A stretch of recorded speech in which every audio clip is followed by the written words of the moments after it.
Hello. Hello. Halo. Sorry for being late, but we are finally here. But Yes. before we begin with the videos, one clear, well, two clarifications from yesterday. Because yesterday there was a question of where do I rank DS2 among other From Software games, and I said that it is a question of general enjoyment of like moment to moment gameplay versus like the overall package. And I said that in comparison with Elden Ring, I enjoy the overall package less. So I want to clarify what the hell I meant by that. Is the shortest way to describe it is this: if you told me right now to hop on a game and play for 2 hours, which game I would pick, Elden Ring or DS2, it's gonna be Elden Ring. If you asked me right now which game I would replay, I would be more interested in replaying and ignoring the content aspect of the YouTube channel, just generally, which I would enjoy more replaying. Uh, that's gonna be DS2 over Elden Ring. That's the shortest way to describe this. I'm sure it's helped by the fact that DS2 is significantly shorter. Kind of DS2 sweep. Yeah, you know what? It's gonna be really funny because if people are not aware of my opinions on Elden Ring, and they listen to me say that I would enjoy the overall package of DS2 more, like, wow, amazing! Is it? Is it really? Is it really?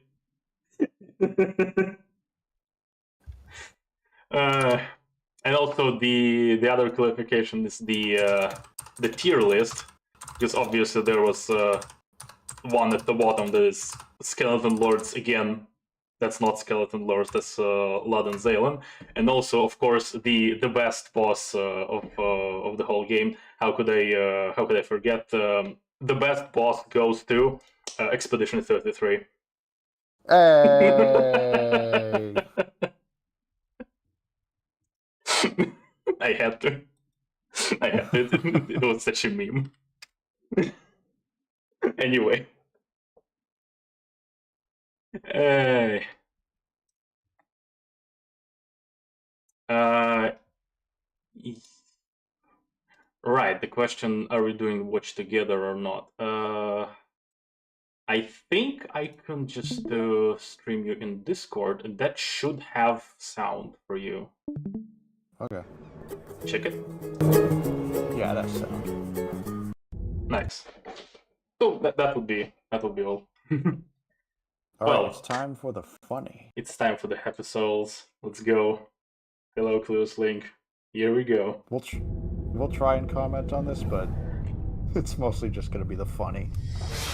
Also, the sound balance. Let me know about the sound balance. It's fine so far, for me at least. But yeah, let us know, chat.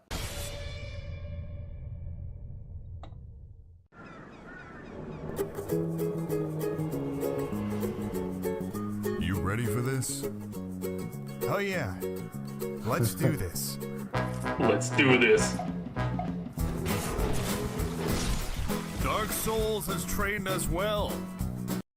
It's gonna be a firebomb in a moment. I know, right? Oh, Looks like they made this game easier so casual players can play. Yeah. Whoa! It's the man, the legend. it is indeed him.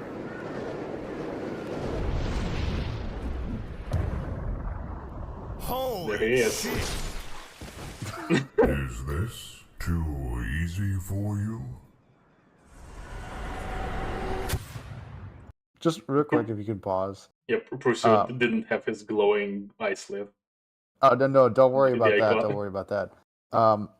When I think I saw Happy Souls before I ever played Dark Souls 2, so the impression that I got when the pursuer first grabbed me was that he was going to somehow cause like a magical explosion with his sword, because he just evaporated the elite knight here. Yeah, disintegrated completely. Imagine my disappointment when all it did was just his sword glowed blue for a little bit. Well, and just threw you. It curses you. It does curse you, but I was expecting to be like, dead and, turn into mist the minute he grabbed me. Well, actually, a good question. If he grabs you when you are very low on health, and he curses you, and then you die again, will you be down 2 tiers of the curse? I don't know, but given the general mentality of Dark Souls 2, I'm gonna make an educated guess and say yes, that would probably happen. It's not even about mentality of Dark Souls 2. I would do it this way because it makes sense to do it this way because you're getting cursed by the attack itself, and then, well, you died, so. Yeah, but it makes the game harder. The game is harder now. I actually think the game seems pretty challenging. There you go. There it is. I'll see you later. Okay.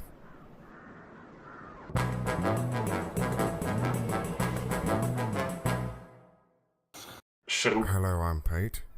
I'm your friend, maybe not. If you're up in that. This dude's giving off a really bad vibe, Blah, blah, blah. so I think we should kill him. I'm going Wait. He gave us a soapstone. evil.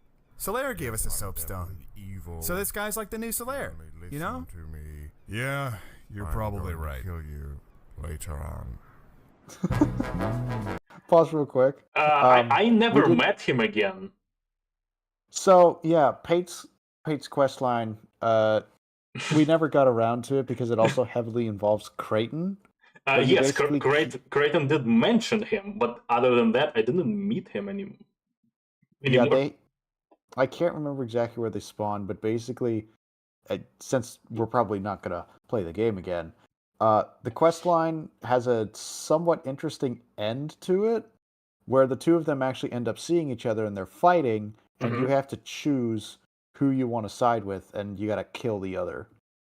But the problem is that when you do that and they go to send you to a reward, they take you. Well, they don't take you. They direct you to basically a mimic where they try to kill you on the spot for your reward. I think it's like an exploding chest, if I recall correctly. What? Yeah. And then you never see them again while they laugh in the distance, on some high up ledge. Laugh in the distance. Yeah, pretty much. But yeah, it's an interesting ending, but I think you could probably pick up a little bit that Pate was this game's version of Patches. Is he? He is, actually. Patches is nowhere in Dark Souls 2. Well, Probably I know that, but okay. Yeah, he's DS2's version of Patches. Huh. Well, I guess I could have a way to figure it out if I met him again and maybe interacted with him more. But from just the first interaction, no. Yeah.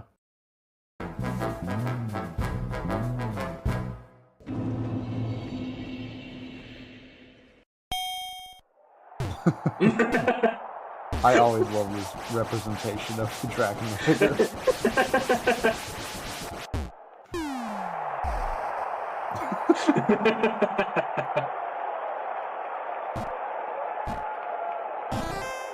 Lightning unlocked. 3 casts. Oh, just what I want.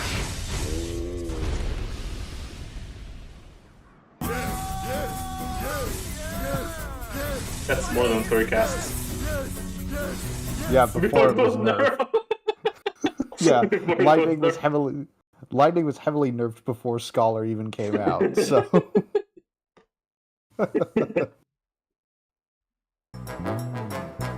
Also, poor Dragon Rider. No man's worth. Back.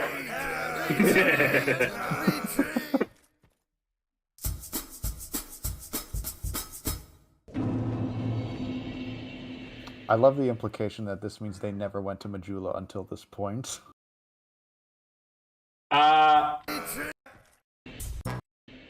Hold on. Actually, yes, because on the map that they... Yes! They never went to Majula Yes, until this they point. never went to Majula. Good point, actually.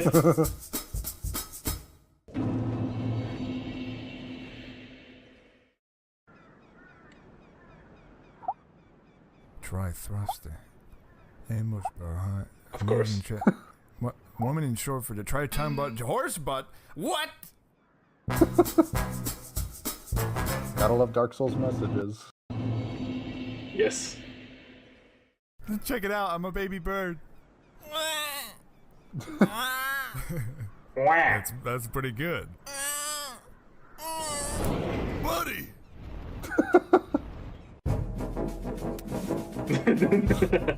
The chasing on foot. Exactly, all the way to the Bastille. We run and we explode. Oh wow! I also like the implication that they never figured out the ship. No, they never figured out the ship at all. I'm gonna blow up. Boom. Oh. You think you can handle my spells? You know, you sound a lot like our old friend Frampt. Yeah, he does sound like Frampt. I don't know what you're talking about. Here, eat this. Well, I'm not really hungry. It is Frampt. Oh, it's good to see you, Frampt. Is he voiced by the same actor?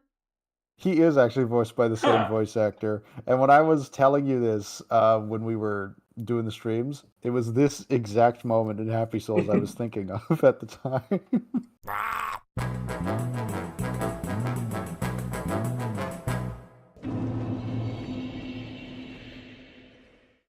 You wish to guard the bell? No. Yeah, that sounds really lame, so I think we're gonna pass. You're gonna regret that! Blood fart? And rotten sausage? Alright, it's 2 on 2, it's a fair fight. What's this? Alright, it's 2 on 1, it's gonna be an uphill battle. I'm sorry. Oh, look who it is. Very good. Yes. Of course. I'm guessing it's a very popular armor set for many reasons. Yeah. Also, notice how on the left, it's the guy with the Dark Souls 2 poster armor. Yes, the firearm set. I think that's the only time he shows that in this video, was for a stupid invasion dance.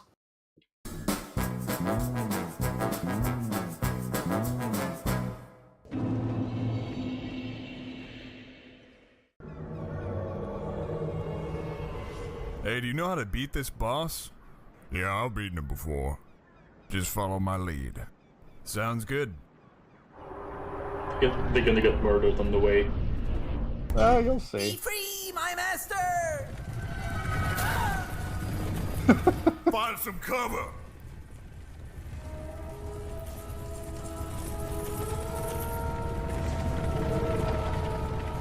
We gotta move up.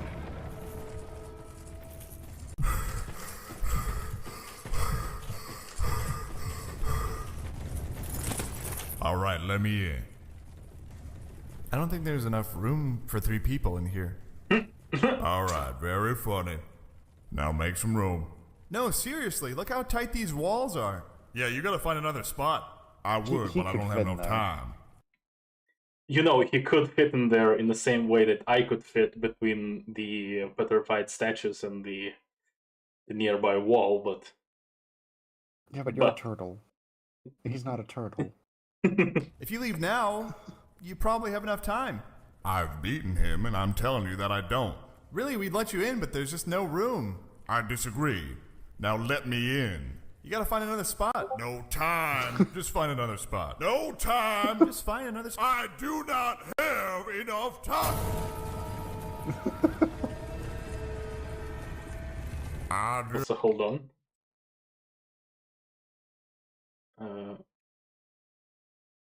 What a great visual here.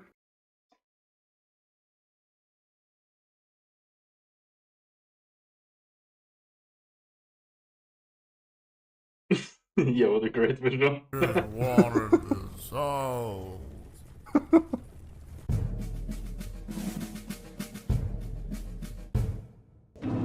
Yes. Harvest I Valley. wonder how it's gonna be represented here. You'll see. Hey, this place looks pretty cool. I wonder if there's gonna be a... Buddy? Buddy? Moving box!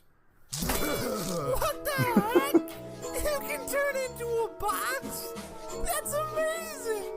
It also makes sense that this happens immediately after Undead Purgatory, because the what was they called? The charms that you Yeah. can transform. They are sold at that merchant. Yep. At Tichigran.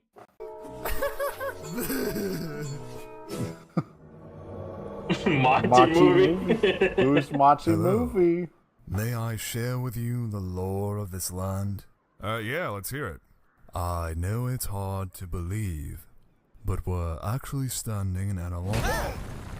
Why did you do that? No, that was my fault. Please leave a bad player review on my name, so I may learn from my mistakes. I'll pause real quick. He said on Orlando. Yeah, I just need to clarify. Harvest Valley is not Anne Orlando. It's a meme. The closest that could have been to Anne Orlando would have been Hyde's Tower of Flame, but as we all know, according to Dark Souls 3, Anne Orlando, except for its cathedral, like sunk into the ground and then became a snow valley. Mm-hmm.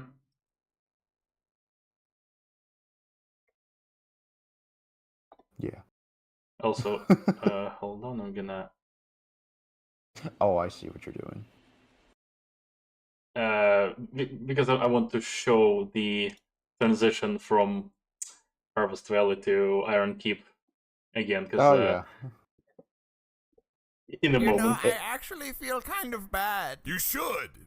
He was just trying to tell us the lore of the land. Well, I didn't know that You before. big, fat, sticky green jerk. Hey, that's my physical appearance. That hurts really bad.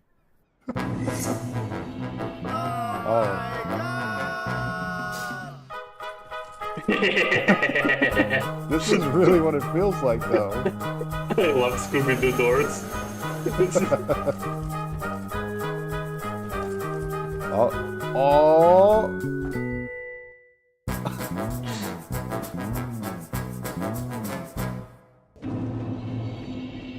Iron Keep. Oh, he's not gonna show it. Oh. Nope, he does not. Okay, well go then through the then I transition. have to show it. Hold on. It is well worth noting, of course.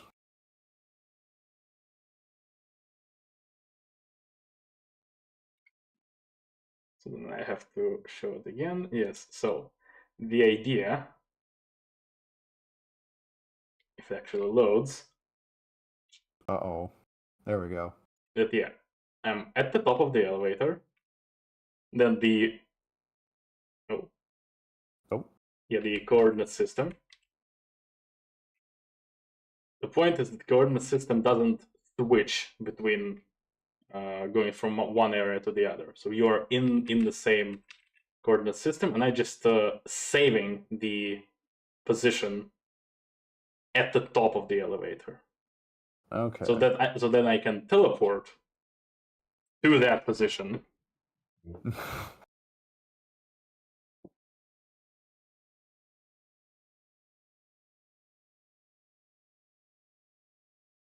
I'm gonna do a double speed. 2 times speed. Yes.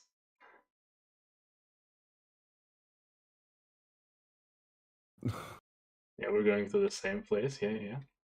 Same coordinates. Then I'm going outside in order to actually load the area. Because Iron Keep gets preloaded a bit earlier. So it gets preloaded when you're already near the elevator. Okay. Geometry gets preloaded. But right now, obviously, the Harvest Valley is loaded. And these are the coordinates. Oh. And this is where the top of the elevator is. Okay. This is where it Very actually is. Yeah, the coordinates are here. Ooh. So this is not helping the geography of Drangleic. In the slightest. Okay, let's continue. You will not proceed! Gandalf! No!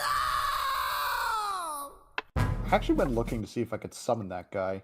I don't think I found his summon sign, so I'm thinking that was just more for a gag. But if you're able to summon him for that fight, that would actually be kind of cool. Yeah, for maybe for this specific reason, even. Yeah, For this reference. pretty much.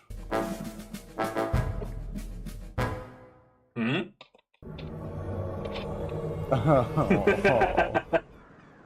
Ah, jeez. It's 2-on-1, pal. Give it up.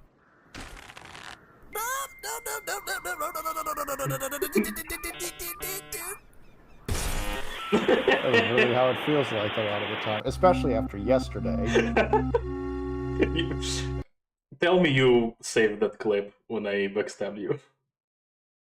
I don't remember if I No. did. I'm sorry. No. We can. I think we're lost. Look, when I hit the tree, it makes a funny noise. Oh. Can you not hit that tree?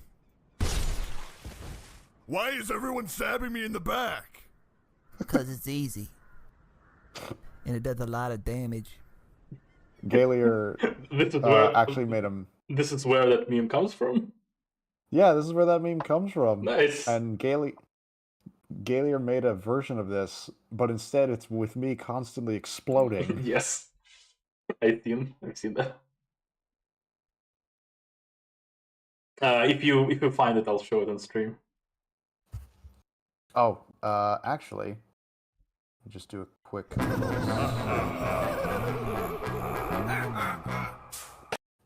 What was that? That I can't remember where it's from. It's an enemy from a different game. It's just a reference to a completely different. I think it was Donkey Kong. Oh. Yeah. Ow! Thank you for saving me! No problem. I don't have anything with me, but if you meet me in my house, I've got boss weapons! Did you say boss weapons? Boss weapons! Where do you live? Boss weapons. Right down the road. Can't miss it. Right down. Right the down the road. road. Right down the road. Guess we'll see you there. Yep. Uh-huh. Right down the road. Right down the road. Can't Right miss down it. the road. Definitely Right can't down- miss it. bye-bye. I love how they portray Ornifex as like not wanting to interact with them for some reason.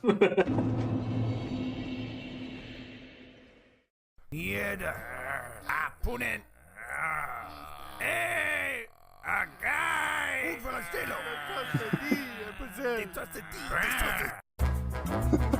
That's it. Okay. Yeah, no, Not even the spider. Okay. not even the spider, no, just guys. Oh, it's hot. Oh, Yes. it's really hot. You gotta be more careful, buddy. Yes. Pretty much. Oh.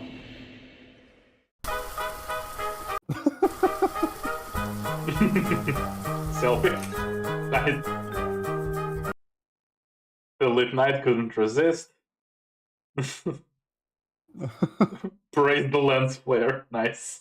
Just the lens. Sponsored pursuer, never stop pursuing.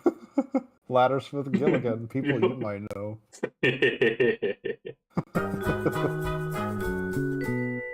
Oh, do you see that in the background?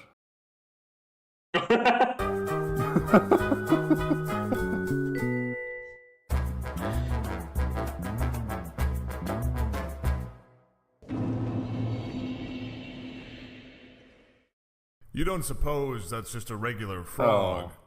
Oh, not even the mages? Nope, not the mages. Even better. Oh. It is Wednesday, my dudes. Gotta get out of here.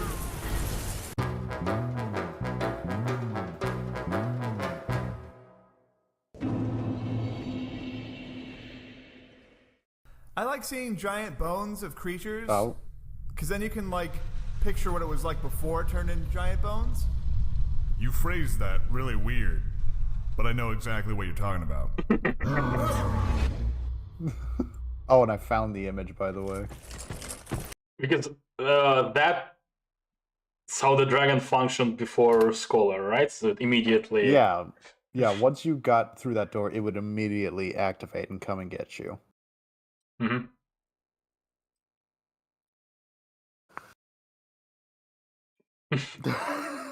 Yeah, here's the meme.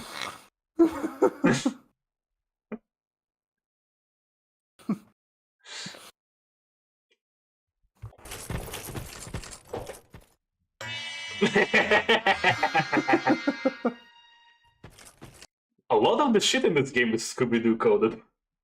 Exactly. Although I don't think I've ever seen a painting of a Silver Knight in DS2. Yeah, I don't remember what was on the painting, actually. Yeah, it's a mystery to us all. There's a giant hole here. Piss! Rest in piss. Oh, what is this yellow goo? Ugh. Ah, it smells so bad. Oh, come on. The piss dogs. Please tell me this is the end. Oh, I did not like that place. Albia's keep. Everything hurts. What's that? This is what we've been waiting for. Where is the sun? It is a beautiful view. I haven't thought of that, but yes, that's essentially how it's gonna look from the side. Exactly, yeah. Where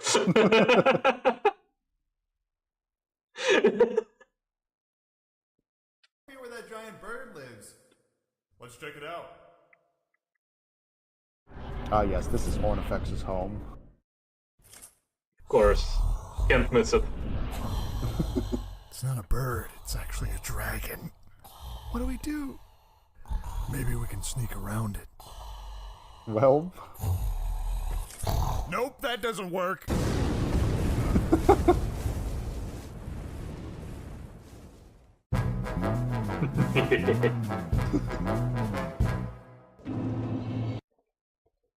think we should get out of here. Yes, please, I don't want to fight any more dragons. Let's go. Do you think he's gonna follow us? Just calmly walk away. oh, and just to temper your expectations, he skips over the giant memories. So, They're not that memorable. no.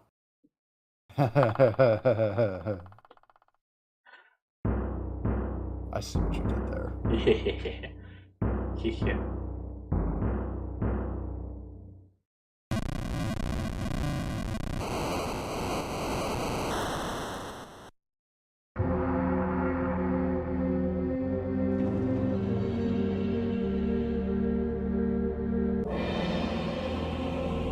Oh no. Oh, Scary, it's her.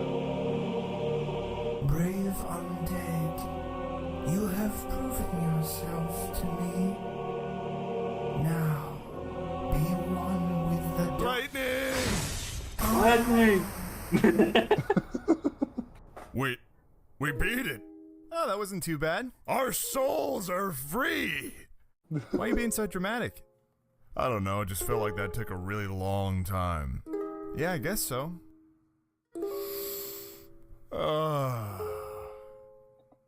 What do we do now? Want to play through again?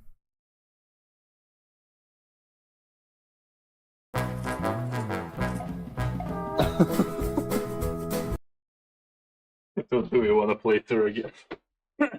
Yeah. So, yeah, that was Happy Souls. No, let's have it actual, the actual best part to come out of Dark Souls 2. And now it's time for anything else we want to? Oh, hey, look, there we are. Check before anything else we want to check in the game before going to the actual critique? The stuff like the coordinates of Iron Keep. I don't know, honestly. I guess if you had something in mind, you could bring it up, but I did want to check the. Hold on. I did want to check the Ancient Dragon head damage modifier. oh, okay. Also, hi Swan Cloud. I don't know if we're gonna straight up demolish Matthew, but it's gonna be an interesting comparison. So just before we go ahead with the critique, let's try to figure this out, because I've seen a video that that said that apparently there is a head damage modifier, and that trying to fight the dragon by hitting the legs is playing the game wrong. So okay. So I was I was interested in that.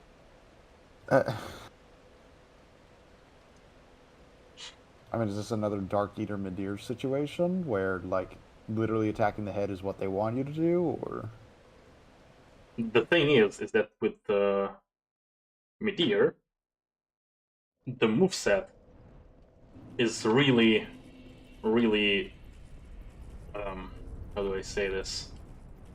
It Tuned? resonates. Yeah, it's tuned in such a way that you will be able to hit the. Why are they attacking me? Okay, interesting. Never mind. Unlimited iframes. There we go. Would you rather have unlimited iframes? And but unlimited no games? iframes and no iframes. Artorius. Essentially unlimited iframes, but no iframes. That's using the Vow of the Indomitable against Radon. Oh yeah, that's true. It's unlimited iframes, but no iframes. Yep. Also, yeah, Swan Club, we are aware that he was working with Vanilla. I think most of what we're going to talk about is just comparisons to what he experienced in Vanilla versus what we went through in Scholar.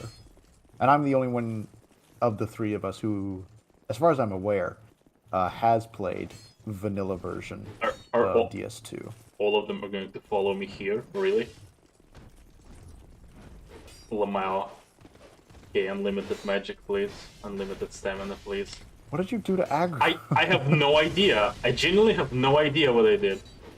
They shouldn't be allowed to go in there. Why is this happening? So the problem might be with the fact that I just teleported in the area, and maybe there is some trigger that they need to de-aggro.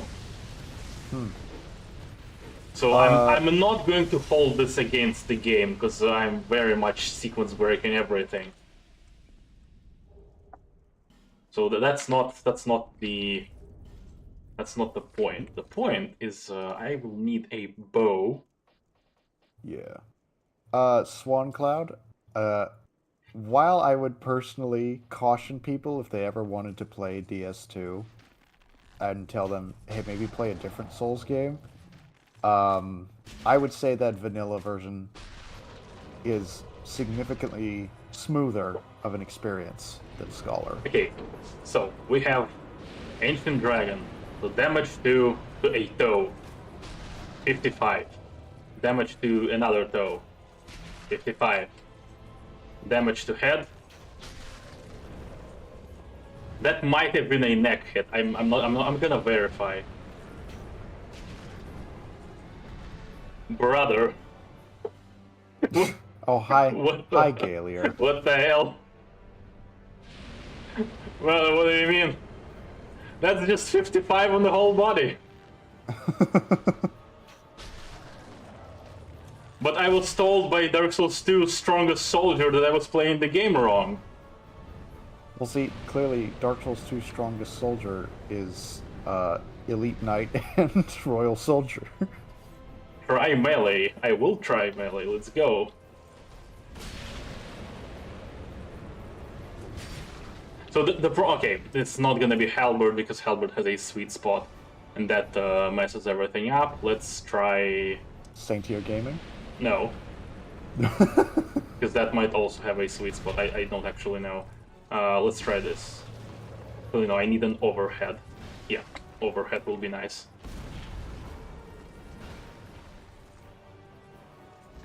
Yeah, 195 to the leg.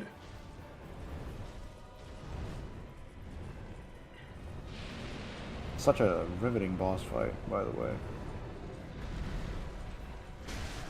That's 195 to the head. Ah.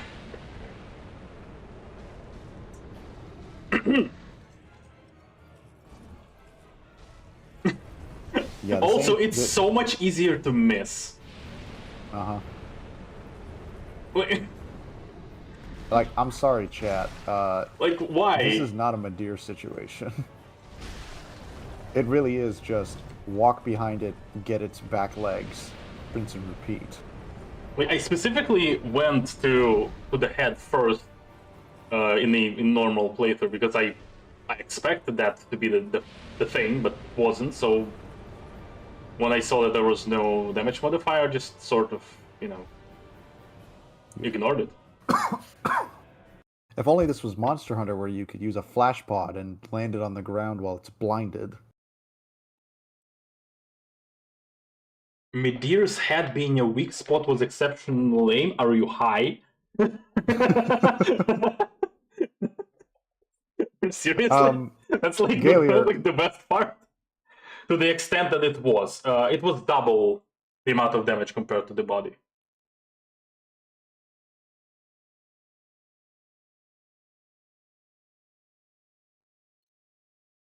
Yeah, no, Ancient Dragon is most certainly not better than Madeir. Anyway, let's go. It's time. Oh boy. Oh, Dark wait, Souls 2. Yes. I don't know if I said this on stream yet, so I'm gonna clarify something for you and for chat, and people can feel free to correct me if I'm wrong. I'm probably not wrong. The thing about Matthew to keep in mind, and especially with this game, is that he heavily prioritizes unique experiences when it comes to video games.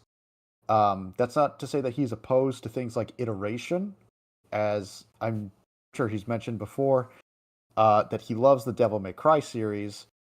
It's just that he doesn't think the Souls games are at their best, and a lot of games are at their best, when they try to just focus in on specific ideas at the extent of others, and would rather just prioritize... At the expense, I mean. Oh, thank you. The expense of others. And would rather game designers just do kind of whatever they want.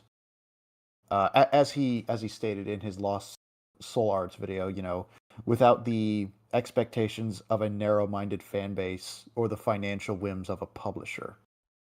And kind of the whole thing that colors his whole Dark Souls 2 experience is that he loves Demon's Souls. That's still what he would argue to this day is the best Souls game. Practically because it does things different from everything else, and it does a lot of things different from its own franchise that it's a part of.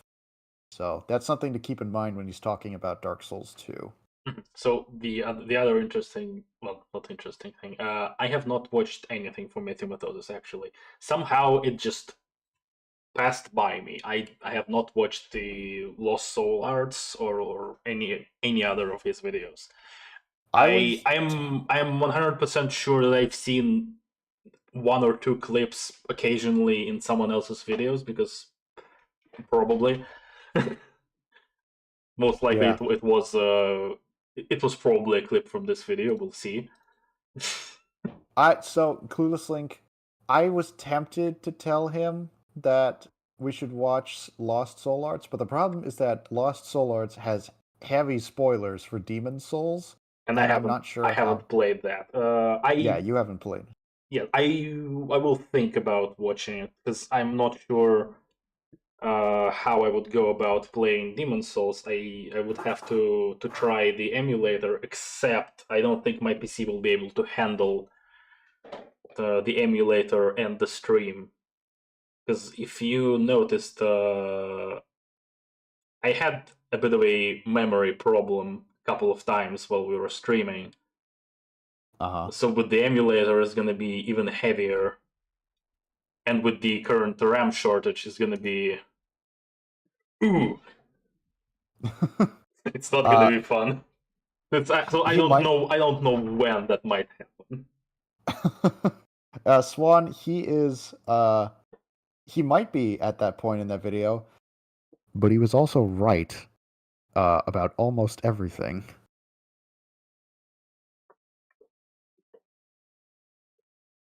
All right, let's go. It is time. Released recently, and being a big fan of the series, I couldn't help. It might be a bit loud. Tell me if it's too loud in the volume balance. It might be a little loud because OBS went to red. Okay.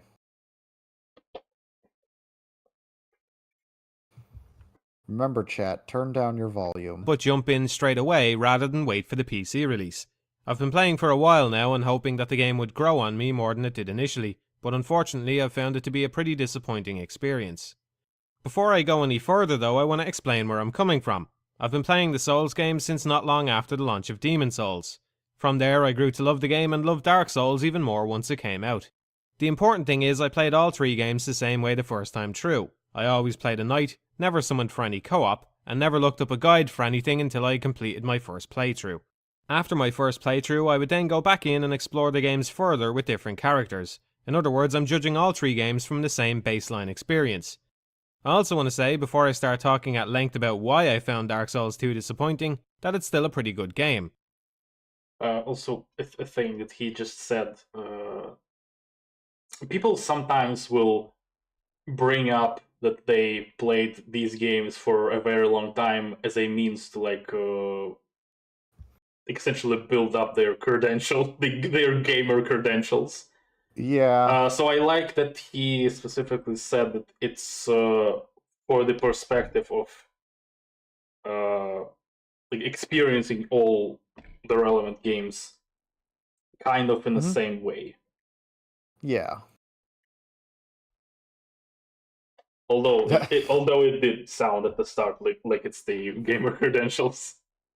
It does, but also keep in mind this was when there was only 2 other Souls games out there, not 5. Yeah. I'm being told. So this was a bigger deal, I suppose. Totally genuine when I say I would much rather play Dark Souls 2 than most games that have released in the past few years, but I also can't seem to overcome this feeling of disappointment. With all that said, let's start at the beginning.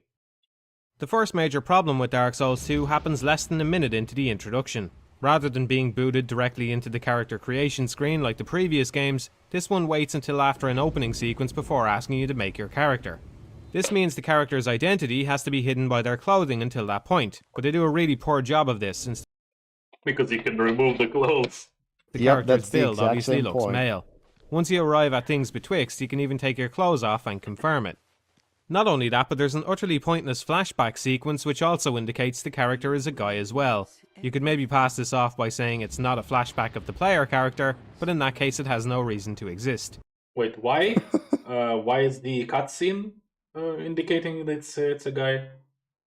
I think it's because of the perspective that you never see the guy's face, which would, kind of hint at, you can't actually see his face because you're going to create that character. But also because in that same cutscene, we see a dark, gaping void on his back, which is to indicate the curse is taking over. I have heard the perspective that, I think he just brought this up, that isn't the player character and it's just some random guy. And I don't know if it's I don't know if it's pointless to exist because it's kind of showing how the curse takes over somebody.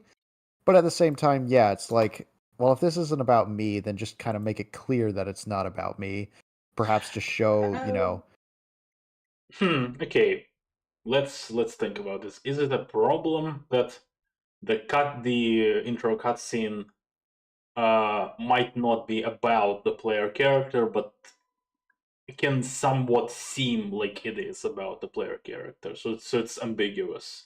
Is it a problem? Eh, I don't think it's even close to being on my radar as a problem, honestly.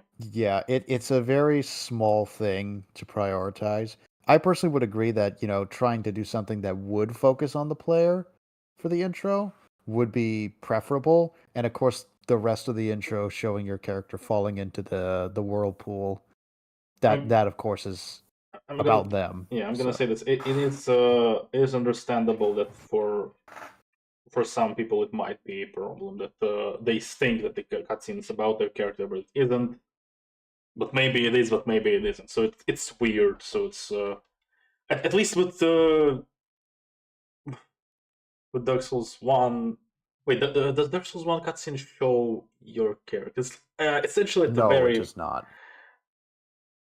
Yeah, The because the entirety of Undead Asylum sequence, it starts like in-engine cutscene. That's after the main movie cutscene. Yeah, so it's The so it's movie different. cutscene has like a couple of undead that it shows, but they make it pretty clear that this isn't your player character. It's just some random person that had lost their souls completely. Mhm. But most of the intro cutscene is just about the history of Lordran and the Great War that took place. Mhm. Yeah, Gaylor said it's confused narration a little bit, kind of.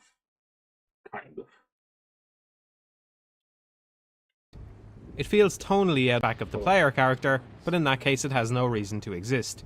It feels tonally out of place in the Souls series, which has always left the player character's history up to players themselves, and completely conflicts with any female characters. Normally I'd be the first person to argue that a game can benefit. Ah, right. Yeah, that's Yeah, another thing. It's just like if you're gonna, The back is looking a bit more guy-like. benefit greatly from giving the main character a defined gender, even if only because of the amount of hassle that can be saved from not having to implement interchangeable pronouns or voice dialogue. Story-driven games usually benefit much more by focusing on other details, so it's unreasonable to expect every game to cater to both sexes in this way, but the Souls games had been doing fine at this up until now. In any game where I can choose a gender, I always play as a guy, but even so, this introduction was so pointlessly botched that I couldn't help but think how alienated I'd feel if I wanted to play as a girl. This whole thing feels like they went to the trouble of creating an FMV trailer, and then had to find some way to retrofit it onto the game itself. FMV trailer, what? full motion video, I believe, is what that stands for. Okay. After choosing a character, the old ladies then say, You lose your souls. All of them. Over and over again. How many times did I actually lose my bloodstain? I haven't kept track, but it's not a lot. At least specifically not when I had like a lot of souls in the world. I probably lost it more times when, I don't know, maybe in boss fights when I didn't care.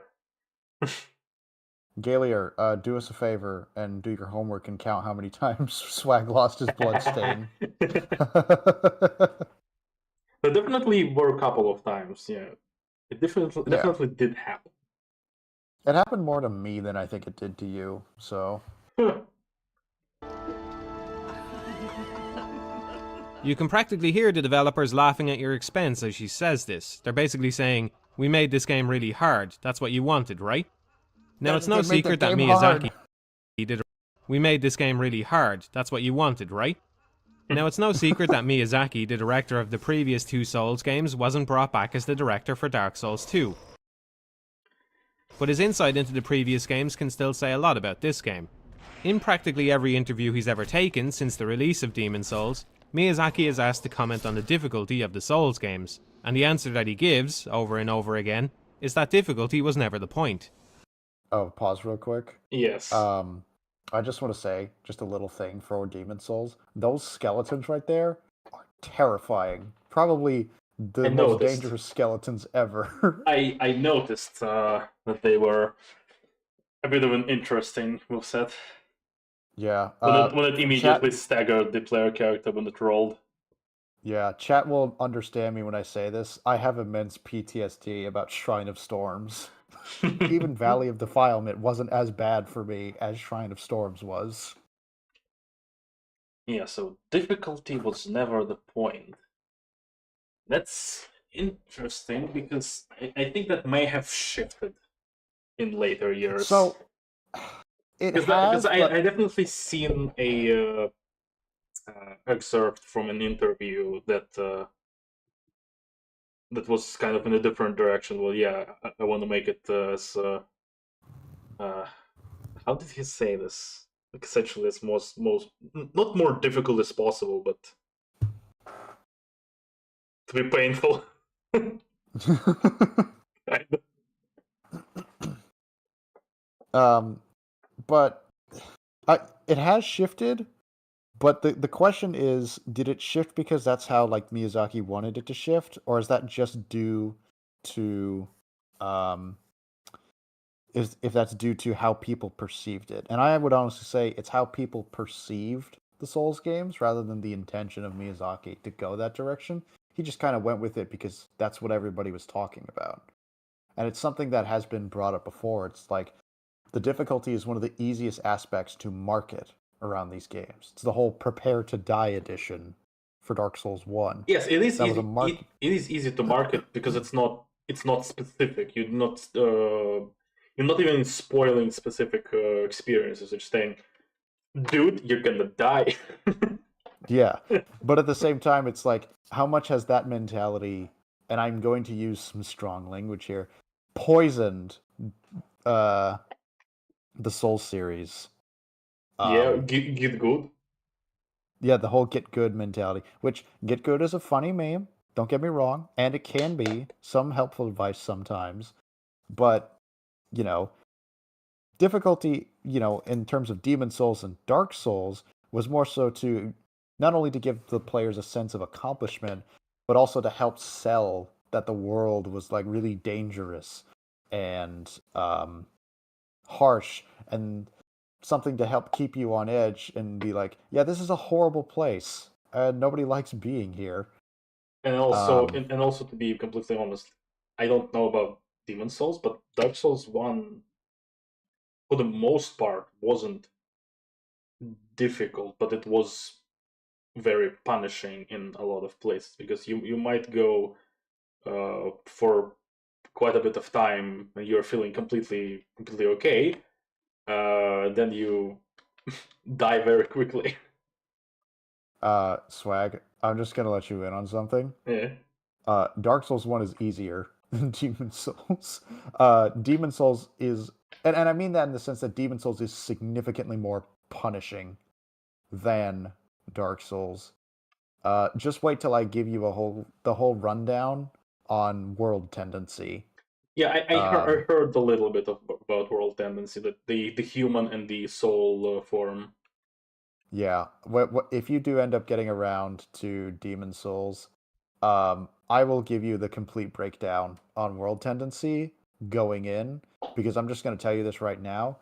The game does not tell you about world tendency at all. That's not very cool. It It's doesn't not very tell you at cool. all. It's not very cool, and it's one of the most crucial mechanics, and I would say it's probably Demon Souls' biggest flaw, that something so crucial is never explained to the player, and it can heavily tailor their experience of the game.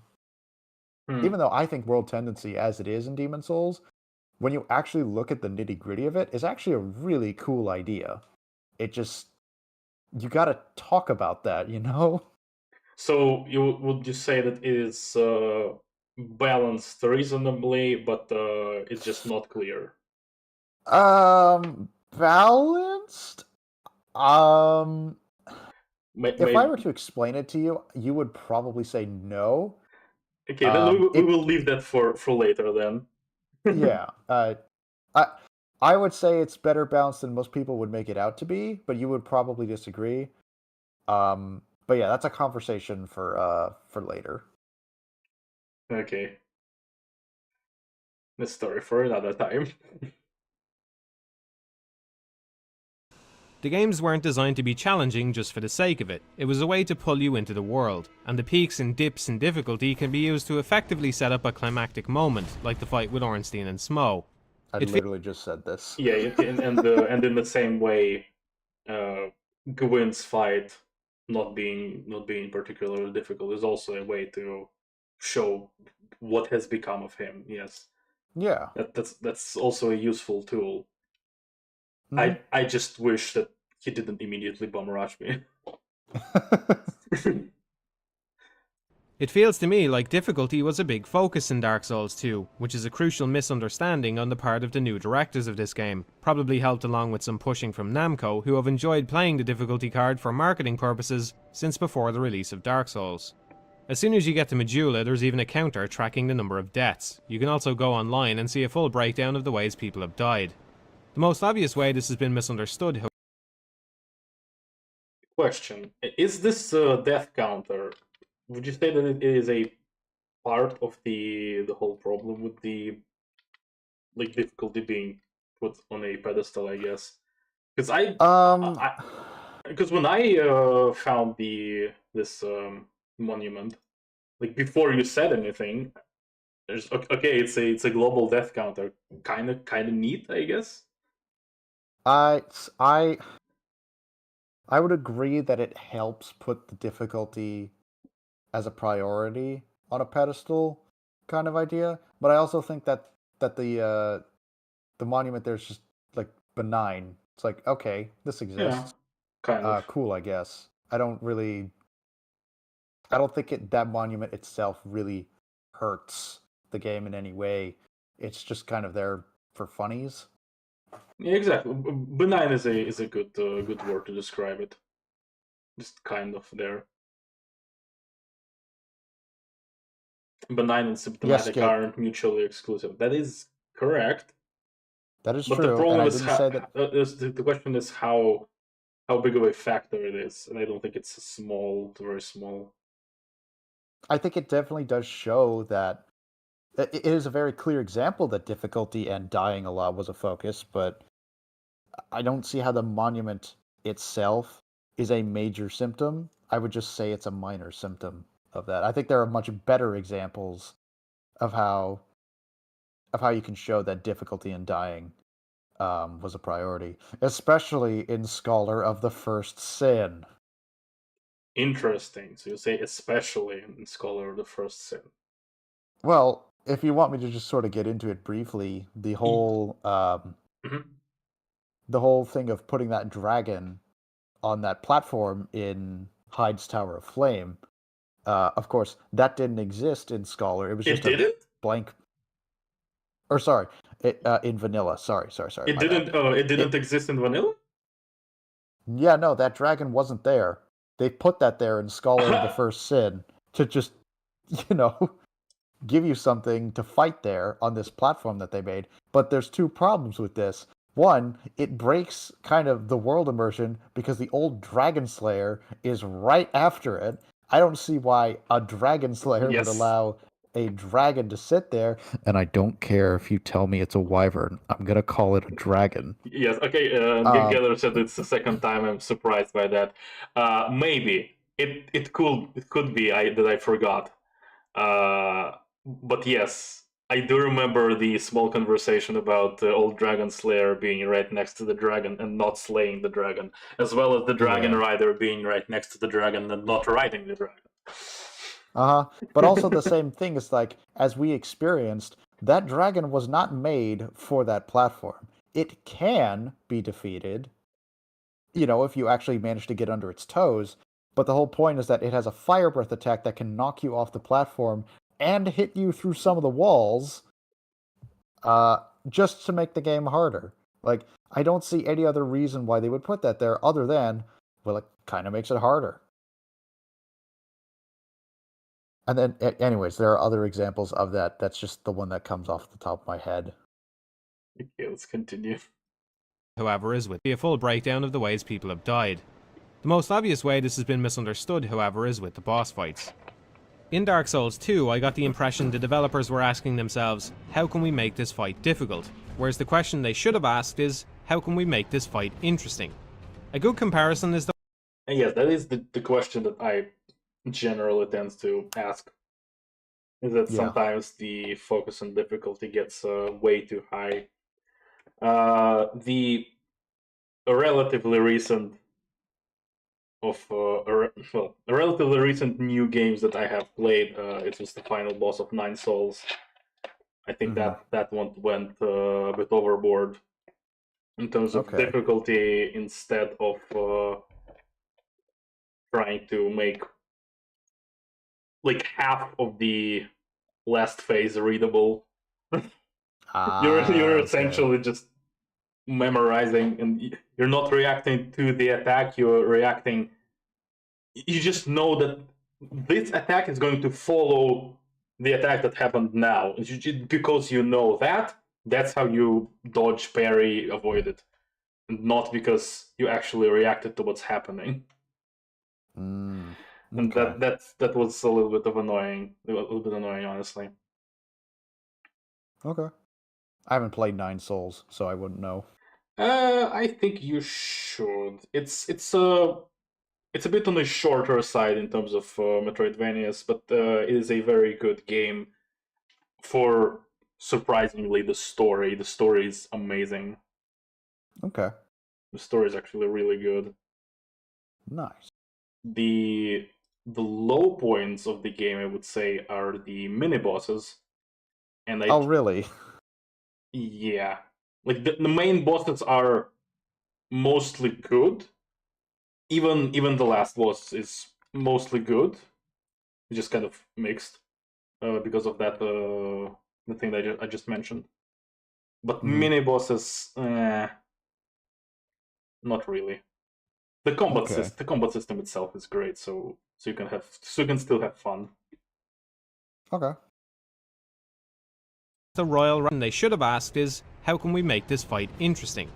A good comparison is the Royal Rat Authority in Sif. The fight with the Royal Rat Authority is much more difficult, but wait, the Royal Rat Authority and what? Is the Royal Rat Authority in Sif. Okay, comparison to Sif. The fight with the Royal Rat Authority is much more difficult, but Sif is far more memorable. Difficulty doesn't necessarily equate to a good experience even in a Souls game. One of the first... Well, the Royal Rat Authority was just garbage in terms of animations. Because, they good segue. They weren't very readable. Yeah. And I think this is one of those things where Matthew could have gone into more detail about why, which he actually does in the Lost Soul Arts video. This is a non-spoiler thing, so I can talk about this. But in the Lost Soul Arts video, he talks about, why Sif is more memorable beyond just being a cool-looking wolf with a sword. Which it is a cool-looking wolf with a sword. But the more memorable part about Sif is that the more and more you beat it up, the weaker and weaker it gets. Yes. Which stands in stark contrast to a lot of bosses who either just sort of remain the same in the case of Dark Souls 1 for the most part, or in later Souls games where they have like a power-up second phase where they get stronger as you continuously fight them. Yeah, and then there is the Skibidi avatar in Shadow of the Earth Tree. Yeah. That kind of looks like it's getting weaker, but then nukes you 3 times. Yeah, well, I think like the best comparison as to what boss actually emulates what Sif does, and I've brought this up before, but that would be the old Demon King from Dark Souls 3. Yes. Which you wouldn't have really guessed, given it's like this old tree man with a hammer. Except, when it reaches 33% health, it explodes, and then if that explosion doesn't kill you, of course, it'll just sort of sit there and slap away at the air because it can barely lift its hammer at that point. In my memory, that explosion was kind of small compared to... It is, but I think it's one of the strongest attacks in the game. It's intended to, if you're too greedy when that's happening, to kill you. Mm. But if you don't and take the time to just walk away, which I think most players would, since they would see him, setting up for it, they get to see this guy just, crouched on the ground, unable to move. Deceptively large, huh? Okay, I will have to test it because I did got by that attack once, but every time after that I just went far away. If he started to you know to burn up, because sometimes Yeah. you can just murder him before he actually blows up. Yeah. But of course, this also stands in contrast to like all the other wolves with swords boss fights or just giant wolves that happen in the Souls games, where it's like you only really copied the visual aesthetic of Sif without really getting why people remember Sif in the first place. And so I just think it's really funny that a chaos demon knew about this, but all those other wolves didn't. So First images that pops into my mind when I think of Dark Souls is a giant, proud-looking wolf wielding an enormous sword while protecting the grave of his master. The Royal Rat Authority, on the other hand, is a retread of the Sif fight with 4 random enemies which inflict toxin slapped in front of it to make. okay, Why let's be would fair. why would he say that it's a retread of the Sith fight? In what way besides four-legged animal as a boss? That's really what it is. It is very surface level. It is surface level, but I think that's kind of the point he's trying to make, is that the bosses that have tried to emulate Sif only do so on a surface level, whereas what I was talking about with the old Demon King is that it's on a more not memorable level, but like a better understanding of what made Sif memorable. Okay, but specifically comparison to Royal Rat Authority, I disagree. Royal Rat Because Authority, it's a giant. okay, the surface level comparison to Sif and the Champion Gravetender and the wolf in that fight is that Yeah. the big wolf's supposed to be cool, pun Mhm. slightly intended. Yes. And I don't think the Royal Rat Authority is supposed to evoke cool. It's not. It's just a big monster thing. Yeah. Galier, I I don't think the fandom remembers Old Demon King, which is why I keep bringing him up. I literally forgot Old Demon King in my DS3 Exactly, yeah. DS3 stream. I think it's a very big tragedy that people don't remember Old Demon King. He's not a particularly great boss fight, but he's a very interesting little piece of the world that, like, before the Ringed City, this was the last of demons that were born of the bed of chaos, and it's this guy with piles of corpses laying all over his boss arena, and yet when you actually fight him, he's just so slow, sluggish, and clumsy. Well, in a sense, clumsy. He's got some technique to him. And then he just sort of slumps over after trying to do one last final hurrah, and it ideally fails. It's an interesting thing to just see how far the Chaos Flame has fallen after it was considered such a large threat in DS1. Also, there are a shit ton of demon corpses in that boss room. Yeah. Not to say that I dislike Demon Prince in the DLC. That's actually my second favorite boss in Dark Souls 3 as a whole. But yeah, I think it's quite sad that people don't remember Old Demon King, especially because of what he says about the state of the world. So Chaos has fallen, billions must hollow.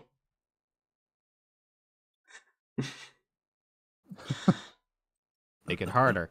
If you fight with 4 random enemies which inflict toxin slapped in front of it to make one it more harder. thing. Yes? They're not random, Matthew. They are placed there intentionally, and that's what sucks about it.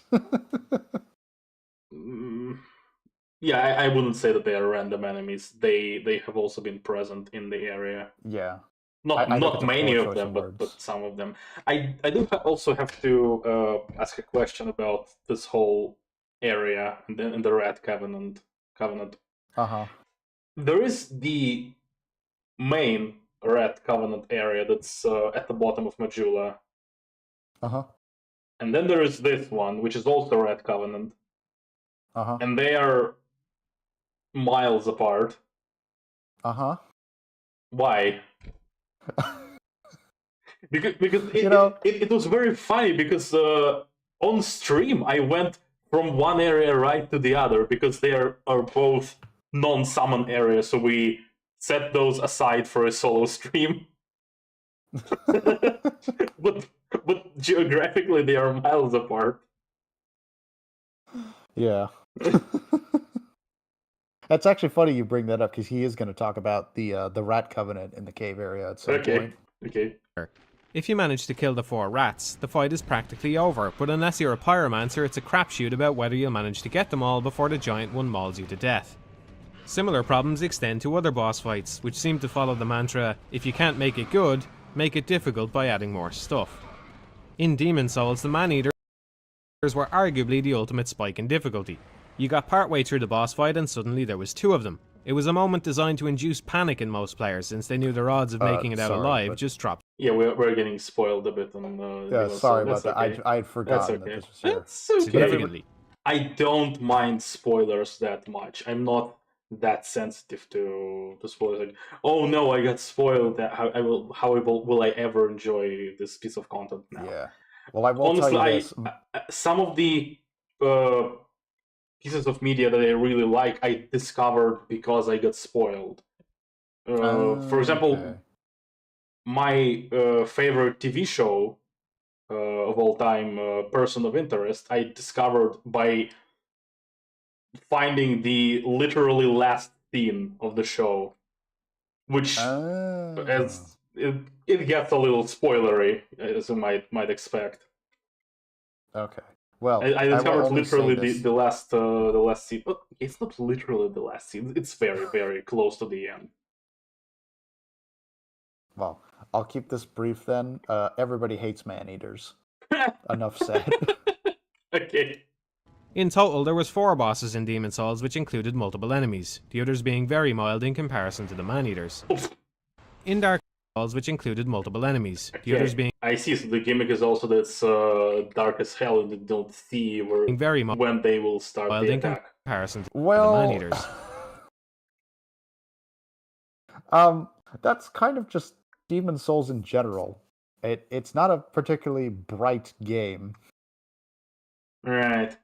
In Dark Souls 1, there was 6 bosses with multiple enemies, 7 if we include the Sanctuary Guardians in the DLC. In Dark Souls 2, the number of bosses with multiple enemies jumps to 11. Oh yeah.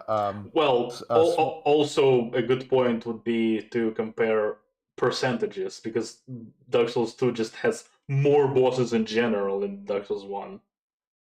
Yeah. Yeah, Geller brought up the exact same point. He did. Yeah, per Also, capita. Swan brought up a good point as well. He does not know that, but he's gonna love it. He's gonna love it so much, Swan. The Demon Souls DLC Radon, I see. 12 if we include Dark Lurker, most of which the number of bosses with multiple enemies jumps to 11. 12 if we include Dark What do you mean 12 if we include Dark Lurker? Of course you include Dark Lurker.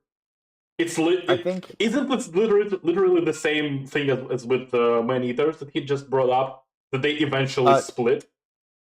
so.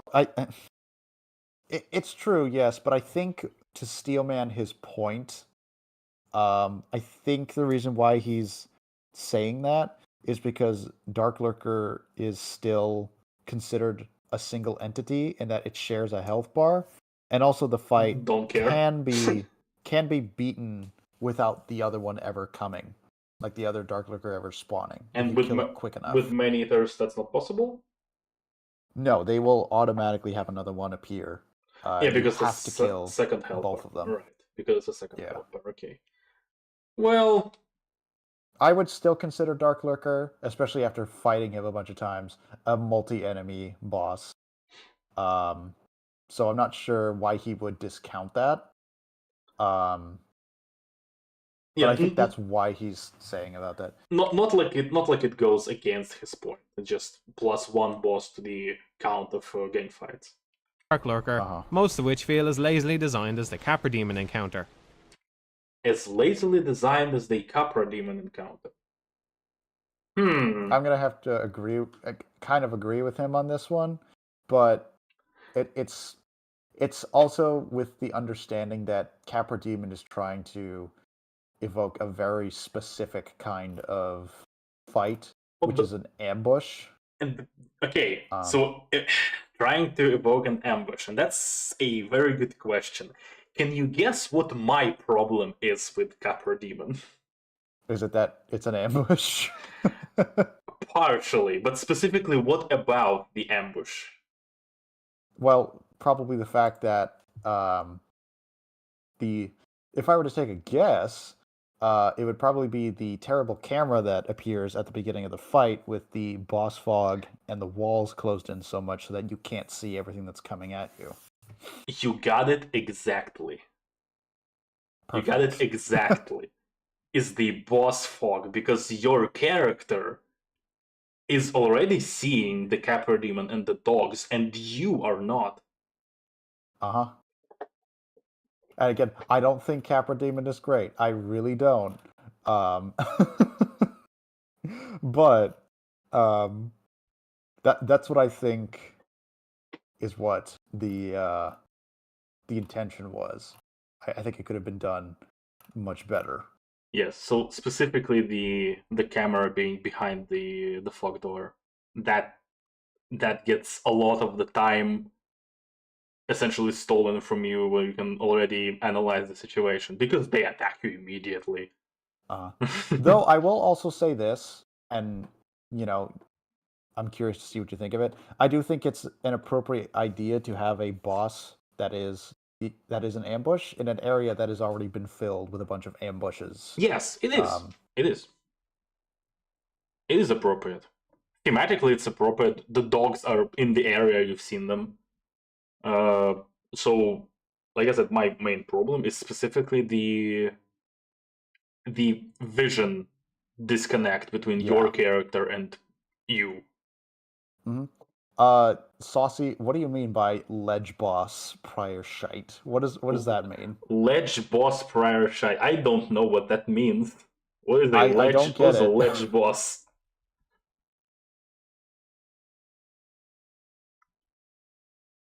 Swan is asking if you don't know the problem with Prepare to Die edition Capra. You would still cross the fog.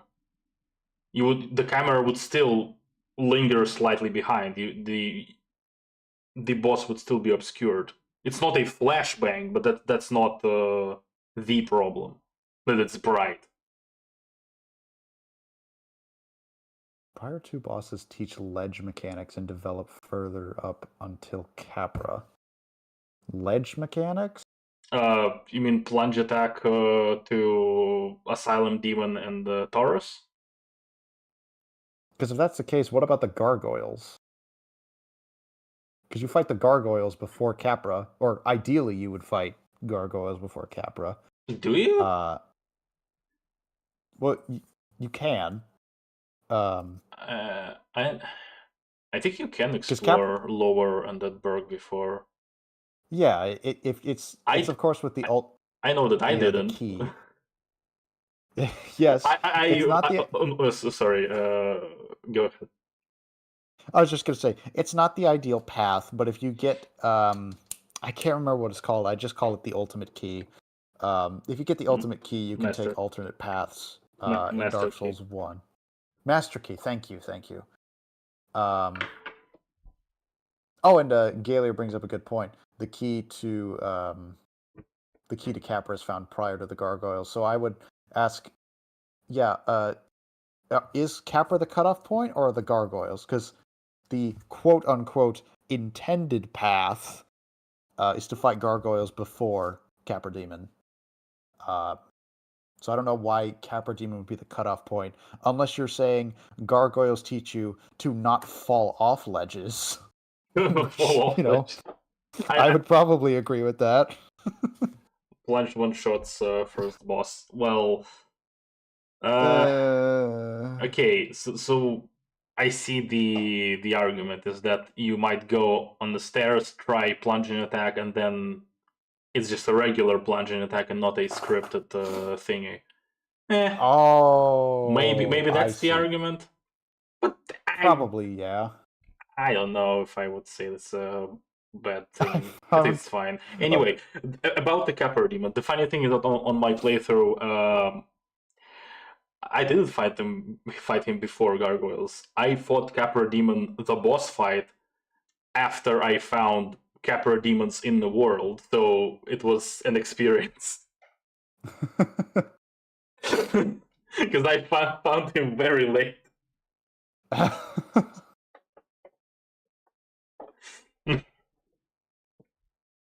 Anyway. Yeah. We include Dark Lurker, most of which feel as lazily designed as the Capper Demon encounter. Rather than make the Freya fight difficult by giving her a challenging moveset, the designers just drop some random spiders into the battle instead. I still don't like the inclusion of the word random in this case. They are very not random. They are literally spiders from a big spider. Yeah. This is I would agree this is that very they are appropriate. they are appropriate, but I would also agree they are unnecessary and just kind of make the fight worse. But they're not random. I don't think I share Matt's distaste for fights with ads like spiders here. I don't think I find them lazy in general. I don't think his point was saying that he dislikes fights with ads in it. I think his overall point is more so that the developers couldn't figure out a way to make it more challenging or interesting without adding ads. As in they weren't really creative enough to come up with different ways other than that. Okay. Actually, this is going to be close to the same argument as too many bosses being like way too fast, cool knights in armor and stuff like that. Is that when there are too many of them, it kind of becomes somewhat of a problem. Like by itself, it's okay. Like it's okay to have a fight that is main boss with some smaller enemies. That's fine for that to be the theme of the fight. But if it's too many of those, you kind of start building up to a problem. Well, it's like okay, minor spoiler for Demon Souls again. The technically second boss fight that you face is literally just ads with a big thing in the center that you have to kill. So I don't think his problem is that it has ads. I think it's just what you were saying there. It's like there's too darn many of them, and I don't think they could have figured out how to do this better, is what it is. Maybe. The epitome of this lazy mindset is the Belfry Gargoyles, a copy-pasted setup, except this time there can be more of them active at once. This one I don't have an excuse for, because it's just way too many, specifically for the way stamina is balanced in this game, specifically for how early you fight them. Yeah. It's just not a balanced encounter in that regard. You just are not properly equipped to deal with it. To like comfortably handle all of it. Mm-hmm. The small spiders in Freya are fine. They have very little health. You have have a torch. Honestly, I think the version of that fight in Bloodborne is way worse than Freya, because at least the spiders are easy to deal with. Whereas with you've played Bloodborne, right? Yeah. Okay. With Rom, the spiders with the fucking stone heads that bounce your weapons off, that was terrible. And they also have a bugged attack that can multi-hit you and essentially insta-kill you. Yes. That's right. They also have that. So The stupid jump when they you know like foxes will jump in the in the snow. yes, and into the snow. Just face plant, and that thing can multi-hit you and you just die. I hate the Yeah. ROM so much. Galier, Tower Knight. Well, he has a bit more going on than just ads. It's also the way that you kill him that makes Okay. that fight different. I think I've seen something of Tower Knight. Is it the similar deal as with One Reborn in Bloodborne? Is that you have like they're on a balcony, or am I? Yeah, that's one okay. part of it, except it's just basic crossbowmen. Yeah. Okay. This all might have been fine, except it doesn't play to the series' strengths whatsoever. The mechanics of the Souls games are built for one-on-one engagements, thanks to its slow attack animations, which are uninterruptible once they start. Well, uninterruptible once they start. If you're rocking a poise build in DS1, maybe. Yeah. Although that's not once they start, it's in general. But in Dark Souls 2, you gotta poise up quite hard for this to be the thing. And also, I wouldn't say that the system in general is specifically tailored to one-on-one encounters. Sekiro is. Dark Souls, no, you have some weapons that have, crowd control, let's call it. You have wide sweeps. Yeah, but... So you can deal, but it only works if the crowd in question is weak, like in the fight currently on screen. That, and if you can manipulate the camera fast enough, which I think another point he brings up in Lost Souls, which is that the camera having to be moved with the thumb that you would use to dodge or do other things is just extremely frustrating. Yeah, so that's a funny thing that I have heard this argument, and I really don't like it, because it's specifically the control scheme argument. It has nothing to do with actual game mechanics. If you could rebind your buttons, it goes away. It literally goes away if you can rebind your buttons. That's true. What if I wanted to rebind my how they call it? The face buttons, the X, square, circle thing. If I want to rebind my face buttons to be on the, I think it's called shoulder buttons, right? R1, R2, L1, L2. And those buttons to function on the face buttons instead. If I just want to swap them. I would also add in the fact that being able to adjust camera speed would help with that as well. Because especially in like DS2, the camera turning is slow. Which really hurts with... Is there no sensitivity settings? I'm gonna make an educated guess and say probably there is, and I just haven't messed with them. But at the same time, I learned to play these games with one-on-one encounters and usually locked on. So it's not something I would hold too much against it. I would just say that if you have the ability to up the sensitivity of the camera, it would make the ability to do crowd control much better. Sake, I can't check the settings in the main menu of the game because of course I can't. Lovely. Oh, nice. All of the morons are gone. Right, so I don't need key bindings. I need... There is camera sensitivity, and the question is, will this apply? I think this should apply to both mouse and controller, because this is separate from key bindings. Okay.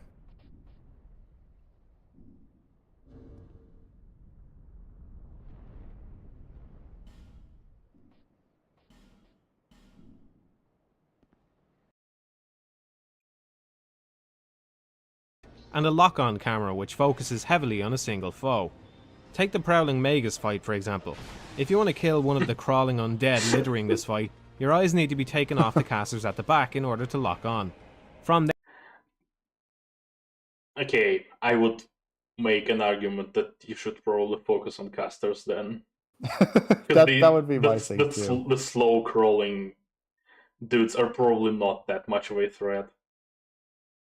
I would still say that boss fight is dog shit. Yes, but it yes, is. you should probably be focusing on the casters. It is dog shit, and the inability to properly aim down with the weapon is very silly and stupid. But yeah, the general idea of the fight itself, you should probably focus on the casters. Yeah. you'll have 3 enemies shooting you at once, and since most actions aren't interruptible once they start, it's extremely difficult to know when a safe time is to start an attack animation without having vision. Okay, uninterruptible, but okay, uncancelable. You mean by the player, not uninterruptible by the enemy. Okay, that's what he meant. Yes. Yep. So at animation commitment, that's what he meant. Okay. Of the enemy. The twin dragon riders are another example of this. You want to avoid attacks from both of them while periodically damaging one of them, but in order to do so you need to lock onto one and position yourself in such a way so you can see the other. This could have been... Or you can just focus on the melee guy and kind of mitigated by mostly ignore the bowman because he's not very rapid fire. Yeah, no. It only becomes a problem when the bowman falls off the platform and starts meleeing you. That's when you actually need to start taking them both into consideration. But yeah, the bowman can just be easily avoided. The bigger problem with this is that Dragon Rider is a shit boss. He's just not that good. Okay, Gilliard, question. Their workarounds is not really a good counter unless we first settle how guided the fight can be, or how the right way to fight a boss is acceptable to impose. There can actually be a right and wrong way to fight a boss. This is a thing. Besides, despite the fact that I was making fun of that phrasing with the Ancient Dragon, the thing is, I was making fun of Ancient Dragon for that because, as it turns out, there isn't the right way because there is no damage modifier on the head. But if there was, then yes, this might have been the right way to fight. It's not a very large difference between the right and the wrong way. Slightly more optimal, I guess. But when you have a slow-moving enemy that isn't a high threat, and a ranged enemy that is a high threat, it just generally makes more sense to dispose of the high threat enemies first. Unless disposing of the low threat enemies first gets you, I don't know, something that might significantly help you later.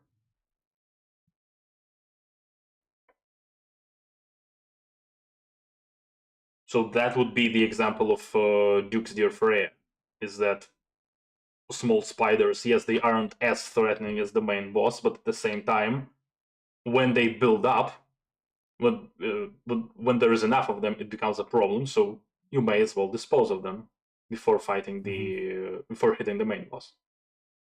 And also the main boss is significantly tankier than the small spiders, whereas the Prowling Magus and Congregation, the casters are not that tanky.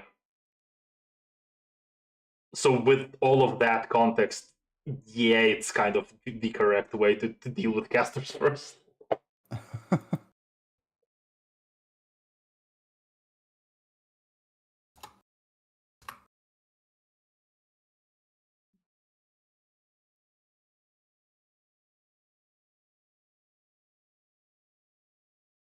Shall we continue?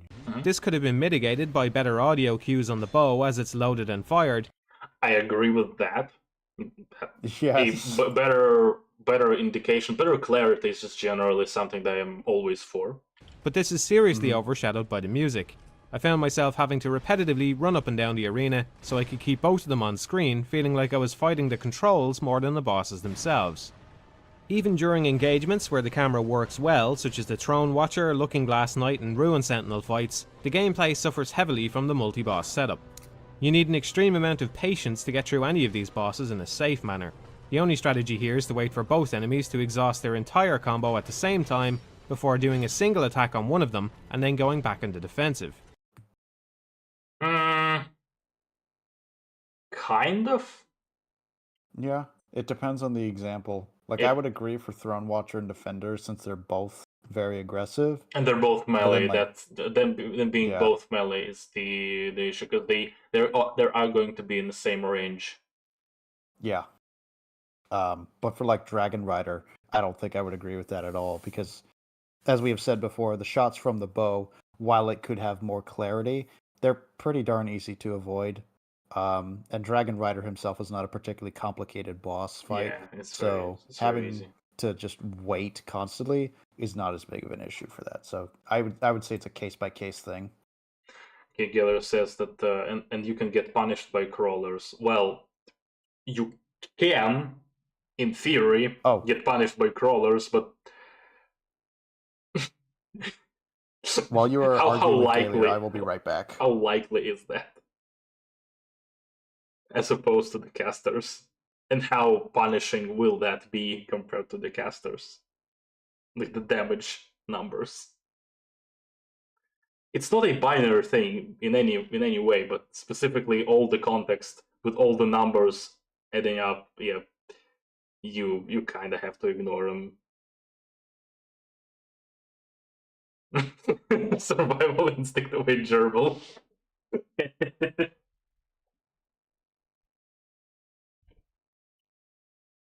If you dare to attack any of these bosses with more than a single hit at a time, or Also, actually, you know what? I'll be right back as well. Give me a couple minutes.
Yellow.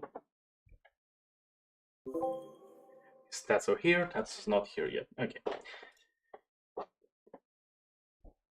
Okay, what did I miss? Not sure how the crawlers are blocking my way for a dodge is a lack of survival instinct. They're blocking your way, and that is bound to happen.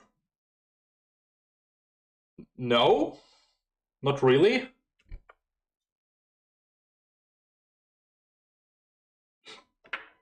How is that bound to happen? All you need to do is you take note of where they are. Well, statistically, yes. Statistically, something is bound to happen to someone. Sure, but that's not the point. The point is, what do you do with the information that you have currently on your screen about the fight? How do you deal with that? You look at the enemies. You see that these enemies are slow. So you take note of where they are, and you kite around them. 2 casters. Hit the casters, and then kite around some more. That's just generally how you deal with fights like that.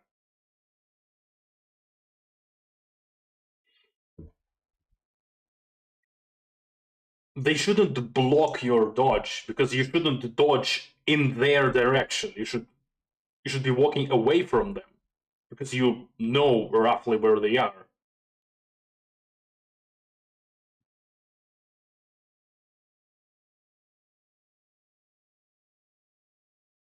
Just as simple as that. They're not gonna block you because you're not interested in going in the direction that they would block you.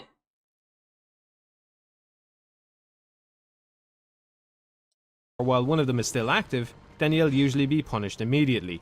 The main challenge in most of these fights is not losing your cool and doing something risky before the end. So really the reason half of these fights are any difficult at all is because they're so boring you want them to end slightly quicker by seeing if you can maybe get a second attack off before rolling away again. Well, let's hear this again. Really the reason half of these fights are any difficult at all is because they're so boring you want them to end slightly quicker by seeing if you can maybe get a second attack off before rolling away again. This point I can agree with, is that you're not interested by some of these fights, so you're losing your patience. And by losing your patience, you're essentially behaving in the same way that you're just generally greedy to do another attack. So, yeah, this does psychologically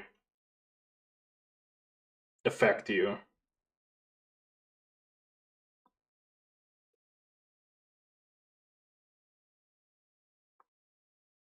Okay, continuation about the congregation. Can you either enter their range or be restricted by their presence in normal gameplay? If not, why do they exist? Be restricted meaning ideally I would have gone left, but instead I'm going to go right. You... Okay. How do I explain this again?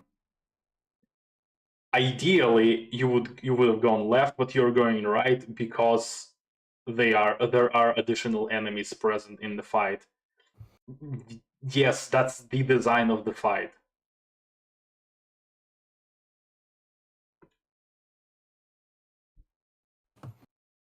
So why clearing them is not equally valid as avoiding them? It's valid, I just wouldn't say that it's equally as optimal. That's it. It's just... Yes, because you're in the caster's effective range. Essentially, engage range. It all comes down to engage range. The caster can attack you. The small guy on the floor cannot, because you have created distance. You are minimizing the number of enemies that can attack you right now.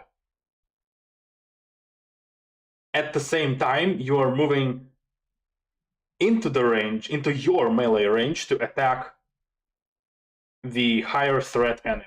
That's just generally how you deal with these fights. It's not about what's valid and what's not valid.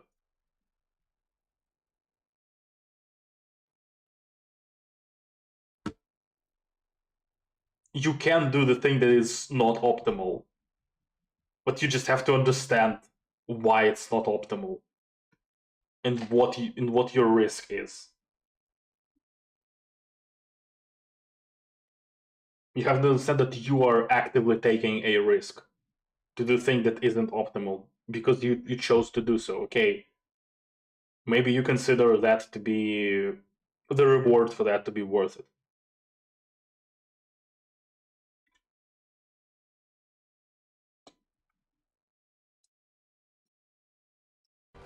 The variety in bosses is severely lacking, with far too many being oversized humanoid figures with giant weapons. Oversized humanoids with giant weapons, right? That's the thing I mentioned before, the knights with swords. I would say it's not particularly a problem with the combat, but it is at some point it does get stale visually. Are there that many bosses in this game that fall into this category? I think the variety for boss fights in this game is pretty good, actually. I mean, in terms of mechanics, probably there are enough different archetypes. I mean, if I were just to name a few off the top of my head, there's Dragon Rider, Old Dragon Slayer, Giant Lord, and I'm just kind of going off of what my memory is. Lost Sinner, Smelter Demon, Myth. Well, not Mytha. She's a Also snake lady. Also magic. Yeah, also magic. What else? Pursuer, Looking Glass Knight, Velstad, Alon. Velstad, Fumanite, Sirlon, Ivory King. Ivory King I would not put into that category. Of a large humanoid with a large weapon. Just because he is a humanoid with a large weapon, that's not his main archetype. Okay. That's not the main archetype in the fight that he's in. Yeah. It's a massive gang fight on gang fight. It's specifically two gang fights fighting. So that's very he fulfills very different niche. Oh, Vendrick. Okay, yeah, Vendrick. What was the other one? There was another one that I had in mind. Oh, Throne Watcher and Defender. Would you count Nashandra? No. Okay. She has a large weapon, but it's a thing of managing the curse orbs. Yeah. And then any others that I'm missing? I guess Smelter Demon 2, but it's a different problem. I know. That's a different problem, right? Yeah, do we have to talk about the variety between Smelter Demon and Smelter Demon? I don't think this has to be said. Okay. They even often have. But that's already Sorry, I was just saying that's already a significant chunk of bosses right there. Not all of them, and probably not even half of them, but a large chunk of them. Gather Squalid Queen, she summons Velstad. She does not go into that category because she's a magic boss and a summoner. If Nashandra doesn't, then Ilana doesn't. Ilana definitely doesn't because her main archetype is summoner. With far too. Oh no! I did control arrow instead of arrow. Shit. Just space bar. It was. Yeah, and how do I rewind? You need an extreme the mouse amount of patience, like a caveman, to get through any of these bosses in a safe manner. That goes 10 seconds instead of 5. The only strategy here is to wait for both enemies to exhaust their entire combo at the same time before doing a single attack on one of them and then going back into defensive. If you dare to attack any of these bosses with more than a single hit at a time or while one of them is still active, then you'll usually be punished immediately. The main challenge in most of these fights is not losing your cool and doing something risky before the end. So really the reason half of these fights are any difficult at all is because they're so boring you want them to end slightly quicker by seeing if you can maybe get a second attack off before rolling away again. Yeah, that point is kind of funny because they're boring, so you get bored and just try to attack again. They're kind of draining your patience. Where's the lie, though? Variety in bosses is severely lacking, with far too many being oversized humanoid figures with giant weapons. They even often have similar movesets, with a slow overhead attack, a gap closer, and a 2 or 3 hit swiping combo. Attacks also lock on to an unnecessary degree. Oh, would we count the rotten for our list there? As humanoid? I mean, he's made of humans.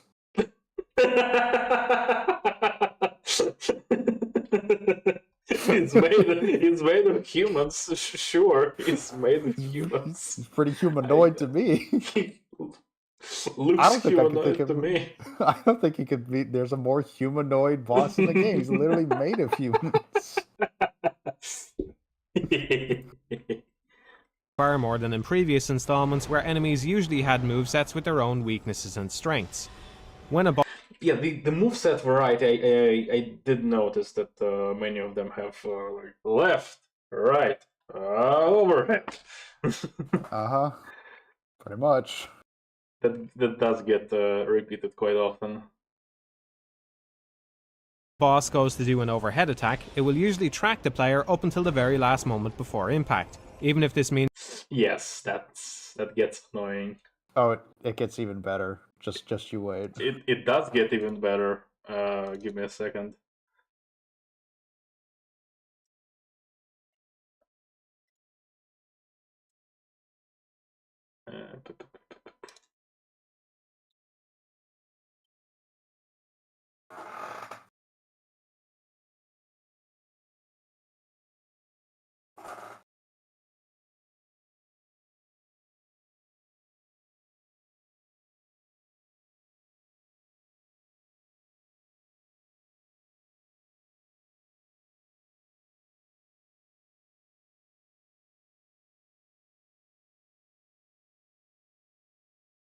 Yeah.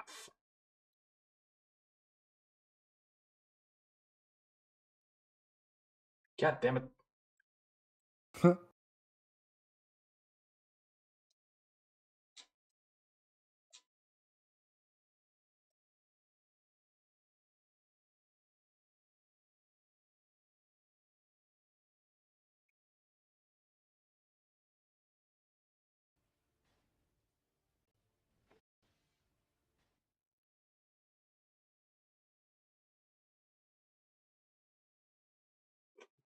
It does get better. Someone might even say it does get a lot worse.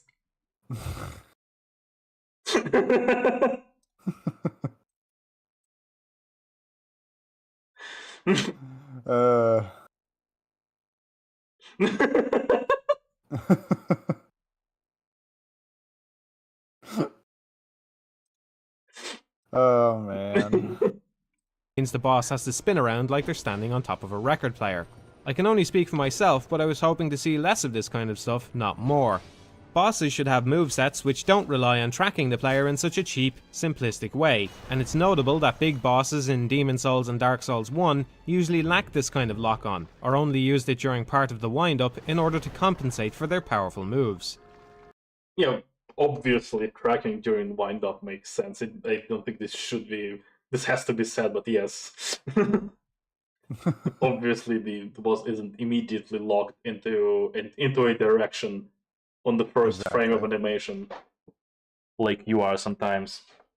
Uh-huh. Which is why I have to complain about manual attack aiming again. Because in these two, essentially, if you are walking away and you start the attack, you immediately turn away, but in order to turn back, it doesn't really let you. Like, it barely goes halfway. if you like immediately push forward after initially going back. In the Dark Souls 3, this manual attack aiming specifically engages slightly later in the animation. Like it's not at very, very first frame. It's I don't know, maybe frame like 5 or so. So you have so this also gets you some grace period before if you press the attack and then let go of the movement. So that gets you this grace period that you will not get turned. Of course, Dark Souls 3 also has Claymore with completely broken two-handed heavy attack that can rotate at least 270 degrees in like 3 frames. So there is that. But I am happy to count that as a bug, as an oversight. It's just so ridiculous. Yeah. This was one of the things that set the previous Souls games apart from other titles and gave the combat a better sense of fairness. It was also less problematic in those games since the boss designs were more varied. After my 6th fight with a giant armoured enemy with a giant weapon and the same basic moveset, I was getting pretty bored. Regular enemy attacks do this excessive amount of tracking as well, even when it's completely unnecessary. Yeah. Just keep in mind the turtle. He's going to bring that up later. Oh, nice. There are reasons to bring them up. Take the turtle armoured enemies for instance. Despite their massive suit of armour, they'll follow the player 360 degrees on any of their attacks. It's specifically the comparison of being on a record player. Yeah, it. I have to show another clip from a very different game. However, it gets really funny. So I did say that I'm going to eventually make a video about input rating. This is part of that. I'm not promising when that's gonna happen. Silksong blocking in parry video comes first. And also I have to edit the playthroughs. So I have no promises on any timeline. But anyway. Gotcha.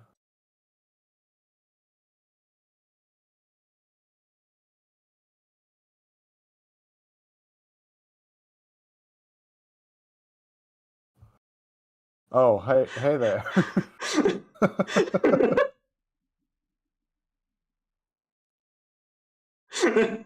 Magnets, how do they work? I like God of War Ragnarok, but that game heavily, and 2018, heavily used magnetized combat. What is this? It's just completely glued. It's completely glued to my position.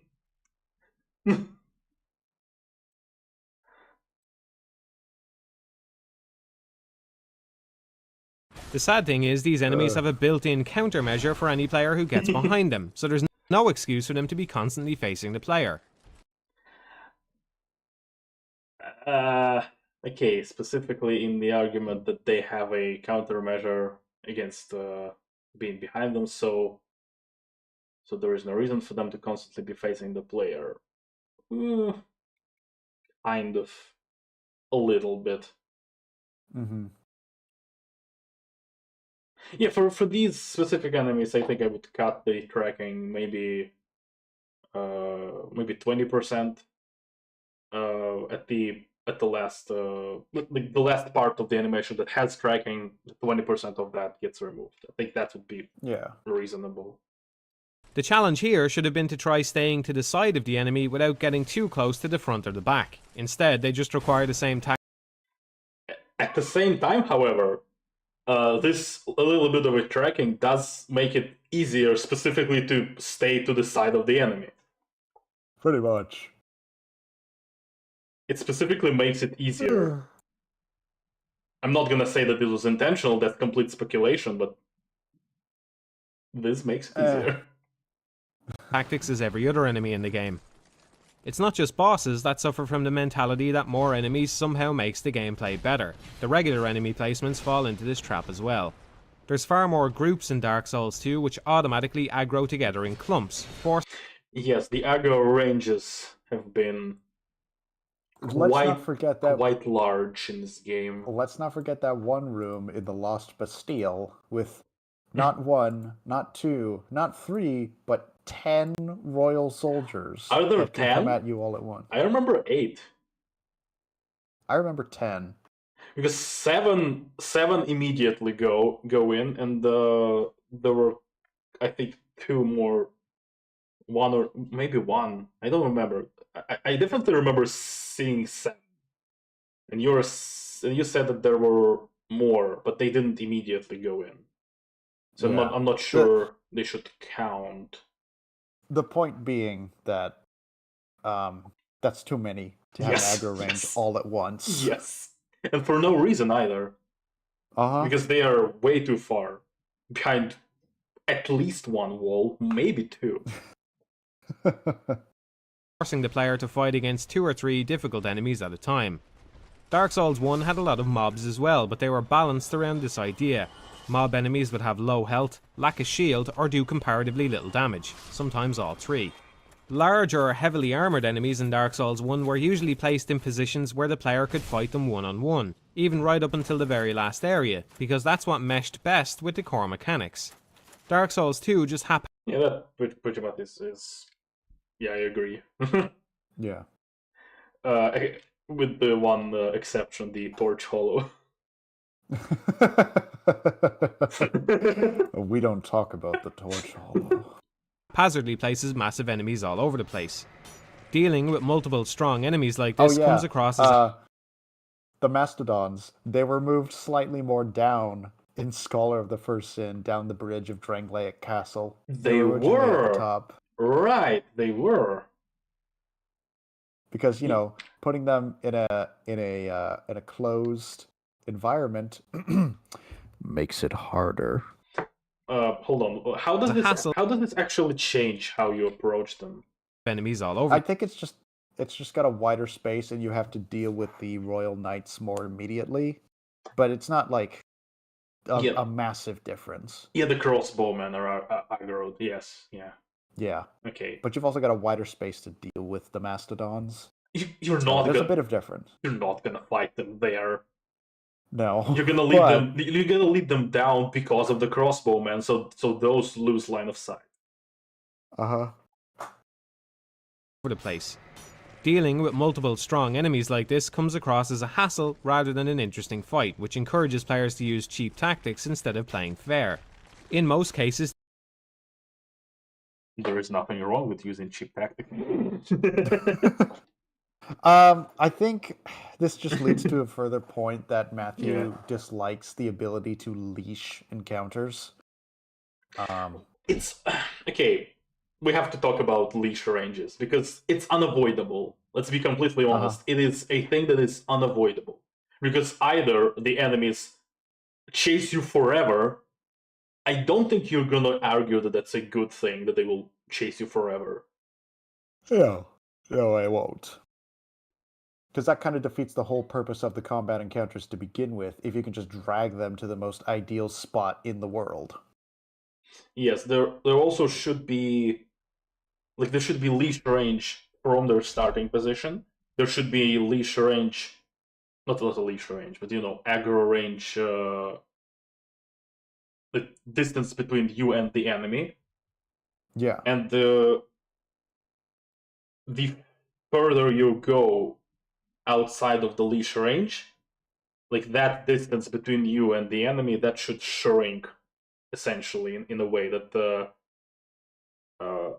at a certain point the enemy will leave. Mm-hmm. But if you are constantly in melee range, then you kind of should be able actually to lead them forever. If you are in melee range. if you're leaving like way too far to try with a bow, like here, yeah, they should eventually de-aggro.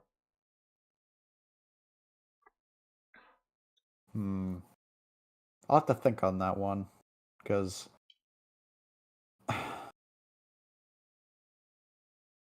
I do agree that if you're doing ranged attacks, you should just let the enemies just leave at some point, because they're not going to be able to do anything. But if you're in melee range, how much of an exploit can that turn into when you can just stay close to an enemy and essentially drag them to the most ideal position to fight them, even if that's like way further away than where they're supposed to be?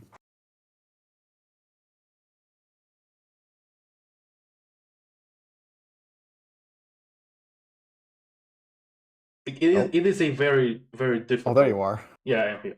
It is a very difficult thing to do in a perfect way. There isn't really a perfect way, specifically because it will be unavoidable that at some point they have to de-aggro, and that might look silly.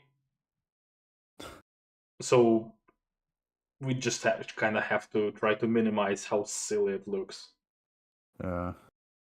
And also in the chat, yes, speaking of memorable experience, Black Knight Archers, Perch, Cathedral Legend, Honor London, well, Silver Knight, but yes. Yeah, if you could poison them, that is a good point. If that's actually from Miyazaki, if that's actually from his interview, that is cool. Because I'm not against cheap tactics. The game has cheap tactics occasionally, often. Yes, so, it does. So it's only fair. So the question is only how cheap of a tactic it is, how easily accessible that tactic is. I guess, yeah. If it's hard to access, but it works really well, then that's a fair trade-off. Or fair enough, I should say. The AI is still... Yeah, essentially we can only, for the cheap strategies and for leash ranges, it's only part of good enough. It will not be perfect. It won't be good enough. Easily abusable by backing off into a corridor and firing at range. This occurs so much I'm left wondering whether the designers thought this made for a good gameplay scenario somehow. As a melee character... Also, another point is that Mastodon enemies are just completely weak in general. Yeah, pretty much. They're just so disproportionately weak compared to their size and how imposing they look. I know they were trying to emulate the giant knights in Anor Londo, but they just don't do it justice at all. Giant knights weren't that weak. No, that's what I'm saying. The Mastodons fail to emulate the same kind of thing as those giant knights in Anor Londo because they're so weak in proportion to their size. Yeah. You can pull back until the enemies start walking back to their starting point, leaving only one of them to deal with. And as a ranged character, you can stand back and abuse the AI's inability to move into certain areas. This gets Okay, now another question. Do you want every enemy to be able to reliably get close to you when you're a ranged character? I don't think you're gonna argue that that's what you want. At the same point, I don't. At the same time, I don't think you want to argue that every enemy should be able to follow you into a doorway that is smaller than the enemy. Like, how do you avoid this? You really, really don't. You just don't place that enemy there. That's how you avoid it. And I guess Scholar did that because those enemies are gone and there are only the small dragon knights. Yeah. That can follow you into the door.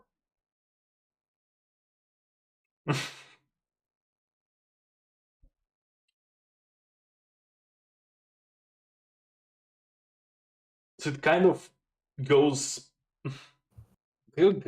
back to another cycle of iteration.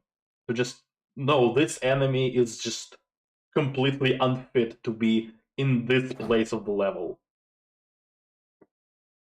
That being said, his Or attacks can... this level is just completely doesn't accommodate this enemy that you want to be placed here. Like something needs to change, and it's not the AI. That being said, it's also kind of annoying that these enemies' attacks can phase through the wall anyways, so even if they don't fit through, if you're not careful, they can still hit you. Well, these enemies, as well as literally every enemy in From Software catalog. I know. It's another problem he brought up in the Lost Souls. It's like, hey, that's kind of unfair that enemies can still hit you through walls, but players' weapons will bounce off. Yeah, I have to bring up Neo as a winner in this. Because in Neo, the damage will be blocked by terrain in both directions. Another classic Neo W. Taken to ridiculous heights later in the game. If you ask me, King Vendrick should have just defended his kingdom by building more doorways. In the previous... Well, defended the kingdom from the giants, I guess. I guess so. Yeah, probably. On the other hand, some of those enemies can break walls, but those are very, very specially placed walls. So maybe he shouldn't build breakable walls. Have you considered make it unbreakable? Yeah, have you considered not building breakable walls, man? Souls games, part of the challenge sometimes was getting back to a boss after failing to kill them. If the level didn't open... What was that animation? Part of the challenge sometimes was getting back to a boss after failing to kill them. If the level didn't open a... That's because the enemy is getting burned. But yeah, it does look funny. Shortcut, or there wasn't a nearby bonfire, you had to traverse the level again and then make it to the boss in good enough condition to kill it. This was one of the things that drew people to the series in the first place, because it was challenging, but still very fair. Now look at this path to Velstalt in Dark Souls 2. It's a single corridor littered with no less than 7 heavily armoured enemies. Oh yeah, in vanilla version, there was no Dragon Rider. It was originally just a large group of Scion Knights that was guarding the area to Velstadt. Then they changed it. Do the ghosts still spawn? I don't remember, but given that they haven't already, I'm gonna guess no, and they added that into Scholar. That's interesting. So this pathway without the ghosts, it's kind of empty then. And chat can tell me if I'm wrong on that.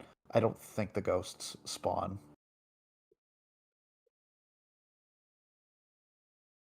That changes quite a bit. Because without them, it is kind of empty. Mm-hmm. Especially if the only thing you encounter is Scion Knights. Ghosts aren't vanilla. Okay, so maybe he killed the Hollows. Yeah, that's the other thing, is that he could have already killed the Hollows beforehand. Okay. But then again, it would still raise the point that... Oh yeah, no.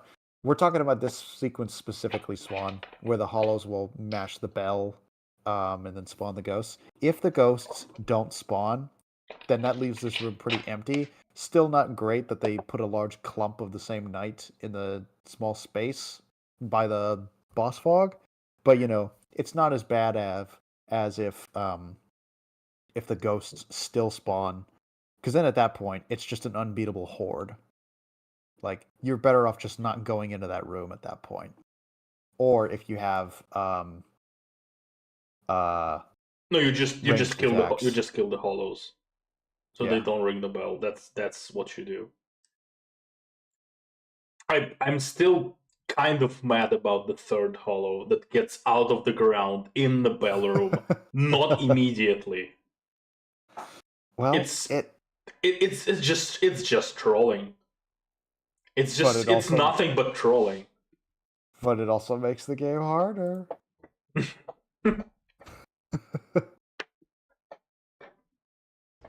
There's also, if there are 7 Scion Knights here, it's a little excessive. Yeah. Not because it's particularly difficult, because they are not difficult enemies. No, they're not. But it's just it's just a bit too many. It stops being interesting. There's no sense of progress slowly making your way down a less than 7 heavily armored enemies. There's no sense of progress slowly making your way down a corridor by fighting the same enemy 7 times. Yes, that's the exact point. Yep. It's just the same enemy 7 times. So you're far more likely to just run through it.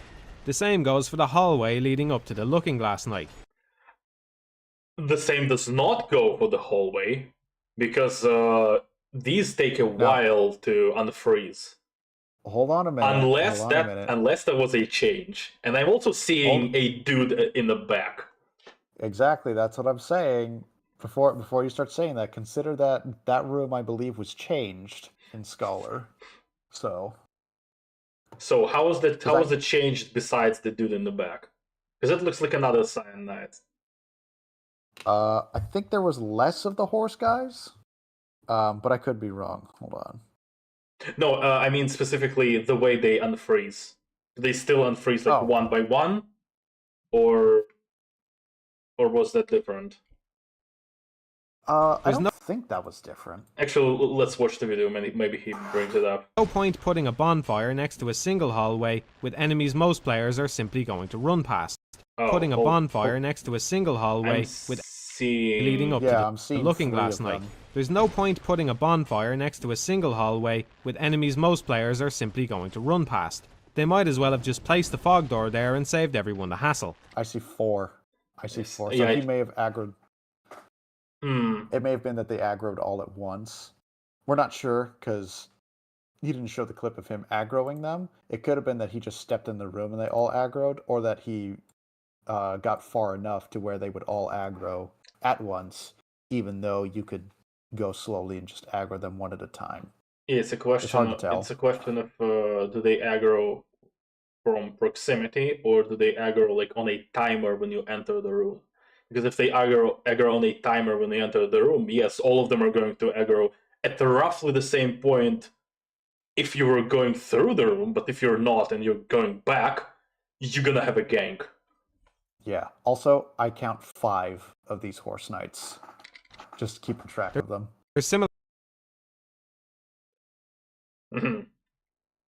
His point is that they are easily skippable. And that makes them bad that they are skippable?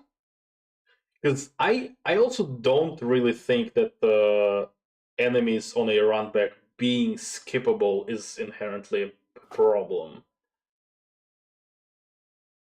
The question is, why are they skippable, I guess?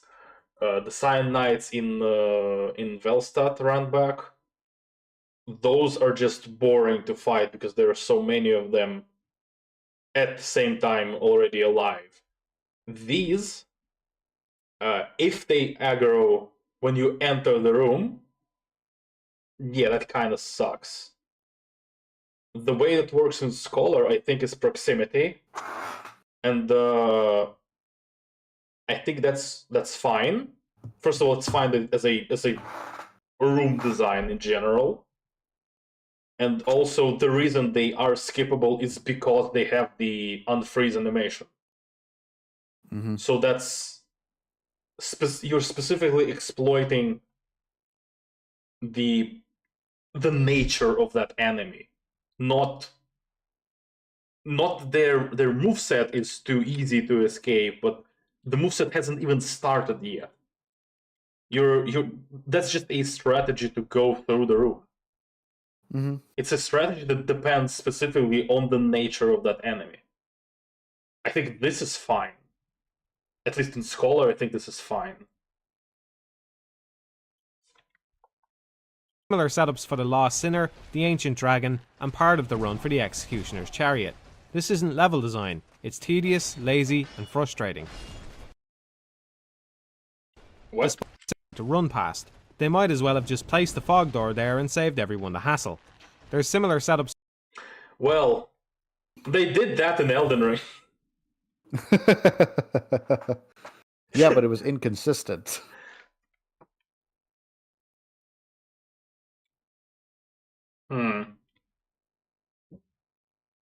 How inconsistent was it in Elden Ring? It's There are some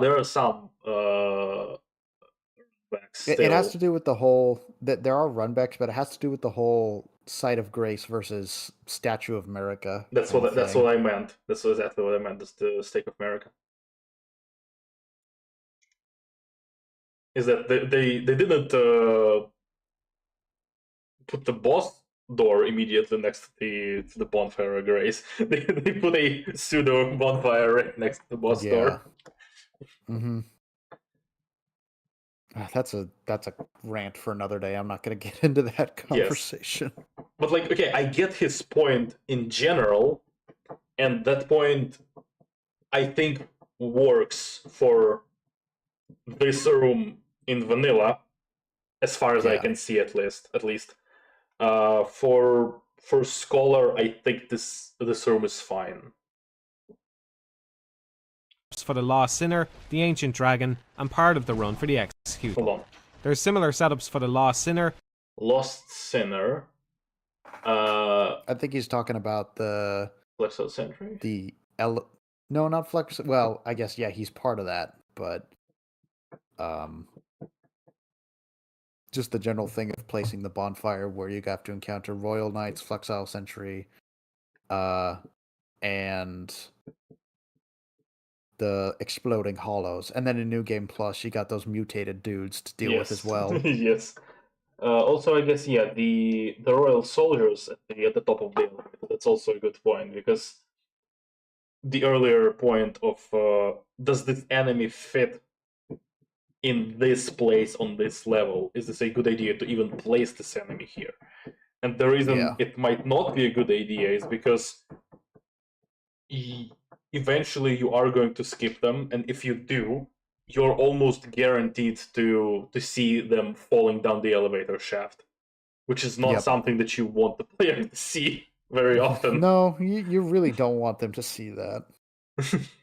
Like, if that is specifically something that the player intentionally does, leading some enemy to fall, sometimes it's okay, but these are just going to just jump down the hole for no reason.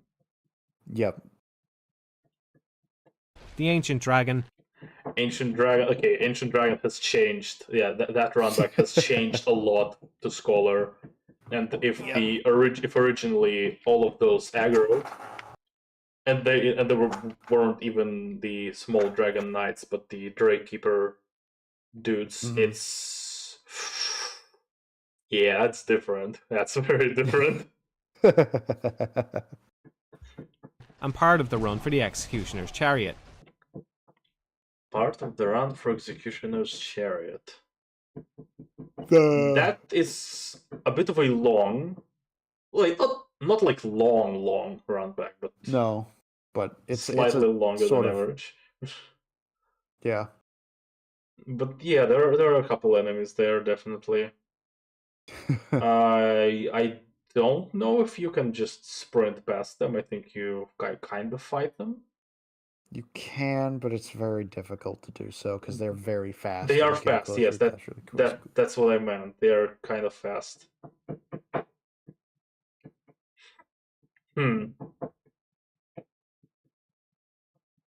This isn't level design. It's tedious, lazy, and frustrating.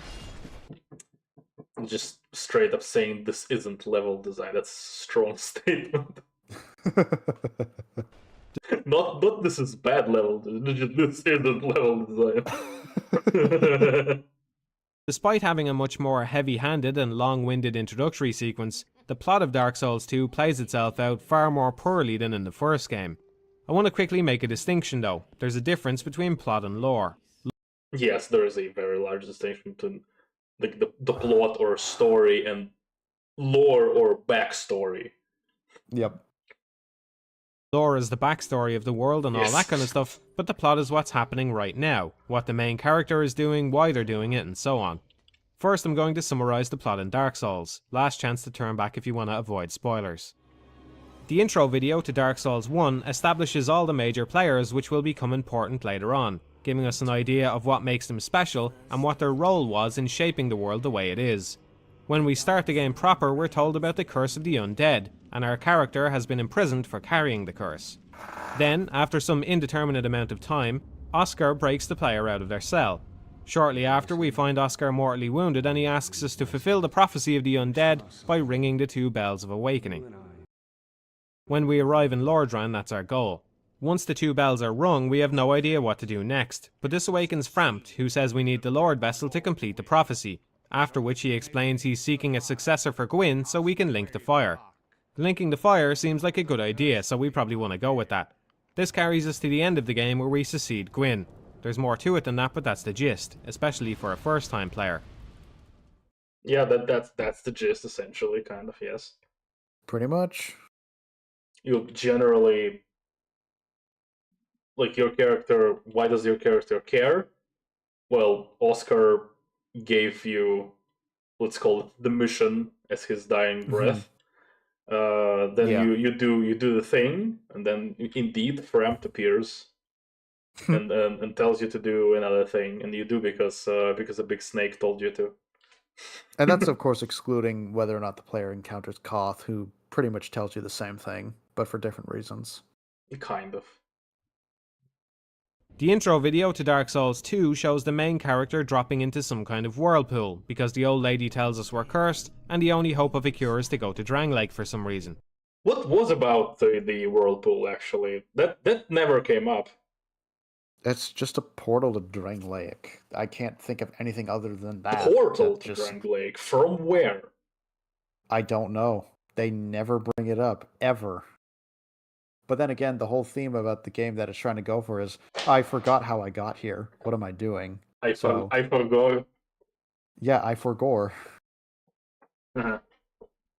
I see. Mm-hmm. There's not much else I can say. She actually says we'll have no idea why we're going to do any of the stuff we're about to do. Upon arrival, we go to a shed and some more old ladies laugh at us. Then, after arriving in some more old ladies laugh at us.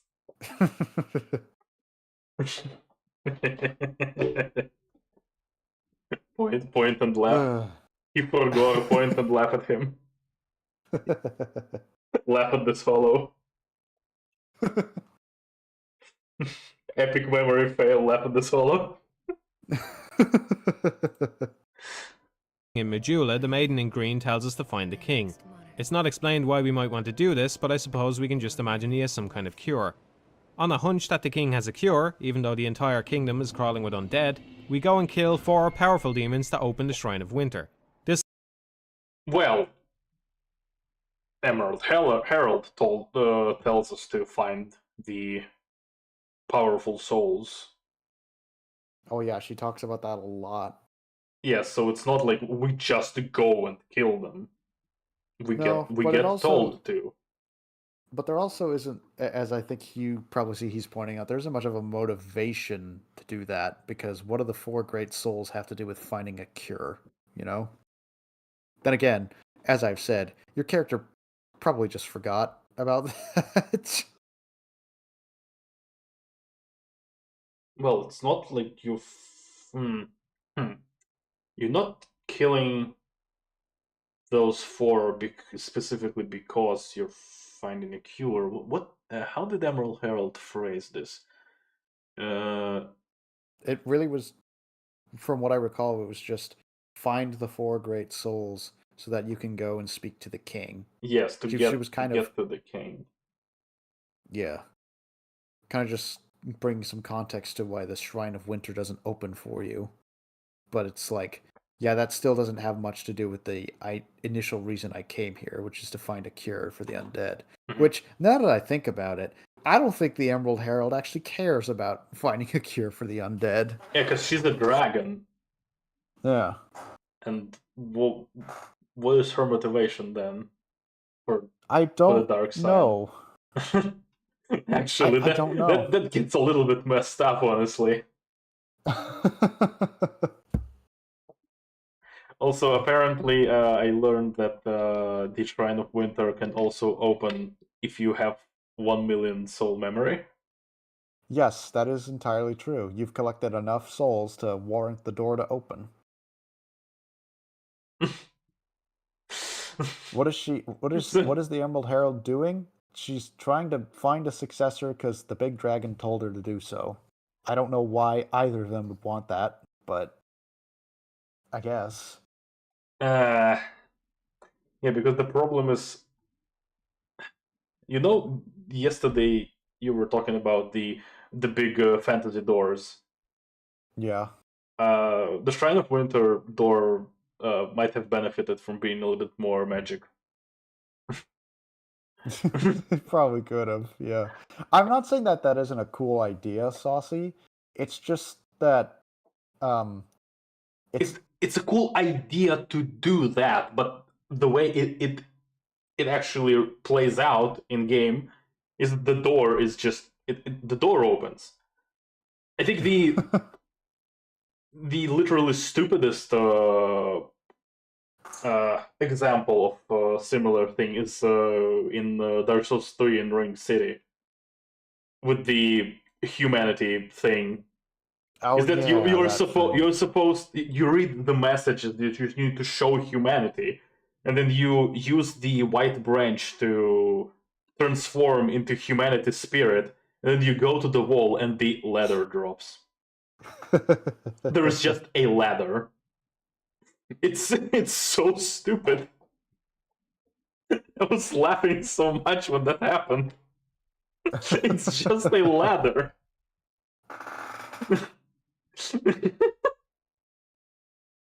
You also what is it with Dark Souls 3 and ladders? You also kill Dancer and the what was her name? I forgot. The old lady that's sitting Emma? in Emma, yes. And you open you use the thing on the statue, and the statue cuts its own neck, and the liquid, allegedly blood, pours out to the basin and fills out, and then the ladder drops. It's it's so elaborate. It's so elaborate, but it's just a ladder. I don't know, man.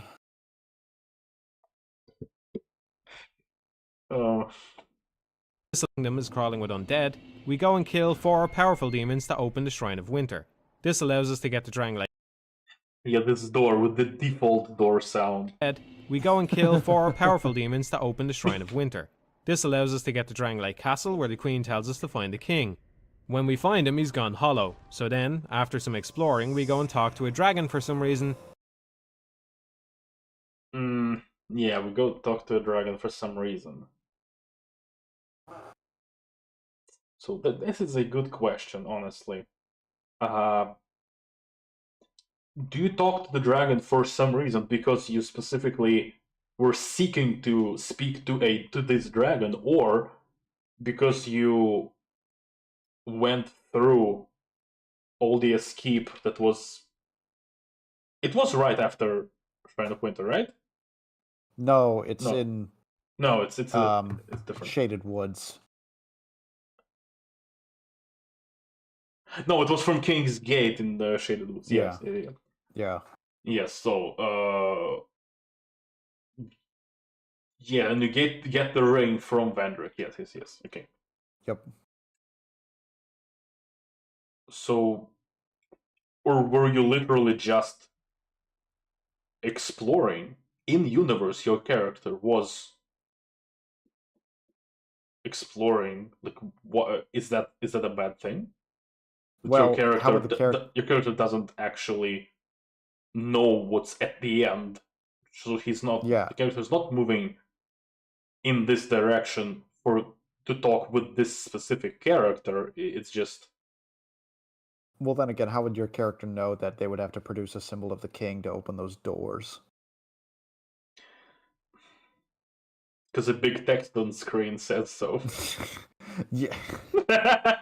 Well, okay, the text can be inscribed on the door. It could have been. I don't think there was any indication that it was, but it very well could have been. You know, with how many examine prompts there are in the game, you could have just said examine on the door. Yes. And you could have read it on the door. It didn't have to be a giant message. Just appears when you're close. Uh-huh.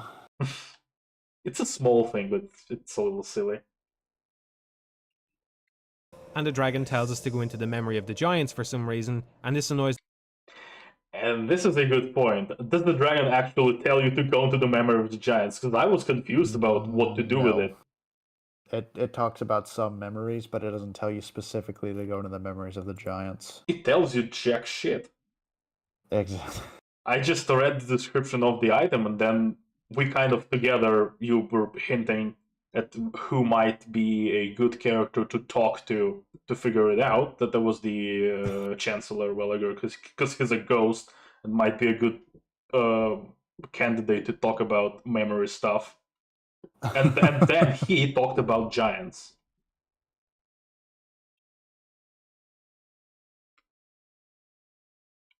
So actually a good question would be, will he talk about giants if you don't have the memory thingy? I don't know. It's kind of trying to decipher whether or not that is actually a valid, not valid, intentional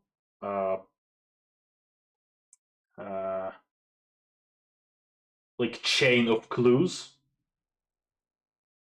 or is it just completely like partially accidentally because we just figured out, well, he's a ghost, so maybe. Yeah, Saucy, it was the Emerald Herald who told you to talk to them. Also, yes, Emerald Herald was at the start of the area. And this annoys the queen for some reason, so we kill her and take the throne for some reason. Annoys the queen for some reason. It doesn't. She's actually quite happy that you got all the souls, because she was essentially using you as a pawn to get access to the Throne of Want. Mm-hmm. Okay, question. Yeah. How would this sequence play out if we didn't kill Throne Watcher and Defender? She enters through the boss fog and says the same thing, but she also poses differently. She like raises her scythe and her hands up into the air, but the dialogue remains the same. Oh, she enters through the door, like behind you. Yeah, she does. Okay, yeah. Okay, that's nice. Mm-hmm. So that lines up with. So she was essentially waiting for you to dispatch the Watcher and Defender. Yep. Okay. That's okay, I think. The pacing of Dark Souls 1 wasn't great after the Lord Vessel, but it did a lot more with a lot less when it came to its plot. Its introductory video set up the world and the major players very efficiently. I also think people underestimate how important Oscar is in Dark Souls. He's the one who kicks off the events of the entire game. Personally, I was never interested in the prophecy, but I wanted to honour the dying request of the guy who freed me, so... Yes, that's essentially it. I think that's what most people would think, you know? Yeah, specifically like, as his dying request, essentially. I don't know what you're talking about, but you're cool, so I'm gonna do it anyways. It worked out. He's cool and he freed you. Yes. So he's done you a solid, now you're doing him a solid by honoring his death wish. So exactly. Either way, this is all the plot a Souls game needs. It seems to me that the new directors confused the obtuse nature of the lore in Demon Souls and Dark Souls with the plot. The story was never complex in the previous Souls games, whereas the one in Dark Souls 2 was poorly presented and unnecessarily convoluted, which left me without a strong sense of purpose for most of the experience. Even now, replaying the game, I have no idea why my character agrees to start wandering Drang-like, killing everything in sight at the start. I wish I could say it was only the main storyline which was a step backwards, but nearly everything involving the NPCs feels like a sharp downgrade. Hold on. Also, the bearer of the curse seek misery. that's very important. It's very informative. Storyline, Drang-like, killing everything in sight at the start. I wish I could say it was only the main storyline which was a step backwards, but nearly everything involving the NPCs feels like a sharp downgrade from the first game. In Dark Souls 1, players find and rescue more and more NPCs which head back to the shrine for a rest. Those NPCs are often useful to the player in some way, but the genius of it is they also often disappear from the shrine at some point too. Yes, they don't really stick around. Nope, So the- they so have the- their so own it's- agenda.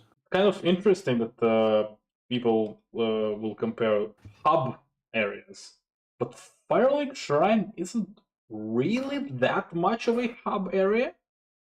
No, I never thought it was too, and I think that's why a lot of people like it in Dark Souls 1.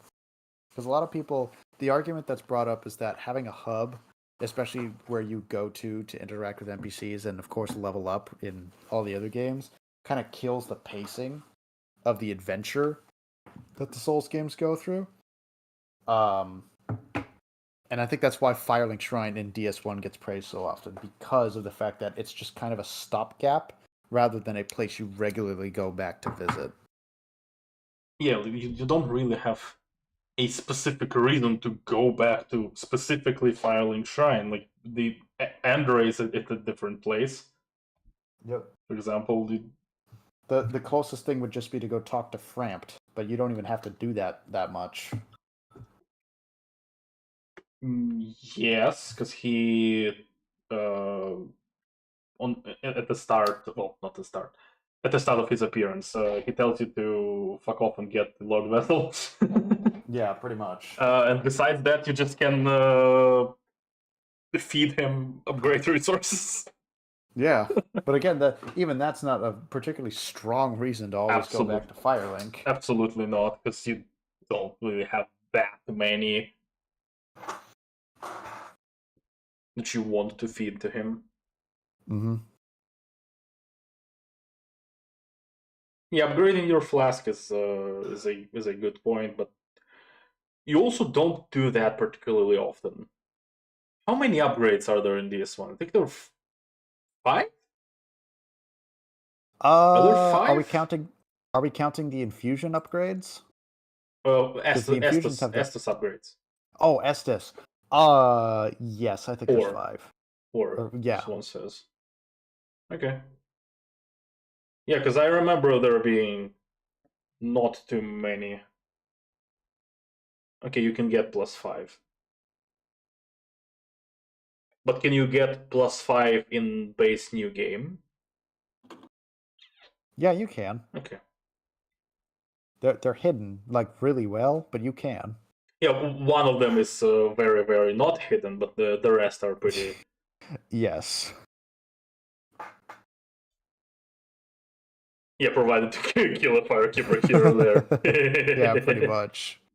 Yeah, but will the one soul that pretty much everybody will find it in how was it called? I forgot the name of the area. Not the Undead Burg, the where Andre sits. Undead Purgatory or what Purgatory? That's oh no, Undead Parish. Parish, Undead yes, Parish. That's the one. Undead Parish. That's the one. Yeah. Guarded by the knight. Yeah, that's the one. Mm-hmm. Each character in Dark Souls 1 feels like they have some kind of goal in the world, and the fact that they move from the shrine brings them to life. It feels like their usefulness as a vendor to the player is secondary to their own goals. You're not the center of the universe in Dark Souls 1 at all. Yes. Yep. I agree. Each character has their own little story they go through as the game progresses. This gives them all an air of believability and provides a satisfying sense of closure, even if that closure usually results in them going hollow.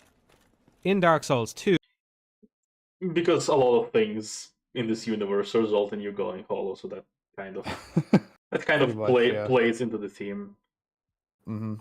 Once an NPC arrives at Majula, they remain in the exact same location for the entirety of the game. And yeah, this one kind of annoys me because of how little she talks of anything. Yeah. Did I ever tell you that the blacksmith is her dad? Or did you find that yes. out? Okay. I think you told me, and also I heard her dialogue and his dialogue about it.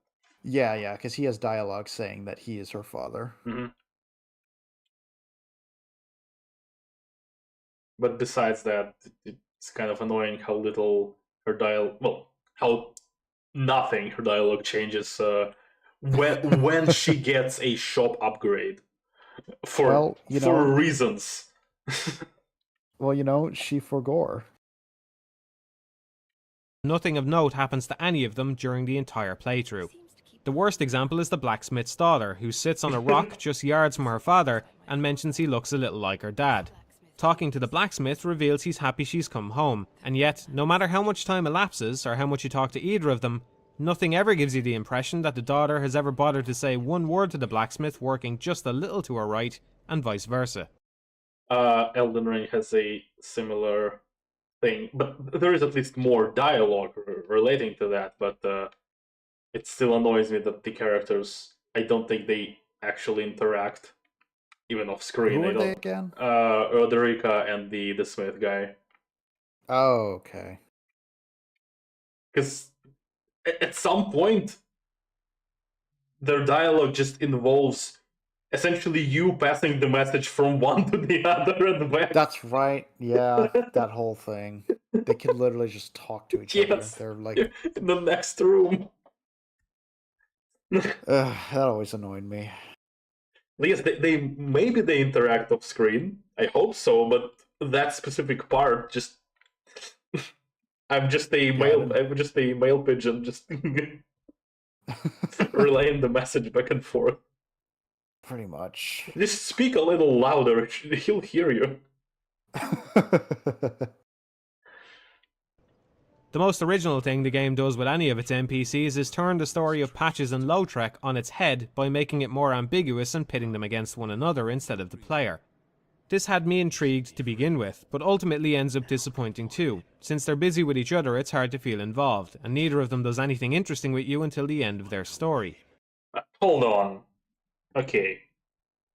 With each other, it's hard me intrigued to begin with, but ultimately ends up disappointing too. Since they're busy with each other, it's hard to feel involved. Since they're busy with each other, it's hard to feel involved. Wouldn't wouldn't being busy with each other be a good thing because you're not the center of the world, like the DS1 argument? Wouldn't that be a push in a good direction? I mean, I don't know the end of their quest line because I missed it, but just general idea in the way he phrased it. I think what Matthew is trying to say is that despite the fact that it does pitch itself as a more similar NPC story quest line to Dark Souls 1, it doesn't have the added benefit of the player's actions heavily affecting what they do like it does in DS1. Well, my actions affected them to not doing it. Exactly, yeah. I think he was just like, I think it's more so just a personal thing for him that he would want to be more involved in a quest line of two guys actively hunting each other down, perhaps giving information or tipping them off or misdirecting them or something like that. But it ends up just kind of being nothing. Even though I think you bring up a good point that Pate and Creighton are closer to a DS1 style NPC quest line. But they're kind of just, yeah, it's not like Sigvard, or not, was it Sigvard or Sigmire? Sigmire is DS1, Sigurd is DS3. Okay, yeah. So Sigmire, in his quest line, despite the fact that he just kind of goes wherever he's feel liking it, he goes wherever he feels like it. Your actions are heavily involved in his quest line. Yeah, because it's not a binary thing of you're not the center of the world for these characters, but at the same time, maybe you're just way too uninvolved in this case. Yeah, I think that's what he's maybe. Yeah. Like I said, I missed the actual quest line, so I told you how it ends, so don't worry about that. Okay. It kind of does end up in a little bit of a wet fart. Yeah. And neither of them does anything interesting with you until the end of their story. I feel like this could have been great if the other NPCs had been able to compensate for this lack of interaction which was present in the previous games. In fact, I'm happy they didn't retread those Patches and Lautrec stories for the third time, but the replacement story isn't quite up to the task. At least this was quite original. Oh. So you just Yeah. find them here, just Just fighting at them. Just going at it. Putting your dukes up, and you get to choose who to kill. What's the dialogue? He swung at me. Mom, he started first. That's clearly Paige right there. Original though, which Chat. is more than like. Just real quick while you play the video, chat, tell us who you always pick, Pate or Creighton. Replacement story isn't quite up to the task. At least this was quite original though, which is more than I can say for most of the other NPCs, especially Crestfallen Warrior III. I think Crestfallen Warrior III. Dark Souls 3 gets another one. It's the fourth one. Gives me conniptions. I think FromSoft earned themselves some leeway since they were forced to switch from the world of Demon Souls to Dark Souls. It seemed natural they might want to carry a few things over. That's why I'm willing to overlook the appearance of Patches and the Crestfallen Warrior in Dark Souls 1, as well as the Maiden in Green in Dark Souls 2. The Crestfallen Warrior has already existed in this universe though, so seeing another character fulfill the same role with the same voice actor is really jarring. Is it actually the same voice actor? It is, actually. That's funny. That is funny. That's really funny. That's the same voice actor.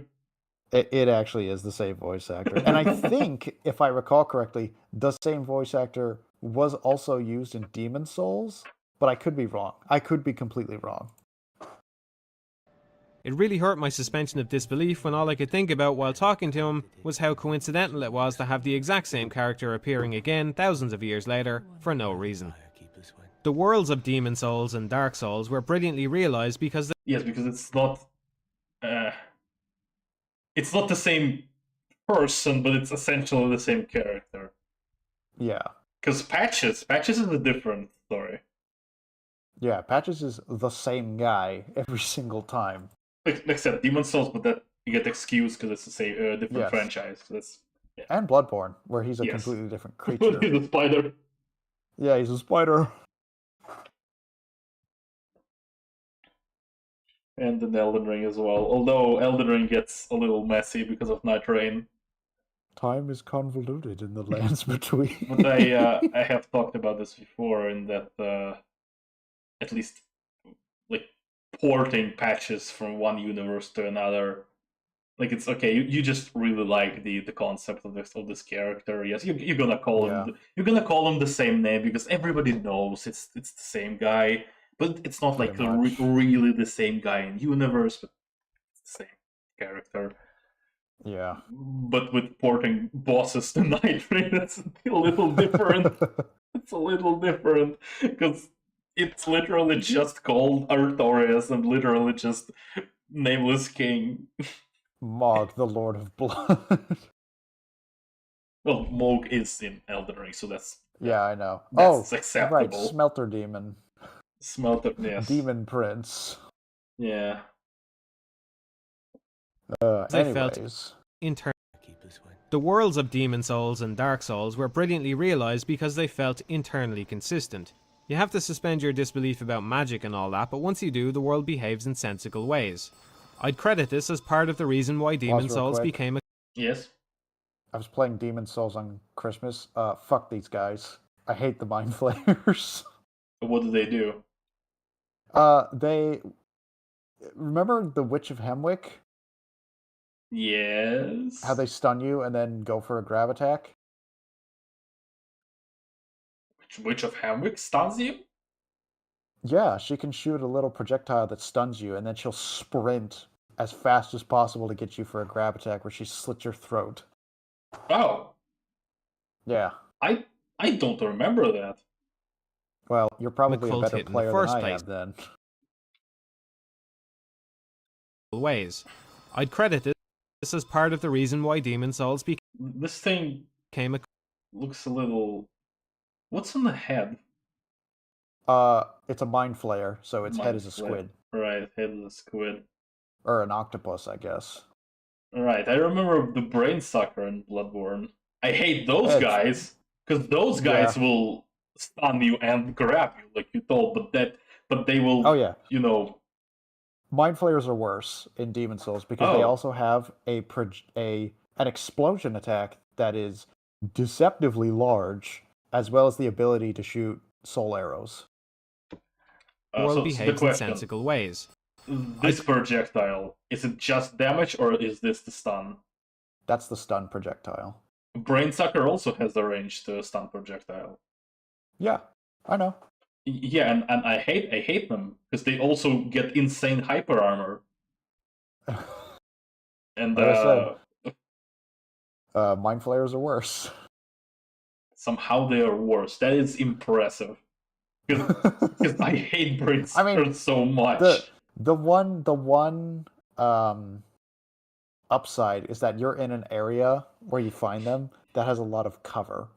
So if you're not stupid, you can easily avoid this kind of thing.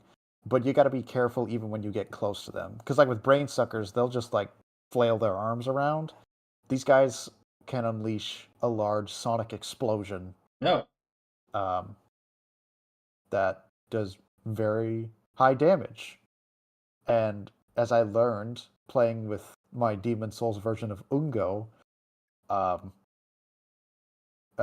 he's not very tanky against that kind of thing, so that's awesome. Okay, so they are more likely to just kill you rather than grab attack you in a chain. Oh yeah, no, their grab attack is most likely just a one-hit kill, especially for that early part of the that's game. better. That doesn't sound very encouraging. Nope. Peter, they are indeed great for the atmosphere. They're not fun to fight though. They really aren't, which is kind of the point of the Prison of Hope. The Prison of Hope. Okay. Yeah, they might as well be very fitting for the area. I wouldn't know, but generally hearing you say that they are more annoying than brain suckers, that is impressive. although part of it is that brain suckers are also placed in some areas where, first of all, there are multiple of them at some points, I think. And I just hate their hyper armor, honestly. No, I don't like the brain suckers either.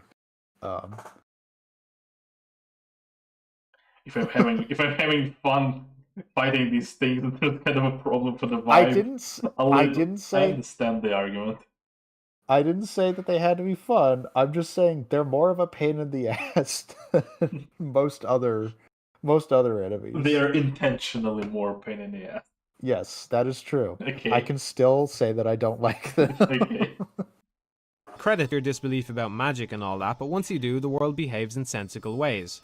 I'd credit this as part of the reason why Demon Souls became a cult hit in the first place. It does an amazing job of pulling you into its world.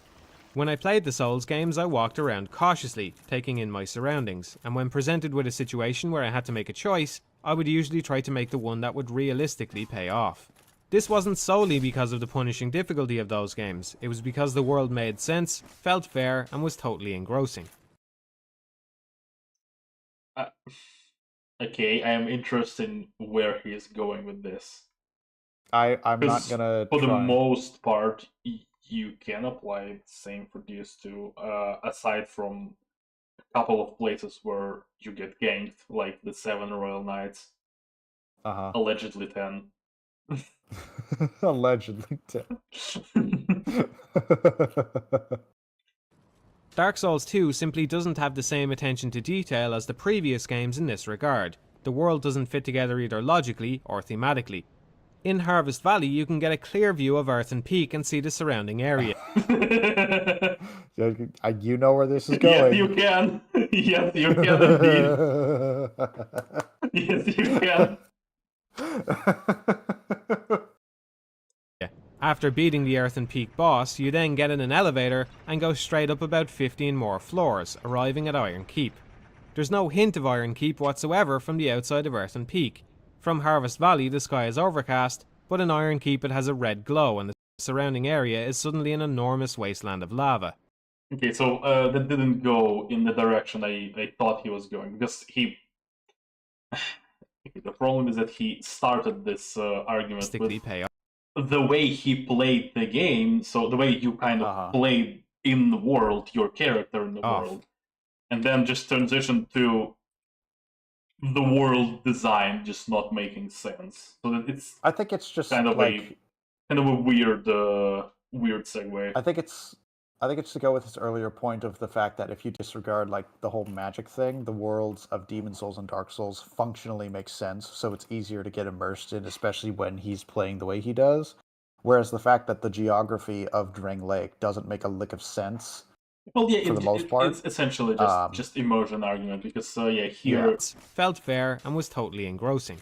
Difficulty of those games. It was because the world made sense, felt fair, and was totally engrossing. Yes, so he's playing this game because it simply makes sense, as well as the world simply made sense. Unlike The sky is overcast.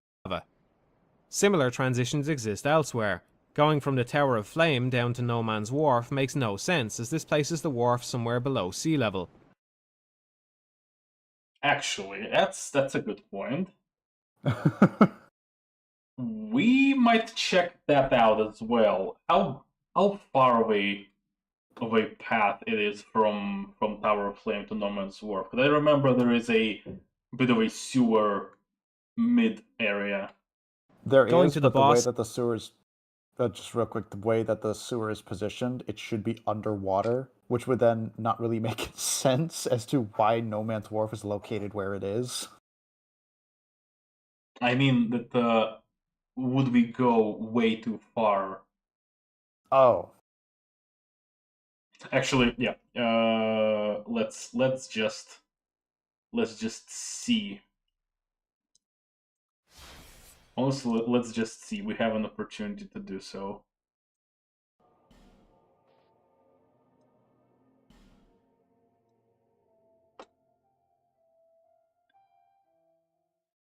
Okay, I need the bonfire name for... it's the one after the dragon, right? Yes, I need the name of that bonfire. I think it'll be just Tower of Flame.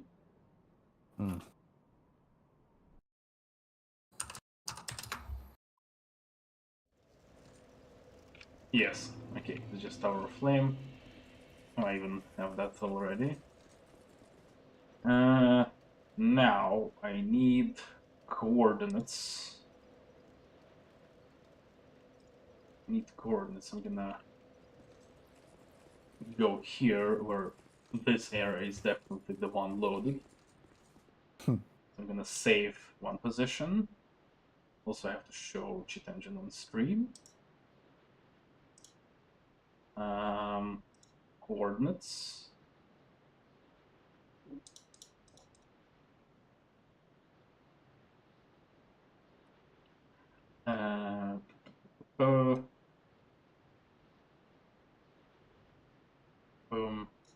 Boom. Shit.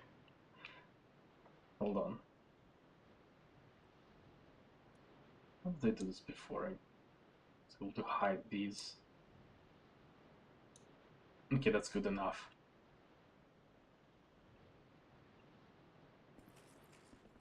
So the interesting thing, will the coordinate system switch?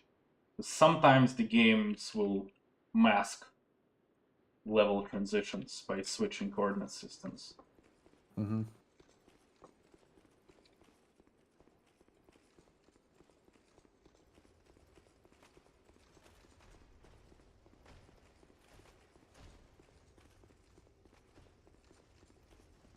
Okay, that's not here.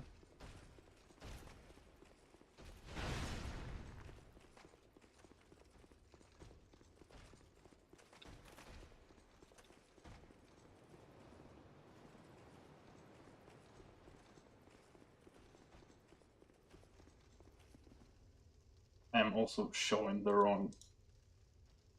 yeah, that's the correct one. Oops, sorry about that. Anyway, doesn't matter. I saved the actual coordinates before, so right. Oops. It's already unloaded.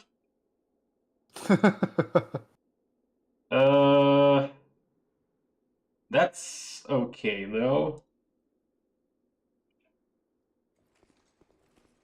That's okay though. So it's unloaded completely. It's not even. Actually, never mind. That's not the correct way to do this. Anyway, I have the coordinates for the original Tower of Flame. Going down to No Man's Wharf. Yeah, I think this is way too far.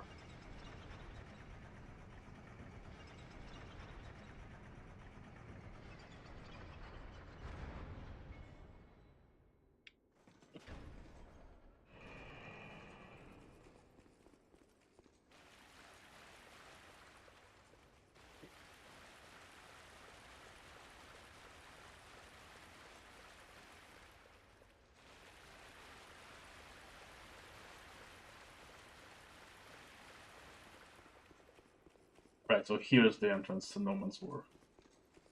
Okay.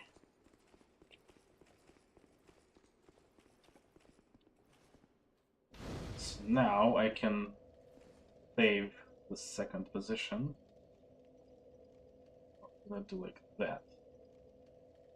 So you can see the coordinates while I can see By Swan. the safe positions. Okay, they can both.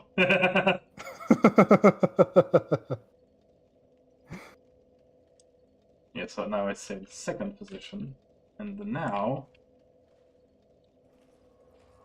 I'm gonna teleport back to Tower of Flame, yes.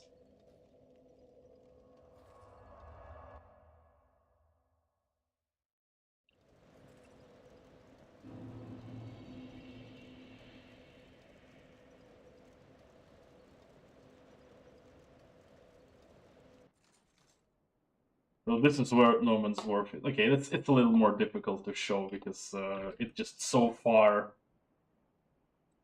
It's just way too far to actually load either of the areas. But yeah, it is below sea level. Huh. It don't make a lot of sense.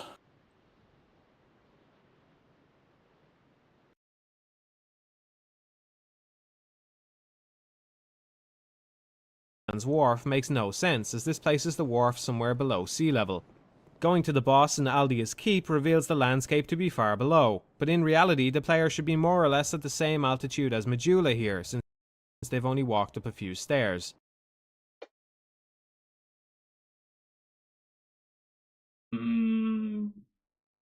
Okay, He'd be more the No Man's Wharf makes no sense, as this places the wharf somewhere below sea level. Going to the boss in Aldia's Keep reveals the landscape to be far below. Reveals the landscape to be far below. That's in relation to the mountain on his right. That's kind of where Majula's altitude was. Because the thing is, you only go to Shaded Woods and walk up a couple flights of stairs in order to get to Aldia's Keep. Yes. But then apparently this reveals that Majula and Aldia's Keep and a fair amount of Drang Lake is all situated on top of a plateau. And of course you can't see these rocky spires in the distance anywhere except for this bridge. Yes. So... Yes, that is a good point, that you can't see them anywhere. You probably should. Especially given how high they are when we go up the elevator after the Guardian Dragon. Yeah, what's their deal? I don't know. But in reality, the player should be more or less at the same altitude as Majula here, since they've only walked up a few stairs. Even worse then, transitioning to the Dragon Area reveals an obviously impossible set of outcrops in the sky which weren't visible just moments before.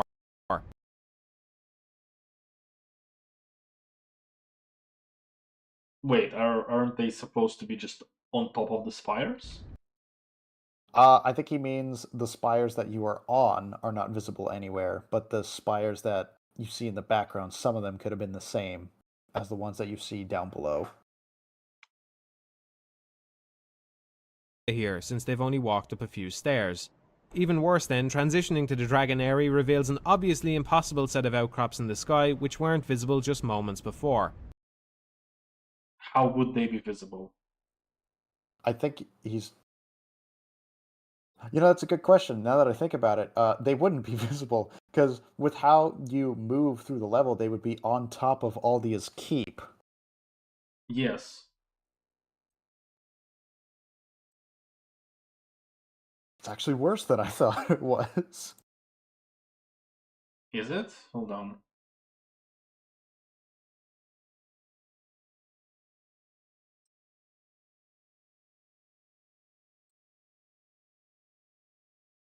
We're gonna get to the bottom of this. Oh no. Oh no. You're gonna cause someone else to get bored and leave. Well, they knew what they signed up for when subscribing to this channel. That's what we do here.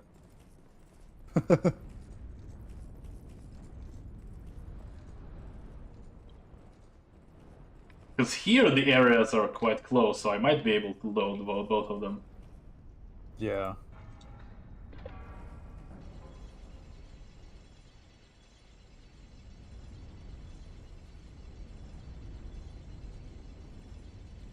It's essentially the same structure as with the Iron Keep. You have an elevator and a small corridor, and then the other area.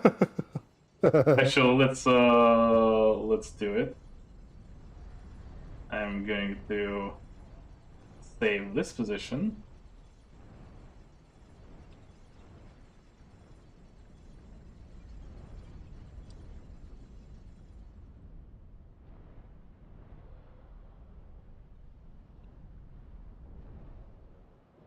Let's save it twice.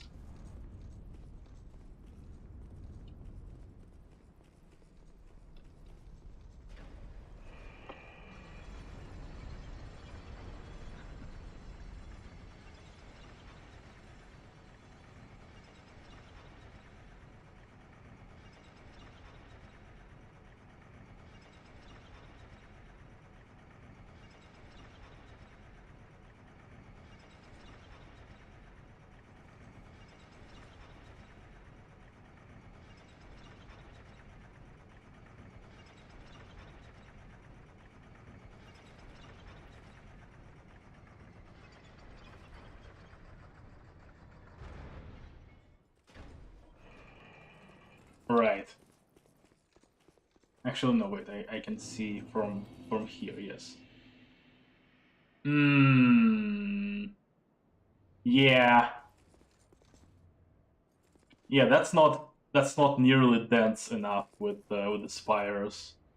And also you can't see high enough to see that there is nothing there. Mm-hmm. Oh, fuck. How did I do this before? God damn it. I forgot how I locked my vertical coordinates. Shit. Anyway. Yeah. Yeah, it's just not there.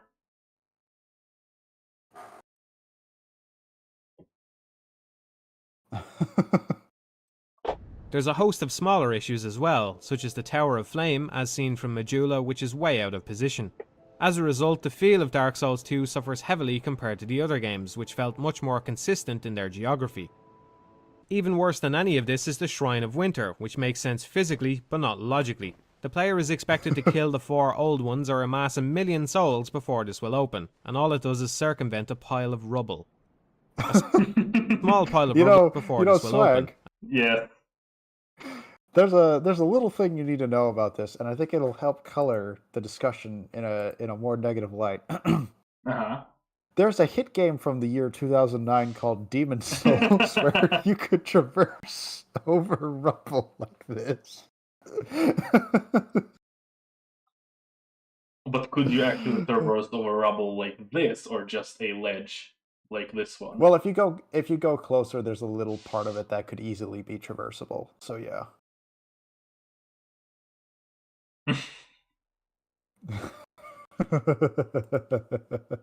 Yeah, like I said, the door could have benefited greatly from being more magical in nature. Yeah.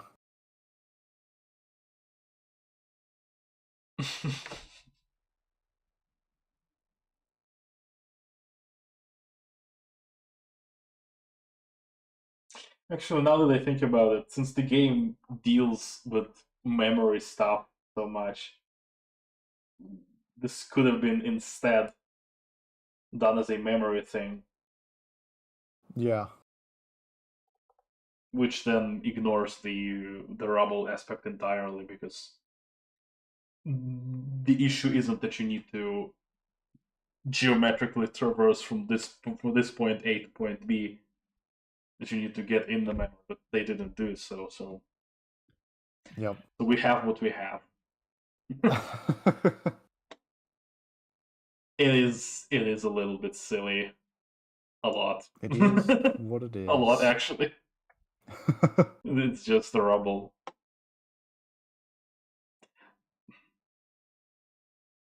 Okay, knowing that there will be defense arguments for everything, what are the defense arguments for this? You know, honestly, Swag, I couldn't even begin to come up with a defense for it. Even No, I to mean, think about how... have you heard any? No, Okay. I couldn't even fathom to try and come up with one, like a fake one on the spot. I see. Then let's continue. We are a third of the video in. Yeah, and I gotta all go it does in is like circumvent an hour and a half. What? Yeah, something came up. Oh, I see. Well, No, it's fine. It's fine. do you want to be like? Do you want to do the next one, or do I just finish it by myself? Whichever you want to do. Well, chat. Decide. A pile of rubble. A small pile of rubble blocks the way in the forest, so rather than climb over it, the character kills 4 of the most powerful beings in existence. I understand why they wanted Drangley Castle gated off until later, but this ridiculously poor level design shattered my suspension of disbelief so hard it never recovered. It might have died in Aldia's Keep anyway, where a bunch of creatures sit around in cages they're easily capable of demolishing.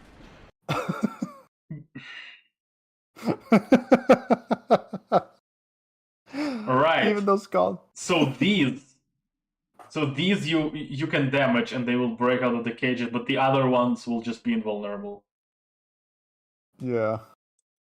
There were plenty of other weird, grating decisions made in other areas too, like bonfires which spawn you in range of enemies. Yeah, that's been fixed. I don't remember this guy shooting me when I was just sitting at the bonfire. When I stood up and slightly walked, yes, but I don't remember when I was just sitting. Yeah.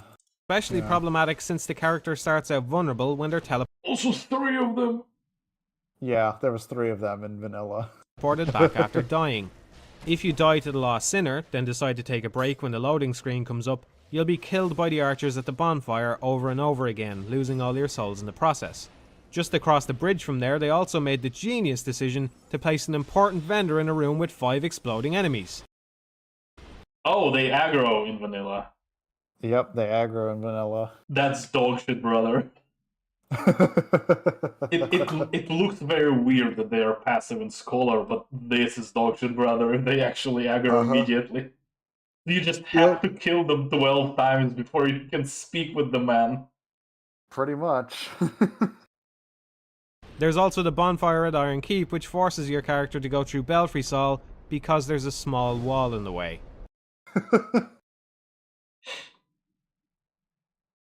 Yes.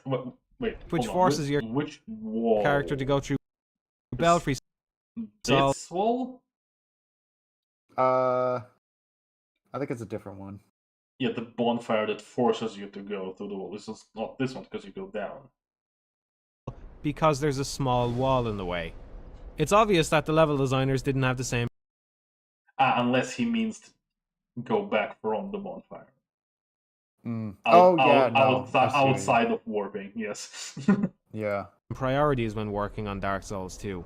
I'd imagine the decision to allow warping right from the start of the game was made very early on in development, since every level is essentially a long tunnel leading to a dead end. I've seen some people compare this to the level design in Demon's Souls, but honestly that is an insulting statement to make about that game. Even in Demon's Souls, the levels were often designed to loop back around on themselves to provide shortcuts. They were usually presented in a very natural way which matched up with the style of the world. In Boletaria you unlock gates, in Stonefang you activate a lift, in Latria you open up locked doors. Were there that many shortcuts in DS2? There was a Specifically few. shortcuts. There was a few, but I think the linear nature of the levels didn't necessitate shortcuts. And plus there was copious amounts of bonfires as well, which I think he's about to get into. Okay. By The level design comparison, in Dark Souls 2 is not only lazy because it provides an incoherent world compared to Dark Souls 1, but also because it has less interesting layouts than the levels in either of the previous games. Many of the areas look interesting and large from the outside, only to be totally underwhelming when you actually go through them. Interesting from the outside, underwhelming when you go through them, like Dragon Area. Which, yeah, that's what you said when we were going through the areas. That yeah, it looks imposing, but it's a straight shot from point A to point B. Pretty much, yeah. There's side tower- stuff to do, but it's all like optional. Tower of Flame is a small path with one Generally, I don't like the optional content argument as like, well, you don't need to do that. I wouldn't know. Like normally No, on a first playthrough without googling anything, I wouldn't know what's optional about this. Oh yeah, no, I'm not trying to Yeah. lay that out as a defense or anything. It's like the actual progression of Dragonary is just a straight shot through one zip line. Yes. The rest of that is, and it's not even like it's hard or anything at Dragonary. It's actually quite simplistic. It's just like, wow, this level is actually incredibly short. Like Yes. the beginning half of it. Actually, yeah. short divergence leading to an optional boss. Aldia's Keep has a nice entryway, then turns into a single long corridor with a few small side rooms. And with a shit ton of enemies. Well, not a shit ton Yes. of enemies, but they big enemies. Dranglake Castle is a series of narrow, nonsensical hallways. Contrast that with the Castle of Anor Londo, which was by no Why are the Dranglake hallways nonsensical?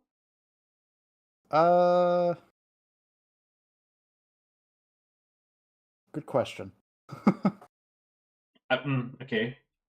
I didn't think that they were nonsensical, really. The hallways. I'm trying to remember what kind of Doesn't hallways he's seem- talking about, though. Doesn't seem like a real livable castle. That kind of is a problem for many areas in general. The people were supposed to be living somewhere around here. Yeah. And yeah, I suppose Anor Londo Castle is better in that regard. Well, it's not a castle, it's a cathedral. Actually? Actually? Yes. no means perfect, but actually had some rooms to explore like a castle should. The only shortcut I can even remember from Dark Souls 2 is kicking over a tree in Huntsman's Copse, which turns out to be totally unnecessary anyway since there's a bonfire placed right next to it. Even Because it's a shortcut. Right, it's a shortcut from the bonfire to an earlier part. Yep. Which also has a bonfire not 5 seconds away from that shortcut. That's a good point. I haven't thought about it. That's funny. That's funny. given the opportunity for a good, well-placed shortcut, the designers neglected to place one. The same bonfire in Huntsman's Copse is directly below the bridge which leads to the area boss. There could have easily been a ladder placed here to kick down in order to provide a shortcut.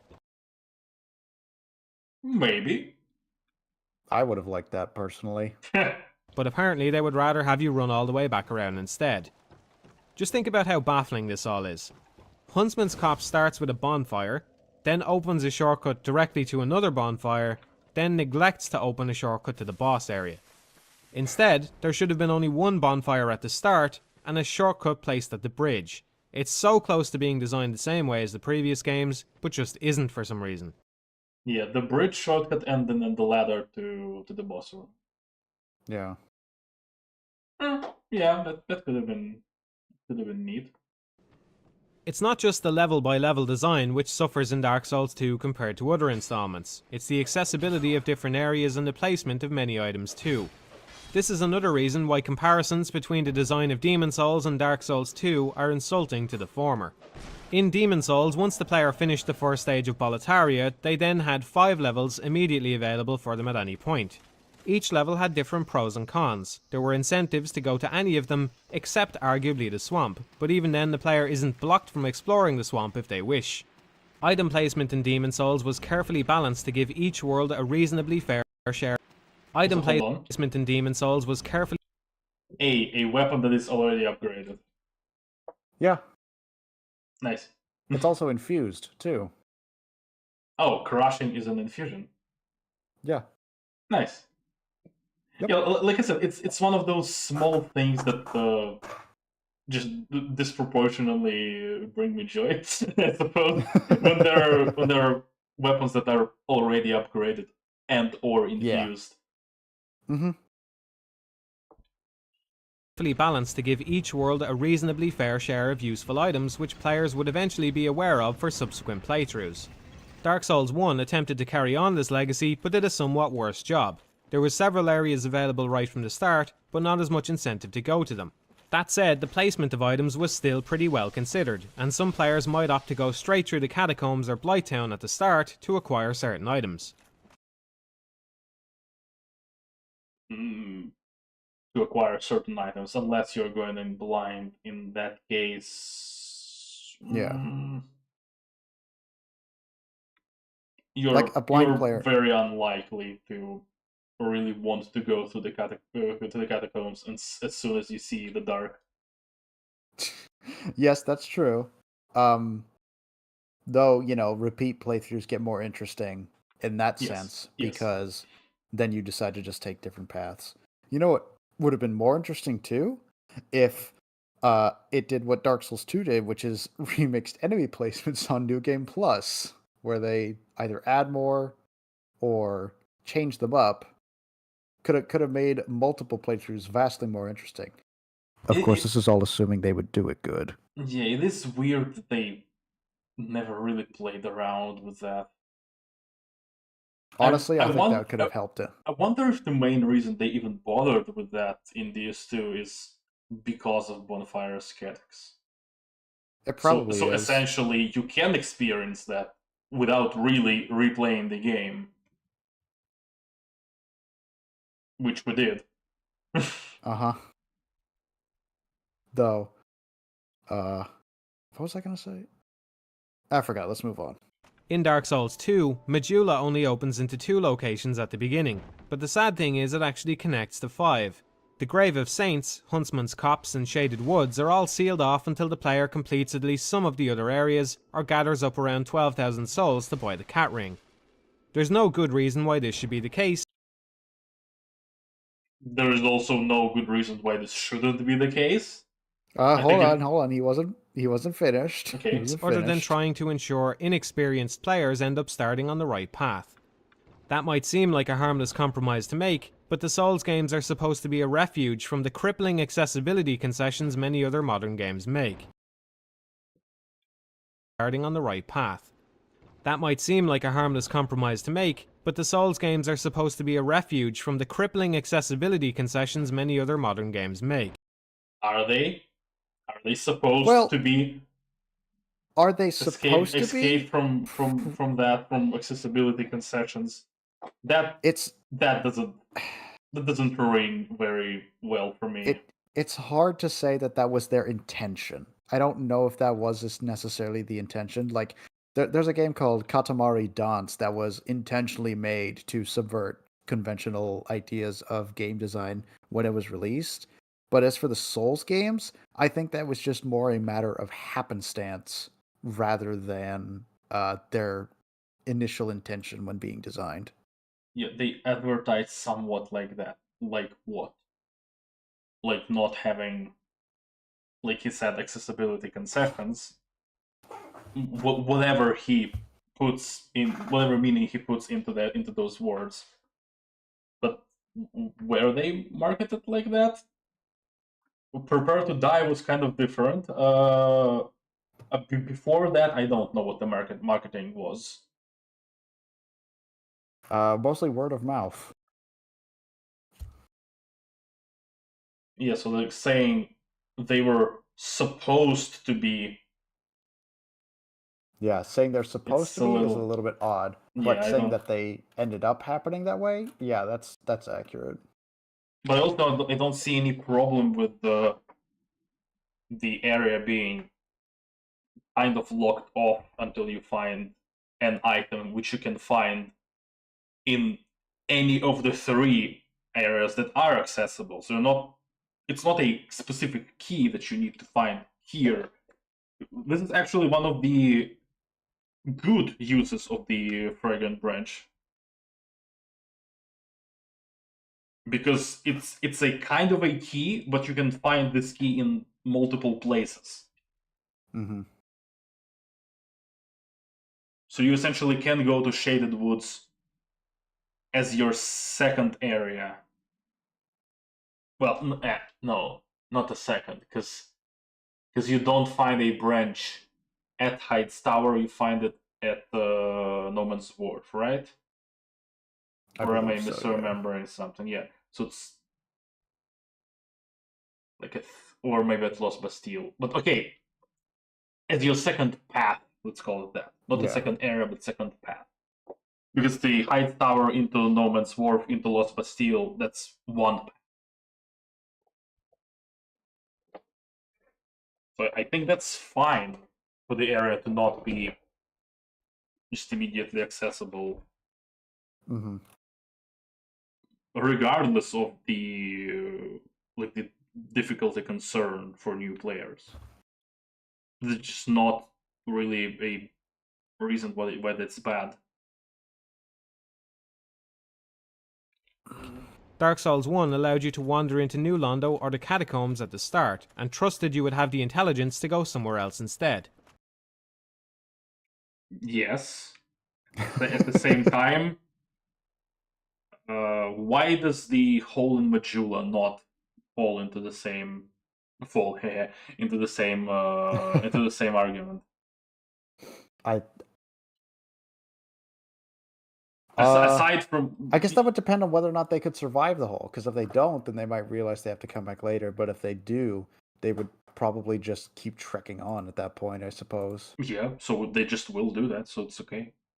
So. But also, as you need to consider, as Elite Knight said earlier, looks like they made this game easier so casual players can play.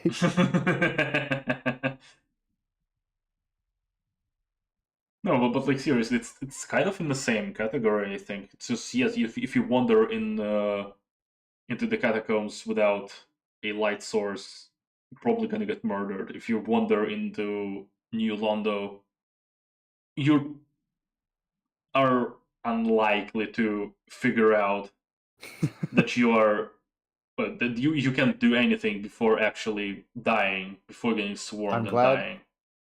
I'm glad you said unlikely, because if you said they were incapable of figuring it out, I was going to have to point out the fact that there are 2 free of those ghost hands that you can get for damage. I'm not even saying, I'm not even talking about the transient curse. I'm talking about the actual, like, if you don't even have them, you're likely to die before, figuring out, nope, I'm out. Yeah.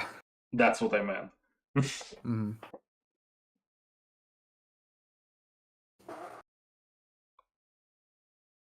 Dark Souls 2 doesn't seem to have as much trust in the player.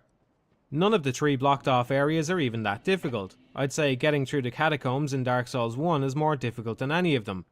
Actually, a good point about the area difficulty, because I was concerned about it, because we were going, okay, this path, then this path, and we could have gone this second path first. So how is it gonna get balanced? And it turned out that the enemies are just kind of at this very similar power level. Yep. So it was not an actual concern you needed to have. Which was a little bit weird, honestly. That they were really close in power level. Mm-hmm. On the other hand, this also gives you quite a bit of buffer to figure out your build.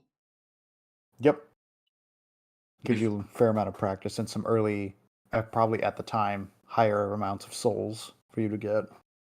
Yeah, and also the level scale, not the level scaling, the how many souls you need per level scales. The scale of that is very shallow in this game, so it doesn't immediately shoot up in the sky. So you know what I mean, right? That the higher level requirement for souls isn't as high as doesn't jump up as much from the lower level requirement. Yeah. So all of that combined gives you quite a bit of buffer to figure out your build. And if ADP was advertised properly to figure out that part. Yeah, that's a good point. We gotta take that into consideration as well. So it's frustrating that these areas and the items they contain are locked away until later for no good reason. Locked away later for no good reason.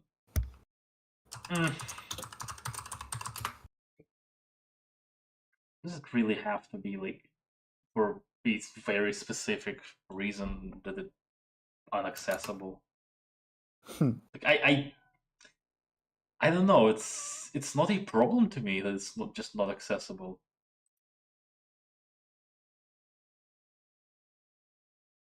I guess it's just in comparison to how the previous games were. Like, it's one thing if it's not accessible from the get-go, but if the previous two offered a greater amount of accessibility in areas.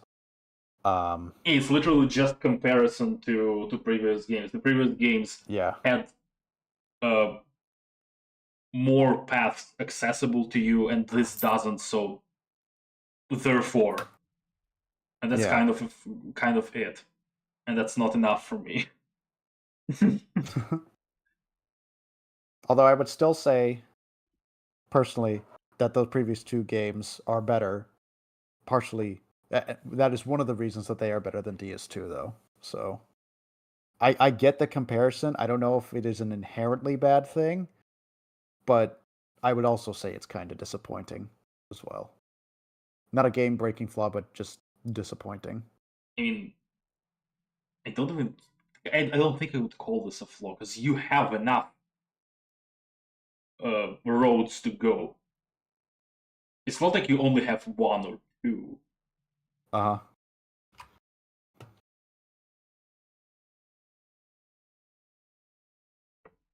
This has an adverse effect on multiple playthroughs of the game since they all start out the same way.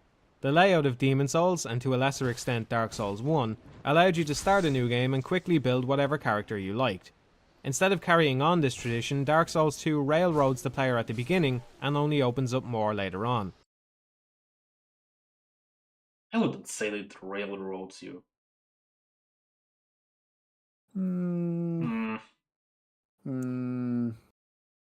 I definitely say this is a weak argument. I would definitely say Dark Souls 3 railroads you, but that's kind of how the whole game is. Kind of. Dark Souls 3 has often have the structure of you have to do two things in order to progress into the single road that goes from one of those two things. But you can't just do one of them. You need to do both. That gets repeated. I think three times. It's the Cathedral of the Deep. Cathedral of the Deep. The doll from the Deacons and Wolnir in order to get into Iratil. Yeah. Then you get Aldrich and Yorm in order to get to Dancer, which you technically can do before, which is Yes. which is cool. Mm-hmm.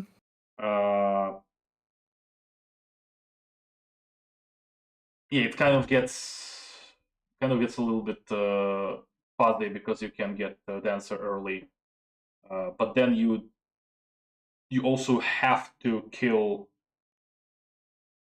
all the Jorm, Dancer, and Dragon Slayer armor in order to get to the Grand Archives. So you can't just kill Dancer and Dragon Slayer armor. And that's a little bit silly because the way it opens is just there's a corpse of a dude that has a key. And that corpse doesn't appear for reasons. It gets a little bit silly, Yeah. but that's the structure of. There's a serious lack of useful equipment in the first half of the game, which becomes doubly problematic since players are going to waste Titanite and Souls on weapons they're not very attached to. I will Okay. say that the early part of the game doesn't have enough infusion stones. Okay, and here's the thing. He's about to make a point that is applicable to mostly vanilla, not necessarily Dark Souls 2 Skull of the First Sin. Okay. So, Simply because they don't have any other options. The Ember needed to ascend weapons is tucked all the way away in Iron Keep, Yes. which means at the very least going through the Tower of Flame, Huntsman's Copse, Harvest Valley, and Earthen Peak just to snag the Ember. Never mind the other materials you might want for your weapon.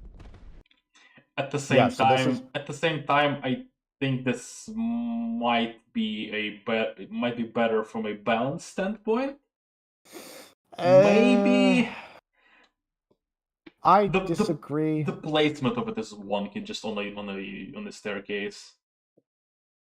I don't know. I kind of disagree, especially with how Dark Souls 2 handles enemy encounters of giving multiple. I think it's a bit of a fair trade-off to allow the character to be more powerful in order to have a better chance to come up against a lot of the large groups that you go through.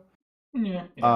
And so I'm personally okay with the Ember being moved to an area that's not only in the early game, that being the Lost Bastille, but one that's also in a location that kind of makes sense for it to be there. Because like in Dark Souls 1, the first Ember you can acquire is just about a hop and a skip away from Andre, located where the Moonlight Butterfly is at. The other ones I know are in different locations compared to where they would be for their respective blacksmiths. But also at the same time, like, even when you got to Andre, another aspect to it is the lack of unlimited vendors until the late game. The problem with the Macduff getting the Ember with the large shards is that you don't have a source of normal shards.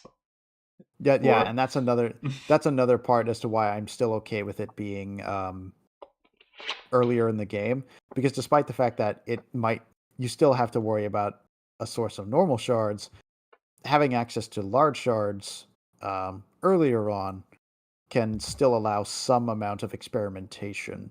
Okay, a little bit of a compromise. What if Macduff with the Ember started selling normal shards, and what's her name?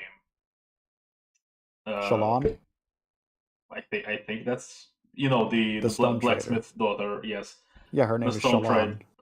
Okay, if she sold the large shards instead, I would be okay with that too. Because like I said, that's earlier than Iron Key. Yes, literally one area earlier than Iron Key. It is a concession that I'm okay with, based on how the game is. But if Macduff sold infinite small shards when you gave him embers, that's what I'm saying. Him the ember, I would be okay with that too. It's just I'm less angry about it just because of how Dark Souls 2 actually is as a product. Yeah, like the rebalance is Macduff by default. Does he sell any shards by default? I think he sells a little bit. Okay, so anyway, by default, let's say that he sells a small amount of small shards. Then you give him the Ember, he sells infinite small shards, and a couple of large, again, small amount, maybe 2 or 3. I'd be okay with that as well. And then sells infinite larges. Yeah, no, I'd be fine. And it would make more sense for her to be able to sell infinite shards since she says she's good at picking out blacksmithing shards. But like I said, with how the game handles the infinite small shards vendors, I am more okay with the infinite large vendor getting moved earlier in the game. So the majority of hold on. Twinkling snag the Ember. I just had a glitch, but it looks okay. Never mind the other materials you might want for your weapon. The majority of Twinkling Titanite needed for special upgrades is only available once the player gets to Dranglake Castle. Yes. That's another thing, is that the Twinkling Titanite and Petrified Bone thingies, they were very few. Right up until we entered DLCs, and then I got a shit ton. I don't like that the final upgrade is done with the same material. I also forgot, I also don't remember how it was in DS1, but I like how DS3 does that. You need a slab to upgrade any weapon to final form. If I recall correctly, in DS1, there were different types of Titanite slabs to go along with the different types of infusions or other upgrade materials. Yes, but specifically for Twinkling or Demon Titanite. Yeah. How was that in DS1? Because I don't remember. I think it was the same as it is in DS2, where you just did 5 of a certain material. Yeah, so if not, then I think they may have used a regular Titanite slab. Yeah, so I don't like that. Because you spend that's fair enough a large amount of materials to upgrade to the final form, but at the same time there is no real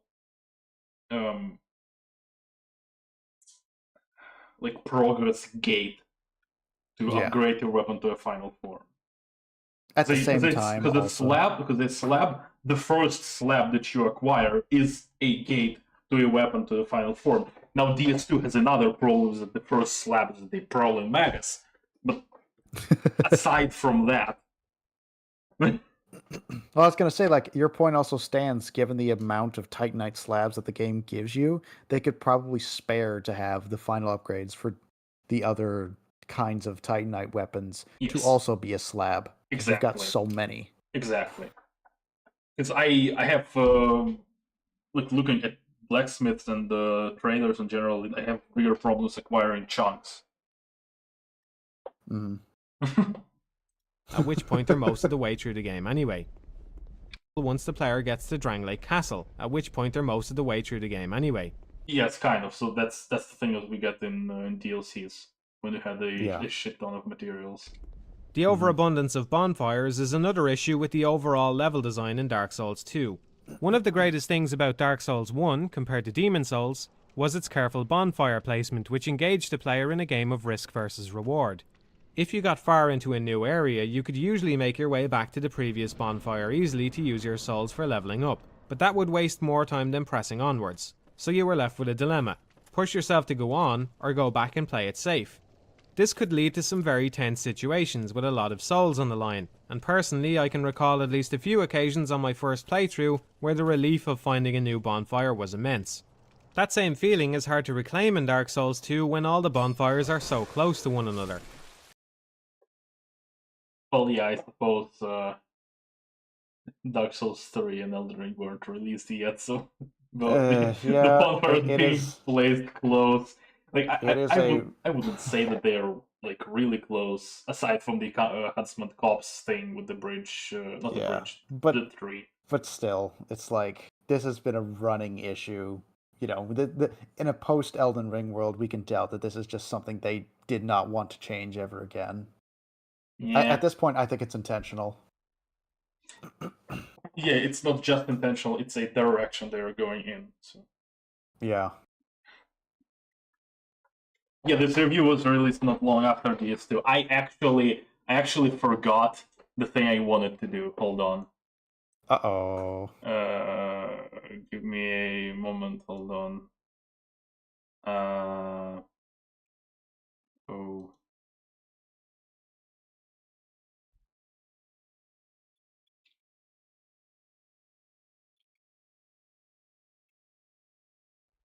I forgot that I wanted to open with this video. A clip from a video. Oh, yeah, that's right.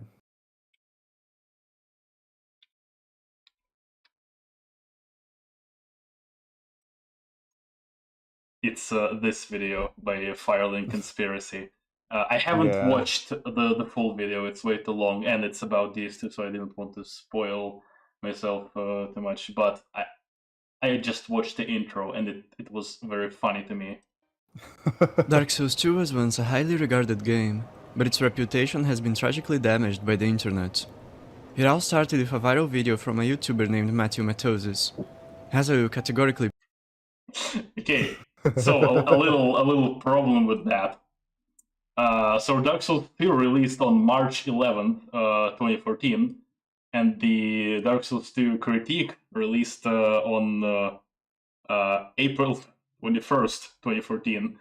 So that means that Dark Souls 2 was a highly regarded game for a grand total of 41 days. I mean, to be fair, a bit over a month would probably be a normal amount of time. I actually if you do ever end up watching that video. I actually forgot they wanted to open with that. Okay, if you do ever end up watching that video in full, let me know in case he makes some really dumb statements. He might make some good points. I don't know. I haven't seen it either. So. I don't know. Maybe. Definitely not on stream. Oh yeah, no. This would be off stream. Just to let others know, this is not going to be stream content. Uh-huh. But join the Discord if you want to discuss. Yes, exactly. The link to Discord is pinned in the chat. Claim in Dark Souls 2 when all the bonfires are so close to one another. The Lost Bastille, one of the only complexly woven levels in Dark Souls 2, has 5 bonfires, 6 if we include Sinner's Rise, whereas places like the Painted World and Undead Burg only had 1 each. Not only this, but the way... I don't think we should include Sinner's Rise. No, it's its own separate thing. And plus it's just a singular hallway, essentially. It is. And the path from the nearest bonfire to the Sinner's Rise bonfire, it's long enough. Like it's not very long, it's long enough. Yeah.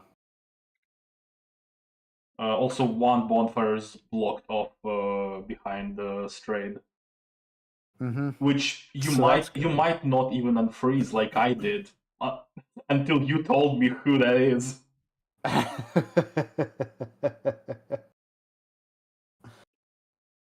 See, this is why you needed me. The way health in general is handled in Dark Souls 2 removes even more of the tension from the first game. In Demon Souls, players could farm healing grass off the enemies in Boletaria and carry around more than they would ever need. So in Dark Souls, the Estus system was introduced to stop this kind of healing abuse. The regeneration ring was also removed, meaning the only ways to heal were to use Estus, engage in combat successfully with the Ring of the Evil Eye, use up a humanity... Okay. The regeneration ring was removed, but engage in combat successfully with the Ring of the Evil Eye. Oh, hold on a minute. No. That's not what he's referring to. DS or Demon Souls had a passive health regeneration ring that was actually more effective than the ones added in later games. So it didn't function like the Ring of Evil Eye. So I think that's why he made the distinction. No, I mean okay. So you're saying that the regeneration ring in Demon Souls was like actually viable regeneration. It was actually powerful. It didn't insta full heal you or anything like that, but yes, Obviously. especially given the slow nature of the game, meant that ring could have a large impact on your survivability.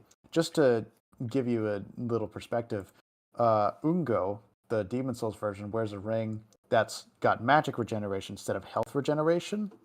And because of that ring, coupled with 2 items that increase my magic meter, I almost never have to use the items that restore your magic meter unless I've just been constantly spamming magic, but that doesn't happen particularly often. So health regeneration and magic regeneration are actually very powerful in Demon Souls. Okay, Fextra says that it regens 4 health per second. Yes. So that is higher. Yeah. Than so it's actually really good. Which is why they removed it, because it was a little too good. Yes, because Dark Souls 3 Sun Priestess ring, that's 2 per second. And Dark Souls 2 Ring of Restoration is also 2 per second. Except in Dark Souls 2 you have just more health in general. How's the health bar for Demon Souls? Kind of small in comparison to the other Souls games, especially when you're in Soul form, where it's either cut in half or cut to a third, or cut to 2/3 when you have the Cling Ring. Yeah, in that case, yes, 4 per second is a lot. Yep. Because 2 per second in Dark Souls 3 is like, okay, I will take that. But 2 per second in Dark Souls 2 is nothing. It's actually nothing, especially considering life gems. And then 4 per second in Demon Souls, you'd be stupid not to use it, because it just makes you all the more survivable. Yeah, if the health bar is generally shorter in Demon Souls, then 4 per second is quite good. Yep. Yeah, but the Ring of Evil Eye, that's so little. Mm-hmm. It's so little. It is so little, but it counts. It's a ring slot in a game with 2 ring slots. No, I'm not gonna use it. And also, can I complain about of how is it called in Dark Souls 2? The shield. There's a great shield that has the same effect. Well, to be fair, Demon Souls started that. Oh wait, no, a shield with an evil eye effect, or a shield with a health regen. Okay, with an evil eye effect. Never mind. Wicked Eye Great Shield. So it has the effect of Ring of the Evil Eye, but it doesn't have 100% physical reduction, at which point it just cancels itself. And it's not good enough to use for the other stats. Like it's decent, but it's not good enough to ignore the 90% reduction. It's not even 95, it's 90. Nah, man, you gotta just two-hand it and dodge good. It'll be great. It's the most effective shield. Or learn a miracle. In combat successfully with the Ring of the Evil Eye, use up a humanity, or learn a miracle. Yeah, use up a humanity, which you have a lot of. Yes, which, by the way, H. Bomber Guy didn't count that as a healing item in his DS2 critique, which is like, buddy, these things are basically divine blessings. They count. I don't care how rare they are, so are divine blessings. And that's not even counting the fact that humanities, at some point in DS1, are actually quite common. And also, hold on. Remind me, the humanities that you have, like in the counter at the top, when you kindle, you use those. Yes. Yes. So you can double dip the usefulness actually, because you can use them to heal. And then you can kindle. Yeah. So they are definitely an item that counts. Yes. Anyways. This was one of the most fundamental and greatest improvements going from Demon Souls to Dark Souls, made for the very clear purpose of forcing players to take their health seriously. Actually, you know what I'm thinking about right now about the humanities is that once you unlock warping, which would also be roughly the point where you start having appreciable amount of humanities, Yeah. you might actually just use them to heal, and then after you defeat the next boss that you were having trouble with, then you go and warp to one bonfire, then another, then another, then kindle them with the humanities that you have in the counter Yep. to just expand them, and then go on to the next adventure. Yep, pretty much. Because I haven't done that in my playthrough, but I just thought that yes, I could have done that actually, specifically that sequence. It's a viable strategy to do that. Even now, after playing Dark Souls 2 several times, I can't believe the new directors backtracked on this extremely important and well-reasoned change. It seems to me like they didn't understand the significance of healing in Dark Souls, in which case they should never have been placed in charge of this game. Dark Souls 2 adds in consumable healing items and a regeneration ring placed in a prominent location early on.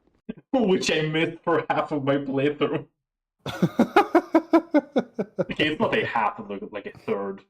But yes, yeah, but still. I just managed to not walk into this direction after we killed the last giant. Exactly. It's a little, but also, funny. But also, yes, the ring is shit, so... Still counts, even though it sucks. Which can be easily equipped on any build since there's 2 additional ring slots. In Dark Souls 1, a player on half health would have to consider carefully whether or not to use one of their flasks now, or wait until they sustained more damage in order to maximise its usefulness. This is a subtle gameplay mechanic, but one which adds a very welcome layer of decision making to healing and increases the tension of exploring. In Dark Souls 2 this has been stripped out. Damage at half health will heal gradually with the regeneration ring, and even if you run out of Estus you can always fall back to other items.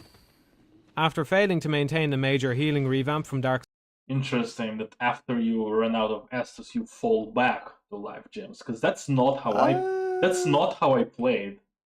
Yeah, no, I think the ease of access of life gems plus their generally faster consumable animation typically means that people are just going to resort to those first and then save Estus for like dire situations. But at the same time, not the animation, specifically because if you have, like you said, if you have a little bit of HP missing, and you don't want to use Estus, so yeah. That's where I would use a life gem. Yeah, and also just the fact that there are multiple, some like myself would even say too many other options for healing. As I've said before, the mandate of using Estus first and then resorting to other items, I don't know if I really buy that. I would still say that life gems, and I don't think anybody's gonna convince me otherwise. I would still say that life gems, even by themselves, break the balance of healing a lot and essentially reintroduce the problems of the Demon Souls grass. If you only had limited number of life gems available, not 99, but like 10. Well, because that gets 5. into the blood. Because see, that gets into the same problem of like. I guess you're right, because Sekiro did that with the pills, where you had your gourd, which was essentially your Estus, but you could also carry 3 pills as a backup. Yes. What I was gonna say is Bloodborne probably does this the worst out of all of them. Yes. Because not only are you only arbitrarily limited to 20 health vials, but you can run out, and then you have no healing item for quite a while, and you have to grind just to get a basic resource. Yes, and then I have to go and kill the brick ogres. Yeah. So. Yeah. Life gems, bad. Bad. Very bad. Demon Souls grass, bad. I love Demon Souls, but grass, bad. Because you also had the different types of grass in Demon Souls, right? Not only that, But when you get patches as a merchant, you pretty much never need to worry about dying, or I shouldn't say it. He sells the best cost ratio grasses in the game. I see. So once you unlock him as a vendor, it's literally Jover. I see. You're set for the entire game. Dark Souls 1, Dark Souls 2 attempts to make a major change of its own when it comes to light sources, and fails at this as So I assume warmth is good then. Yes. Yeah. And healing miracles. I like Yeah. healing miracles. I don't think anybody has a problem with healing miracles because they require you to actually build your character around it. The main reason I'm not a fan of the abundance of healing items is because they devalue healing miracles. Not Estus, That too, they yes. devalue healing miracles. They do that as well, yes. So it's just a problem all around. And Matthew did bring up that using a miracle is a method that you can do, and I don't think he has a problem with that either. as well. I played Dark Souls 2 on the lowest darkness settings available, but none of the areas where Dark Souls 2 attempts to make a failing to maintain the major healing revamp from Dark Souls 1. Dark Souls 2 attempts to make a major change of its own when it comes to light sources. That's a very weird segue, okay. Yeah. I had a whiplash, I had to rewind. And fails at this as well. I played Dark Souls 2 on the lowest darkness settings available, but none of the areas were ever as dark as the Tomb of the Giants in Dark Souls 1. Oh, that one was also specifically, intentionally, extremely dark, so you literally could not see without a torch. I think a better comparison he could have made was most of the areas in Demon Souls, because as I said earlier, Demon Souls is actually a pretty dark game, and not just for like its tone or anything like that, but generally the lighting is much lower than even Dark Souls 1 in a lot of areas, to the point where they actually give you a lantern item just like automatically for every character you make. It's something that activates automatically because of how dark it is in so many areas. Interesting. Yeah, so this is like specifically dark, so you're just completely unable to see beyond certain distance without a torch. And Dark Souls 2 is just, it's kind of dark. Yes, you lit up a torch a couple of times, but I kind of was able to see without it. Hey, I did it for the funnies, okay? It was worth it. Well, not funnies, it's for the atmosphere. On paper, it's an interesting idea, asking players to forgo a shield in order to light the surrounding area. But it seems, at some point in development, possibly not long before release, the designers backpedaled on the torch system. This is evident by the sheer number of areas with completely useless lamps. The end result is the torch usually works backwards to the way it was intended. It's easier to explore an area in the dark with the benefit of a shield, kill all the enemies, then go back and light the lamps later just to make the place look nice.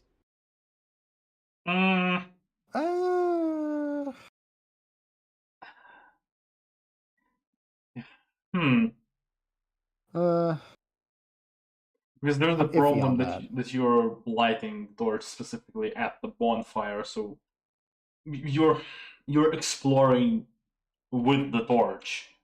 That is time limited. Yep. So yes, you do have a better incentive to go through the level after you explore it, kind of. But then, as like Clueless Link brought up, it's like, do you really need to? Considering that the lighting of this game doesn't even really necessitate it. Not really. So yes, you are going to explore with the shield, and like Matt said, light up the area to make it look nicer, essentially. Yeah. The few areas where the torch came in handy were a nice change of pace. It would have been interesting to see a few more of these. Yeah, which is why I kind of sort of like the gutter. I am also a fan of the gutter. For every good gameplay change in Dark Souls 2, there's at least one step back. It's great that you can use multiple souls at once in the menu, but it's idiotic that the rewards from the crows are randomized. It's I guess it's idiotic. that the rewards from the crows are randomized. Well, the problem is in DS1, how would you even know? You are essentially going in blind anyway. Yeah.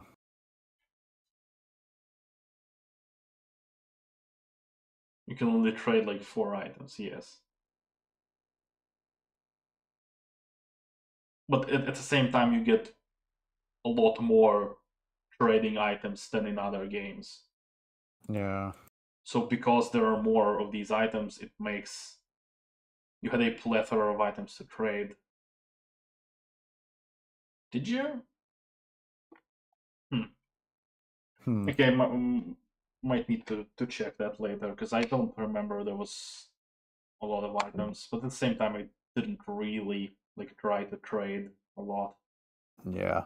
I didn't either. Like I said, I have like 22 smooth and silky stones. No, I mean So- I mean the DS1. Oh, in DS1? Yeah, I almost never bothered with that other than getting the demon hammer. And that requires like a specific item that you would only know if you looked it up outside of the game. Demon Hammer? Don't you just get it from Asylum Demon? Or are You there can. two options to get it? There's 2 options to Okay. get it. You either kill him without getting your equipment Yes. at the beginning, or you trade an item for the demon hammer from the Right. crows. I see. It's nice that the different ones in the menu, but it's idiotic that the rewards from the crows are randomized. It's a bit of a strong statement, just immediately call it idiotic that they are randomized. It's, I don't know. I don't know if that's immediately obviously idiotic to just say it and never elaborate. Maybe he does later, Yeah. we'll see.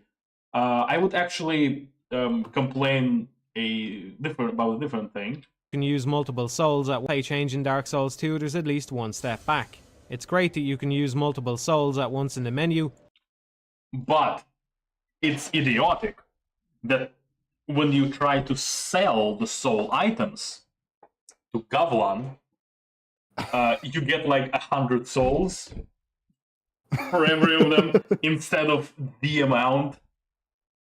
Yeah, Like, that reminds me. It was such an obvious thing. I actually don't remember how it was in DS1. It's like it has been a while, but it's such an obvious thing for DS3 and Elden Ring. Like, yes, you're selling the soul, and you can see how many souls you get them. That makes sense, and you can do it in bulk. Nice.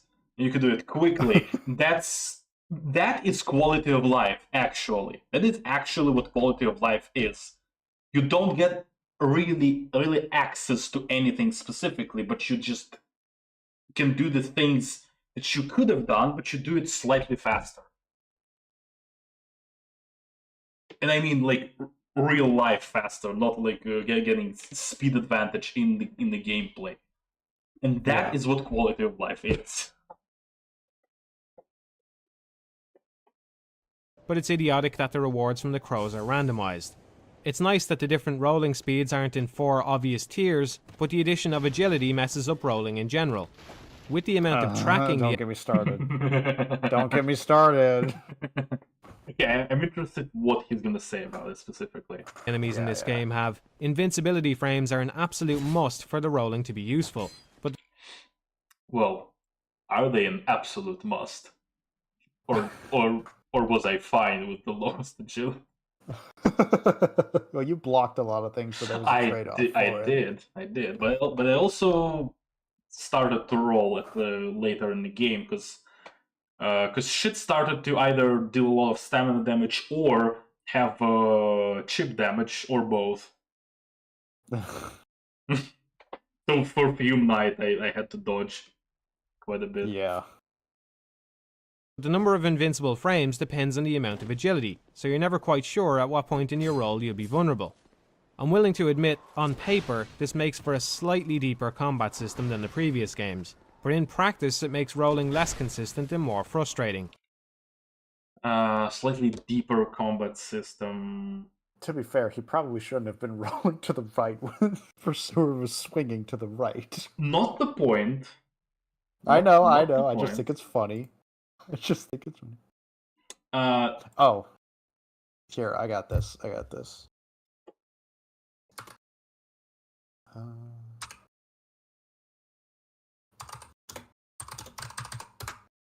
There we go.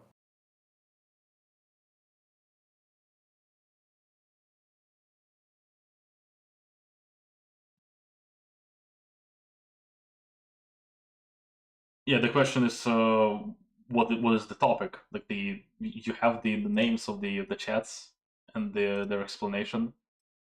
So if it's about the stream, so in the YouTube channel discussion, if it's just something else, Yeah. you'll figure it out. It's not the agility description. You'll figure it out.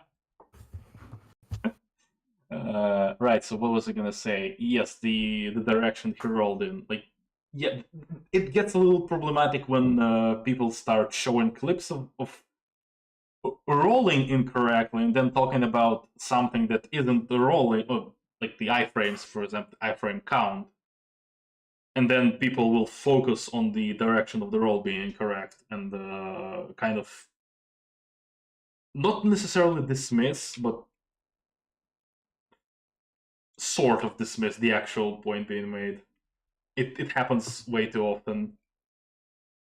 It happens way too often in the discussion. Also, it happened kind of in our playthrough when I was with Naray fighting that boss in Shulva, which is 3 dudes. Yes, because he died to a dude when the dude had like only 4 hits left to die, and I immediately went, why didn't you heal? Why did you decide to attack here? Like, you had one job to survive. But the problem is that what Naray did is that Naray did a heavy attack with a fumed greatsword, expecting to stagger the enemy, and the enemy didn't stagger, and that's why Naray died. So let's not actually put the blame on the player because the player didn't heal, even though, yes, that wasn't optimal. The point is that he had a plan. The plan made sense right up until the game said that it didn't, after the fact. So,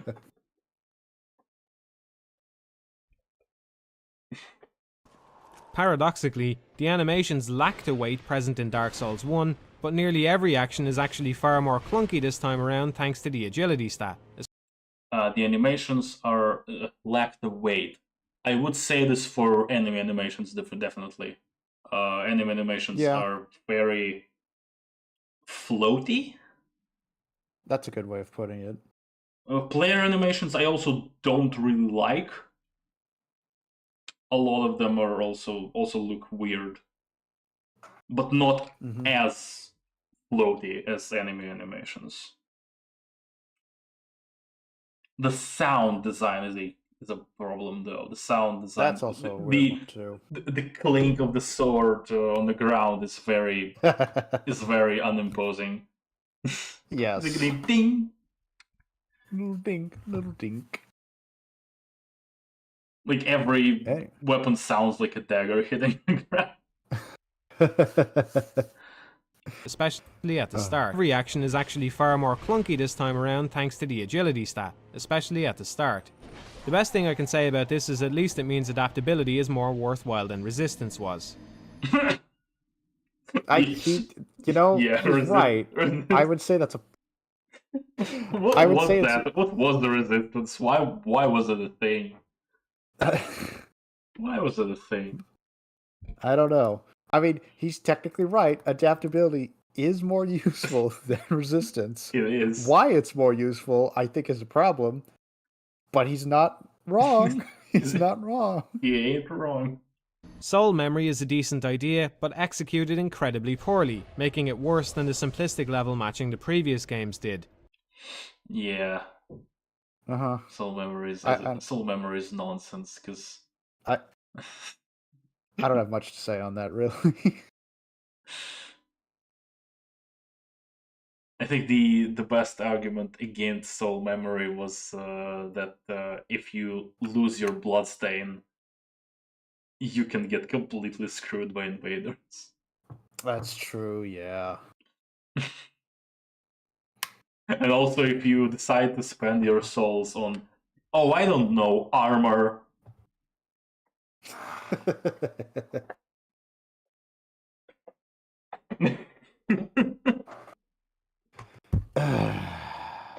Just why? Just why? Almost everything about it is wrong. It was supposed to be a weapon against twinking, but it just didn't do what it was supposed to. And then the agape ring, which, as far as I'm aware, was added in Scholar, it just nullifies that entirely because twinks are completely fine using that. Yep. I like that they were at least trying to think of ways to stop twink characters from obliterating new players, but in doing Man, so, FromSoft really has a problem with twinks. What's going on? What's up with that? trying to think of ways to stop twink characters from obliterating new players, but in doing so they made invasions even more rare, and now players can't do novelty builds just to play in certain areas because their soul memory will eventually get too high. Yeah, so that gets amended by the agape ring. Yeah, pretty much. But again, this is vanilla, so... But also the hexes that consume souls in a game with soul memory. That's right. That's right. Genius. Absolute genius. Exactly. Cinema. All they needed to do here was change soul memory to reflect the total value of the player's level plus currently equipped gear. This sort of. It would have been a good approximation, I guess. Mm-hmm.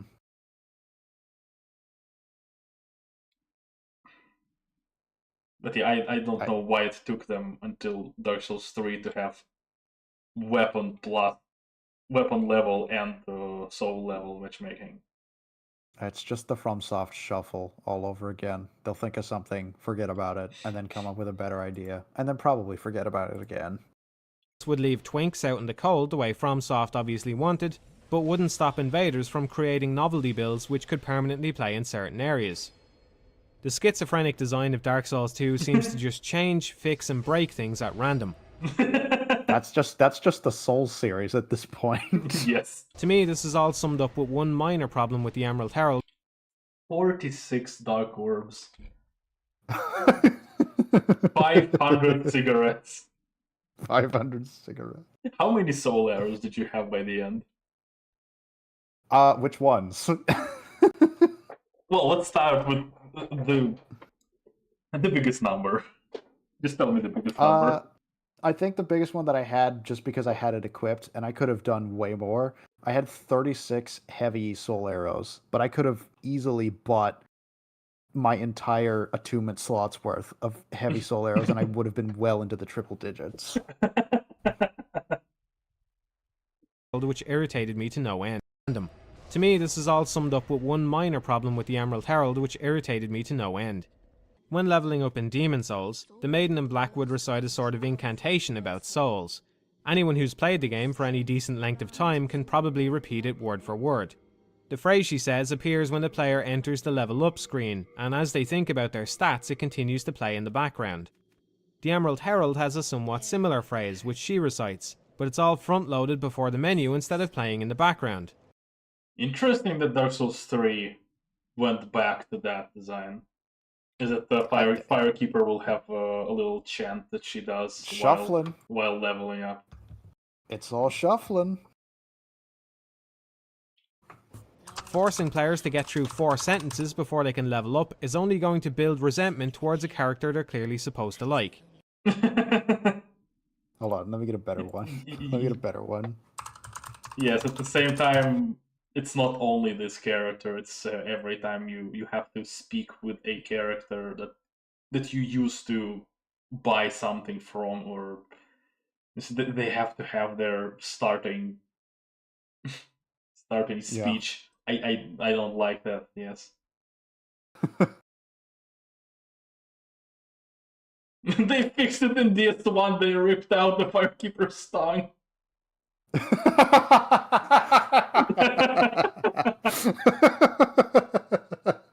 Oh man! Wow. I mean, he's out of line, but he's right. Yes. He's out of line, but he's right.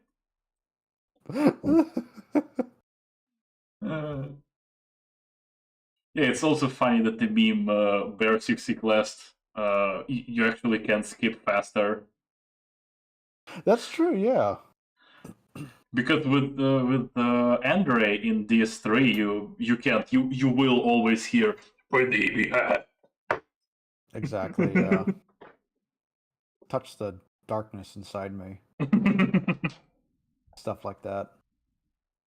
The bigger problem, though, is that this issue was already solved, and yet for some reason it's now implemented in a much worse manner. The way the Maiden in Black recites her incantation is a very elegant solution which had no reason to be changed. It's like the team behind Dark Souls 2 tried to mimic Demon Souls without even bothering to go back and play it. While I'm talking about incomprehensible changes, I just can't avoid mentioning the small tweak they made to boss introductions. This little bloody screen thing that pulses at the start of these cutscenes is incredibly dumb. I have no other words for it. All I can do is point out the absurdity of it. Someone at FromSoft decided what these cutscenes were missing was some kind of bloody overlay at the start for some reason.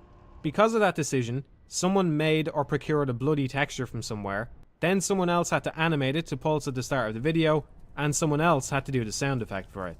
The end result is a cutscene that looks far worse than it did initially. Again, my problem here isn't that I dislike it. I realise it's a very small issue. The real problem is that it was completely fine in the previous games, but got changed for absolutely no reason. I don't have much to say. I actually just fully agree with it. Absolutely no reason. I don't know. They maybe had some idea about it, but it's not obvious, that idea. Okay, hold on one second. Before we continue, I just want you to look at Velstad's helmet real quick. Yes. I just noticed that right in the center of where his forehead is at, there's like a double arrow. Yes. Right there. Yeah. I don't know why, but I think that's really funny. Why does he have a double-sided arrow on his helmet? I mean, why does anything have any ornament? I know it's just a shape. But it's just a shape. It just looks funny. This side up on his helmet.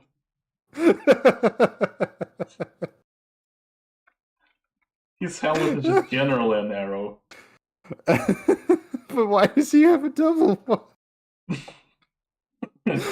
I never noticed this until now.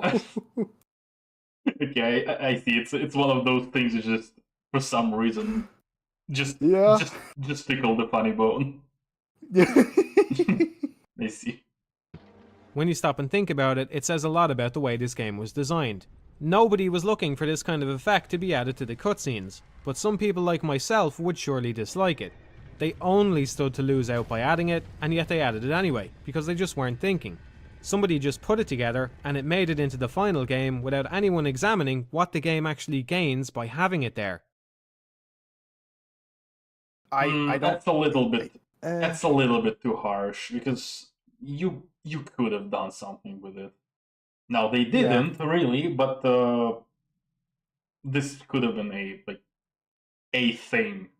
This bloody overlay. Yeah. It could have had a reason. That is. It could have. I still personally would have thought it was reason. Dumb, but yeah, there could have been a reason for it. I think it would have been better if it was not on every boss cutscene. I think if it was just left to one or two, like to help make that stand out, there's probably one where that would have worked for it well, but yeah, no, I wouldn't have put it on every major boss that has an intro or something like that. Except for, I don't think they did it for Nashandra, oddly enough.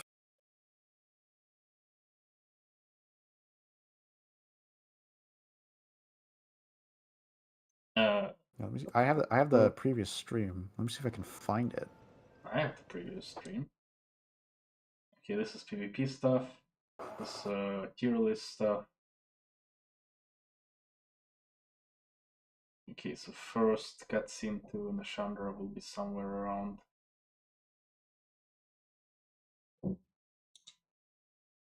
Maybe? No, this was the ending.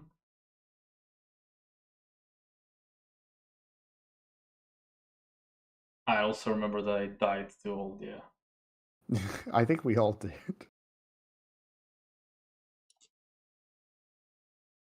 Yeah, right here.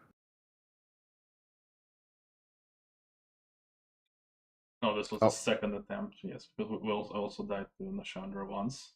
After Yeah. both of you died. No. I Yes. would never die to Nashandra. What kind of slander is this? Oh, I found it. It's at 43:50 or yeah, 43 minutes. Yeah, there is the Oh, there body is? armor. Yes. Yeah, there it is. Oh, never mind. Never mind. I was going to say one positive about Nashandra, and it's gone. Died to Nashandra, yes. No. No. If you had asked me before Dark Souls 2 released, knowing that Miyazaki had been replaced in his role as the director, what would be the most likely thing to be fixed in the next game, I'd have guessed the Covenant system. Turns out I would have been wrong. The most obviously half-finished area of Dark Souls 1 remains half-finished in Dark Souls 2, despite there being clear avenues for improvement. The Souls games have, for the most part, valued smart decisions out of players not just with regards to combat but also in NPC interactions and other choices. So for the Covenants, how did it work in DS1? I keep forgetting a lot of stuff about DS1. I mean, it's similar to how it is in DS2. If I recall correctly, the point he's going to make is the permanence with Covenants, and how the value of staying with one has gotten lower, which has just also been a problem that the DS games have been going through. Like, their air of permanence has continuously been decreased to the point where in like DS3, you essentially just equip a different merit badge in order to be part of a Covenant. Yes. Which I don't think that's a really controversial take. It's like Covenants, they lose their importance over time. Because I was about to say that I'm kind of fine with how DS3 handles Covenants. Being a switchable item, but yes, it is a valid argument that specifically the decision to stay with a Covenant doesn't really get rewarded much above the reward that you get for just doing the Covenant thing and thus getting the Covenant reward.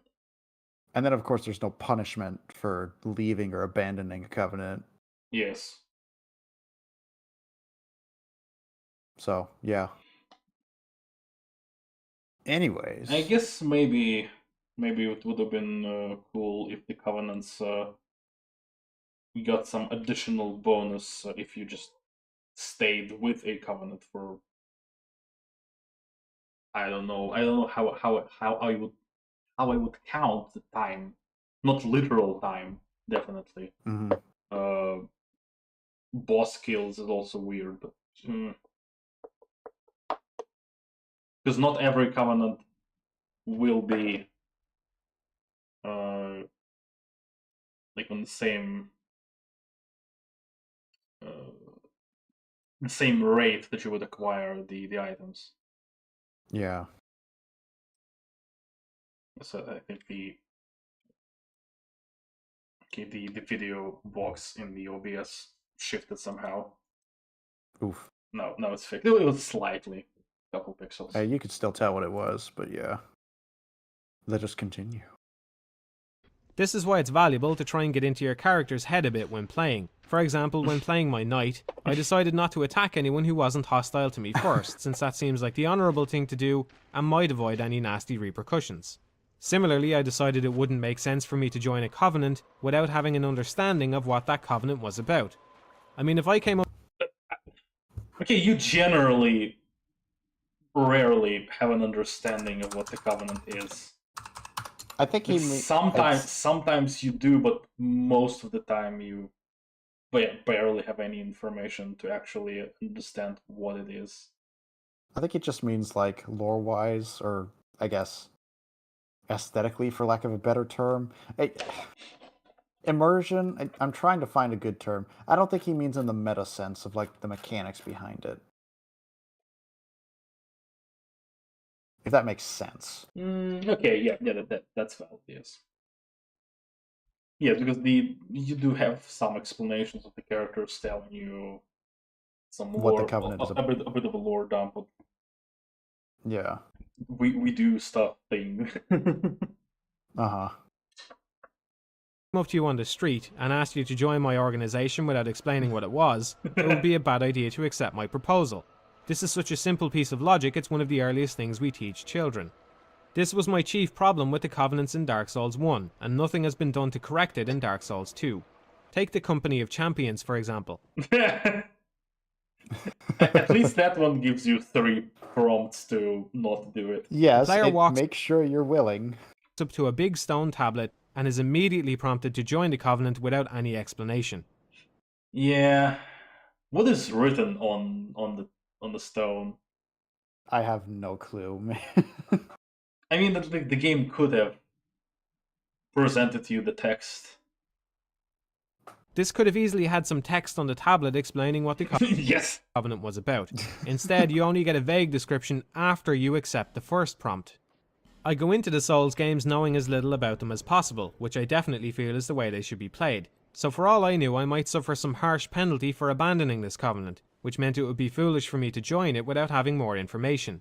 The same applies to half the other Covenants in the game.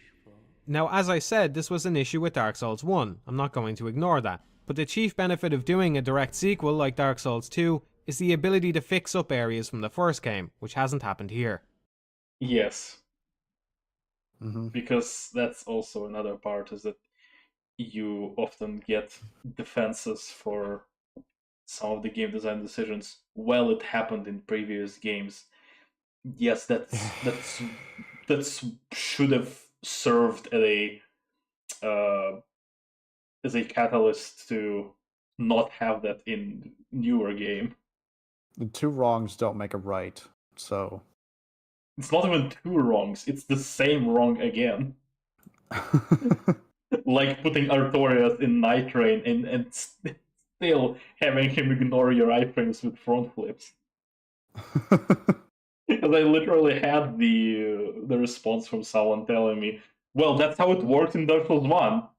I saw that, yeah. Yes, that's... It was how it worked in Dark Souls 1. It wasn't acceptable back then, it's even less acceptable now. Exactly. Eventually I would find out there are no consequences for abandoning any of the Covenants, which is another problem. The word Covenant has an air of permanence to it which isn't upheld by the game at all.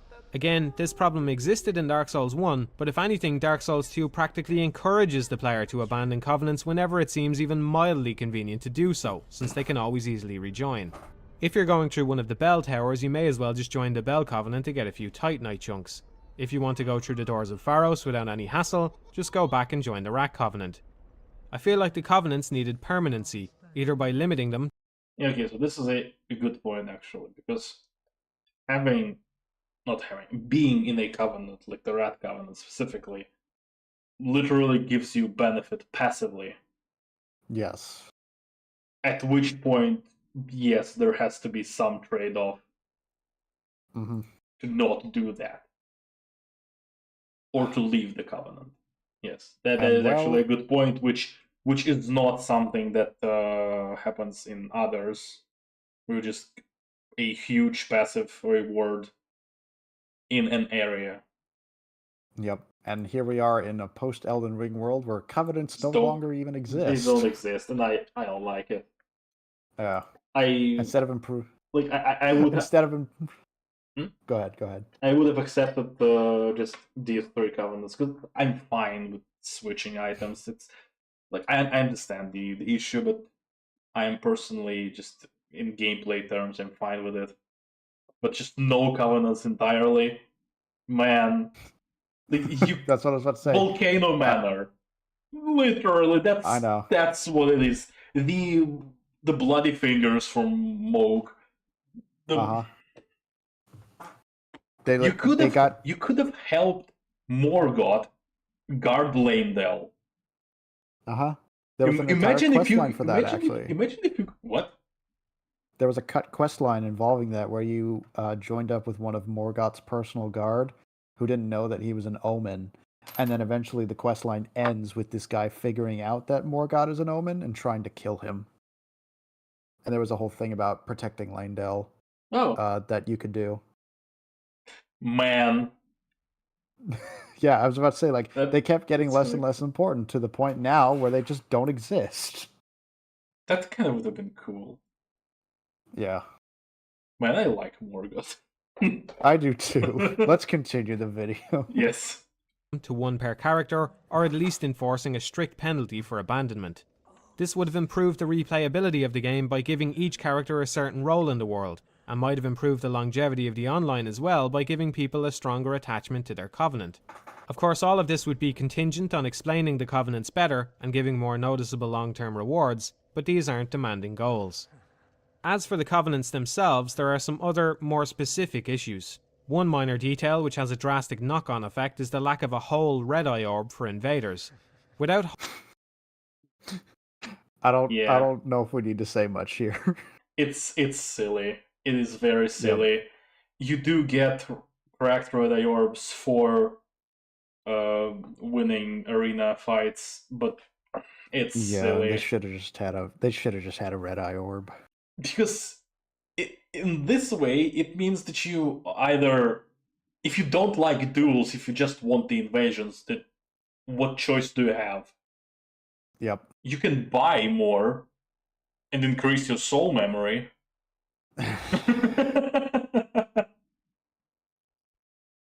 Let's continue. Yeah. whole orbs, there are less invasions overall. This means the Way of Blue Covenant will have fewer disciples, which means the Blue Sentinels have no reason to be summoned. I played as a Blue Sentinel for several hours, and was never summoned to protect anyone in the entire time. On the other hand, my time in the Bell Covenant was action-packed, and each kill rewarded me with a Titanite chunk, far more valuable than the rewards for being a blue or red spirit. You get chunks as a reward for Bell Covenant. Yep. Okay, that's just a Titanite chunk?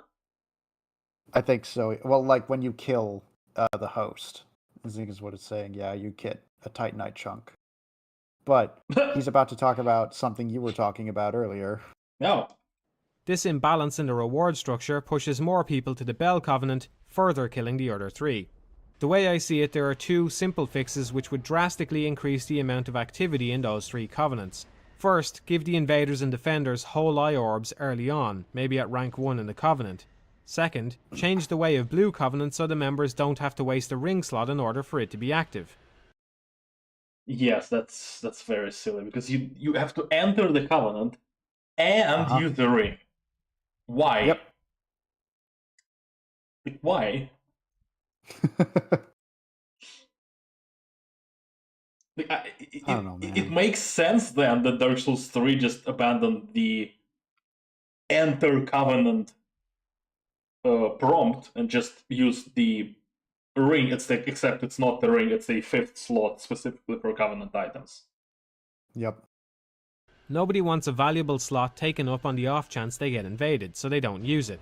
If joining the Covenant alone allowed the summoning of Blue Sentinels, it would make much more sense. The Covenants in Dark Souls 2 are mostly analogous The red statue. Here we go. Here we to the go. ones in the first game, but one which saw a major overhaul was the Gravelord Covenant, which has been replaced by the Rat one. I always wanted to love the Gravelord Covenant in Dark Souls 1, but found it inherently unsatisfying since you don't get to witness what's happening to the people you Gravelord. This seems to be what the Rat Covenant is rectifying, but it's gone way overboard. The Rat How does the Gravelord thing work? Basically, the Gravelord Covenant works in that once you become a Gravelord servant, you can invade players' worlds and infect them with black phantoms throughout various parts of the level. Mm-hmm. And in order to stop that, or clean the infection, so to speak, you have to kill the Gravelord with a special summoning sign that they leave out somewhere in the world. But you can't see what's going on. Yeah, the Gravelord can't see what the infection has done to you, They only just know that they've done That's hyper lame. it. Covenant is a completely unfair and frustrating setup to go against. In the Doors of Pharos, players are immediately assaulted by a huge mammoth creature, a toxin-inflicting rat, and an enemy player, all while wading around in knee-deep water which restricts movement. This isn't a PvP exchange, it's a meat grinder designed for the amusement of the rat. Some people defend this by saying the victim loses nothing in the engagement even if they die, but this is a weak excuse. Yes, because you get summoned. Yep. Wait, do you actually lose nothing in the engagement? Or I think I remember returning from that summon, returning with fewer Estus flasks, so... You lose time. Well, time, yes, but it's a good point. That's what Clueless Link said. Yes. So, hold on, I want to... it might be too long to check now. Because I have to find where that happened, that was whole rat thing. Okay, I'll find it later. Because I don't think you lose just time.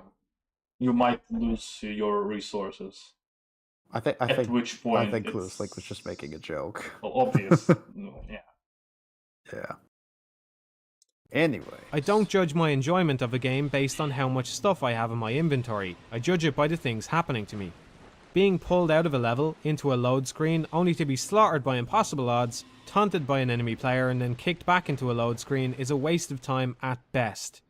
Invasions have always tilted the scales in the favour of the invader, but this is going way too far. Tilted the scales in the favor of the invader. So... Being pulled out of a level... The problem here is that if you're an actual invader, you don't have Estus. But here you have, apparently, looking at this screen right now. I believe it's because you are not the invader in this case. Exactly. They get summoned into your world. Exactly, so that's hyper sucks. Yeah. Level into a load screen only to be slaughtered by impossible odds, taunted by an enemy player and then kicked back into a load screen is a waste of time at best. Invasions have always tilted the scales in the favour of the invader, but this is going way too far. Demon Souls did this best by giving invaders reduced health compared to their targets and changing their character tendency with every kill, which pushed them more towards being a glass cannon. This Covenant was almost a great idea though. The mistake was allowing players to directly attack the people they pull into their domain. Instead, the Grave of Saints and Doors of Pharos should have been loaded up with more interesting traps, and the rat should have had to kill the victim by triggering the traps intelligently. Yeah, because this is not a trap, this is just a +1 enemy. Yep, it's not unique or creative at all. Yeah. This would have made the Covenant 10 times more interesting and fair. Fairness is something which is lacking a bit in Dark Souls 2 compared to previous installments. On the whole, it plays like the other two games, but there's... Also, I don't think I really even like the concept of the victim getting summoned to your world. It's weird. Yeah. It essentially only makes sense because you use the Pharaoh stones in your world. Mm-hmm.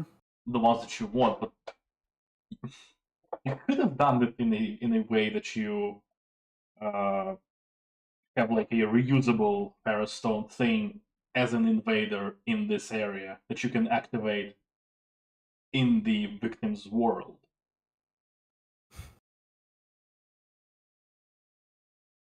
Which is generally not a thing that you usually can do as an invader, which is interact with the host's world, aside from elevators. Yeah. So this could have been, I don't know, I think it would have been better. There's less care taken to ensure each death is the fault of the player. For example, there's no way to know this door in Huntsman's Copse will get you attacked if you try to open it. What the fuck is this? That's what? Right, yeah. There's no I way had that to know happen to me when we were going through there. Well, there's also another door in Sildora that blows up. It's too heavy and it blows up if you try to break it. No, this door in Huntsman's Copse will get you attacked if you try to open it.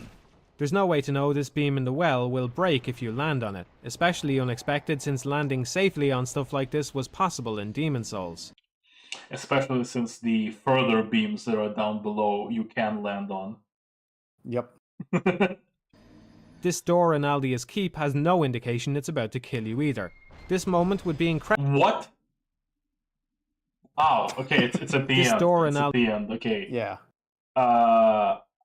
Yeah, I think in my world I just didn't go immediately to the door, and the man just broke the wall before I actually reached the door. But yeah, there's no real reason why you wouldn't hang back. You would just go to the door. It's a normal thing to do. Aldia's Keep has no indication it's about to kill you either. This moment would... This is so rude. It's just rude. Man.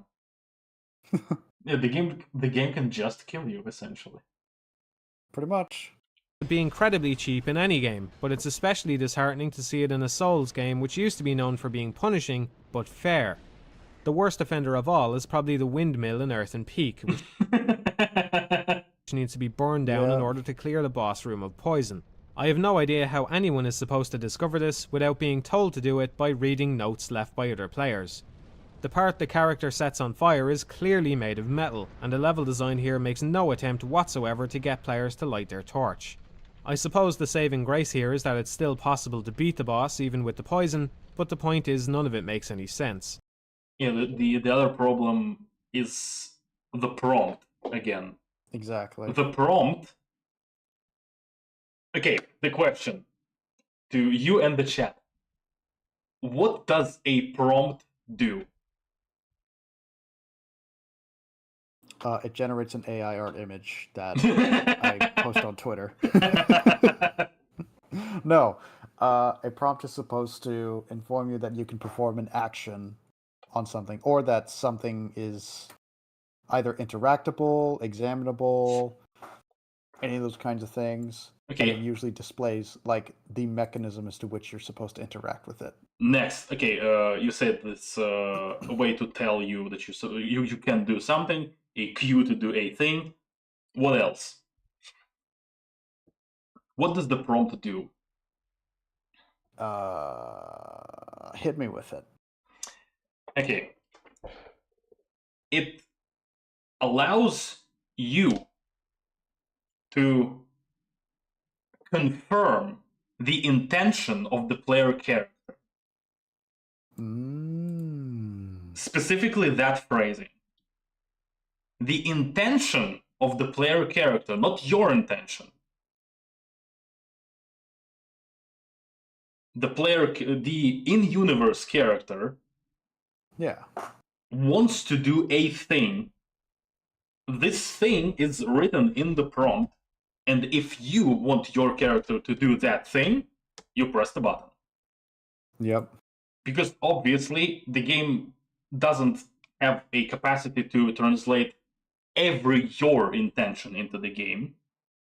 But the thing it can do is present a theoretical intention of the player, of the character, and allow you to say, yes, I want to do that.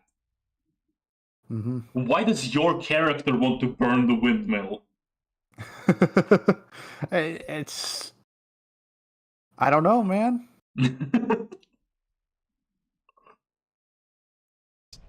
Nobody reasonably expects a giant spider to shoot an enormous and incredibly damaging laser beam. It's simple to dodge once you know about it, but it can easily catch you off guard the first time because it's so nonsensical. It's so nonsensical to have the laser? I mean... For a giant spider to do that. That's a very weak argument. It's a very weak argument, because it can apply to so many things. I know, but even still, I wouldn't have guessed that a spider could shoot a laser. I wouldn't either, so Compared to the thing that I would focus on giant spider is to how the laser appears. Just Yeah. boom. It's just Mhm. there. So Midir, when charging the laser, he charges the laser. Yes. So there is a telegraph. It's just a question of telegraphing properly. Well, hold on. Let me hear the whole thing again. Okay. With the spider. point is none of it makes any sense. Nobody reasonably expects a giant spider to shoot an enormous and incredibly damaging laser beam. It's simple to dodge once you know about it, but it can easily catch you off guard the first time because it's so nonsensical. Because it's so nonsensical. The Yeah, no, fact, the fact that it has the giant laser or the telegraph is unreasonable. See- Yes, Yoshi, it has a telegraph, but that telegraph doesn't tell you that it's gonna be a laser. So the first time you see it, which is Matt's argument, which is also how I tend to judge these things, the first time you see it, you don't know what the fuck it is. Yeah. And the general idea that I tend to the general standard that I tend to apply here is that if you had absolutely no way to figure out what the hell was supposed to happen now, and you got punished for not having the knowledge that you didn't have any method of acquiring, then it wasn't your fault that you got punished. And if it wasn't your fault, whose fault was it? Well, the only other party left is the game. And if it was the game's fault the first time, it's gonna stay that way.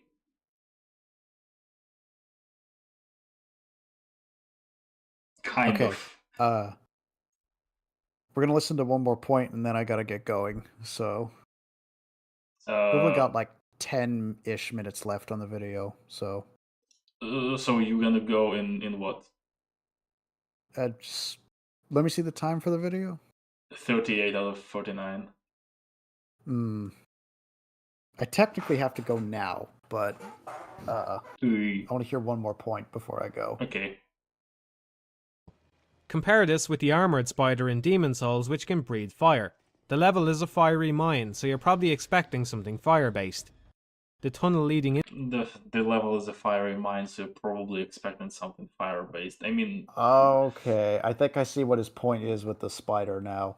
Yeah, you weren't expecting the laser specifically. Like, okay, I understand, but at the same time, But there's also no wouldn't, part of the level. I wouldn't say that as a problem specifically. That the laser was nonsensical. There's also magic users in Seldora, so it's not too out of the realm of possibility. Yes. Into the fight forces you to be magic mine with magic stuff. Yes. wary of projectile attacks. Yeah.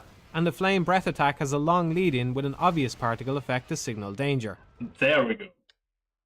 Yeah. And the fire-based. The tunnel leading into the fight forces you to be wary of projectile attacks. Okay, it doesn't really have the particle effect. It starts also immediately. That being said, it is a projectile and not a laser. Yeah, not a so you hit have, scan. Yes, not a hit scan. So you at least have some time to react. And the flame breath attack has a long lead-in with an obvious particle effect to signal danger. Oh, no. Okay, hold on, sorry. Different attack that he's talking about.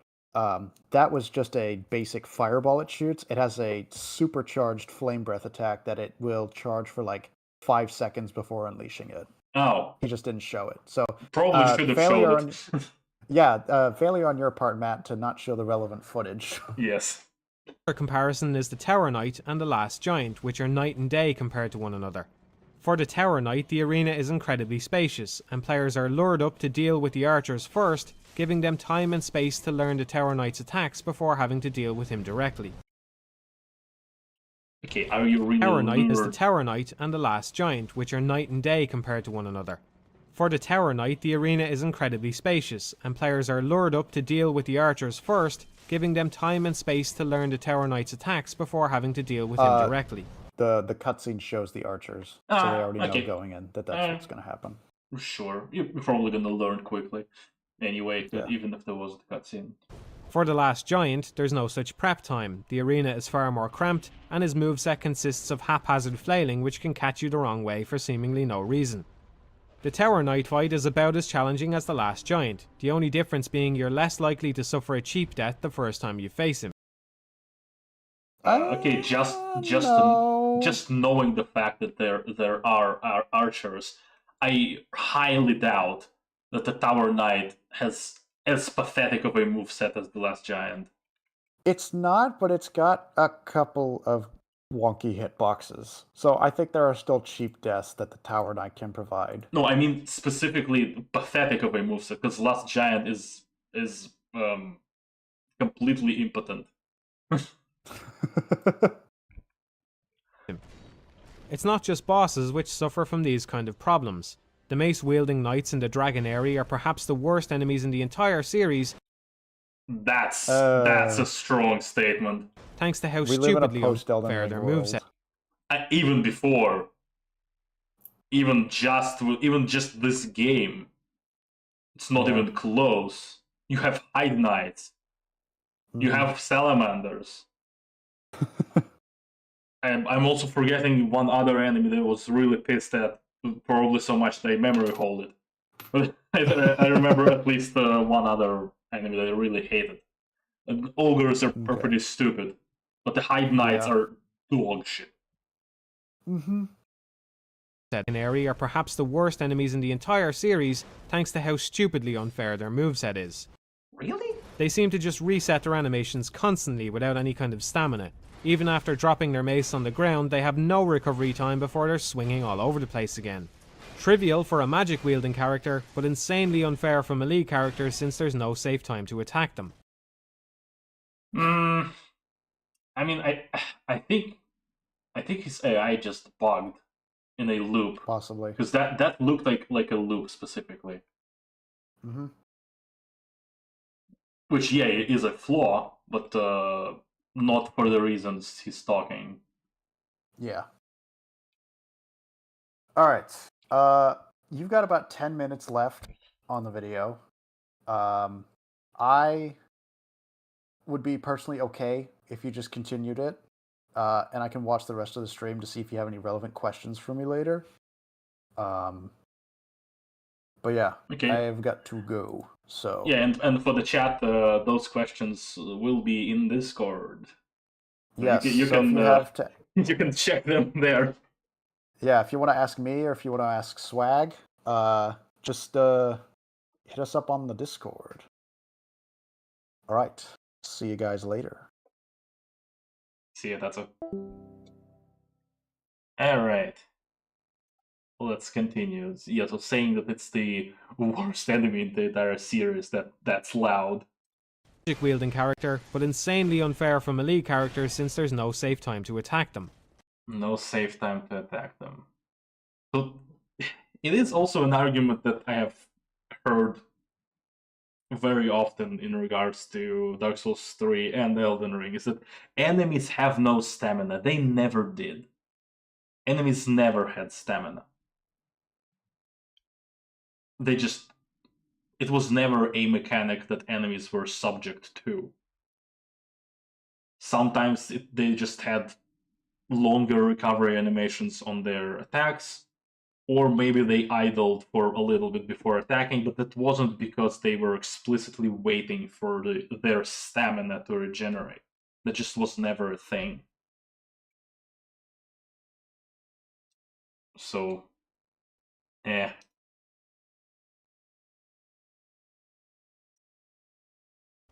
This is to say nothing of the sometimes wildly inaccurate hitboxes on attack them. This is to say nothing of the sometimes okay, that did not hit. Come on. Okay, that grab did not hit. Lamau. Yeah, ogres are... No, low ADP does not do that, because he's very late in the roll anyway. So that's not the ADP issue. I'm just looking at the hitbox. Well, not the hitbox, the model. That makes no sense. Wildly inaccurate hitboxes on bosses and enemies, which sometimes teleported me into a grab from several feet away. Some overhead attacks from the bosses leave me with the impression that the hitbox on some of their weapons is 5 times.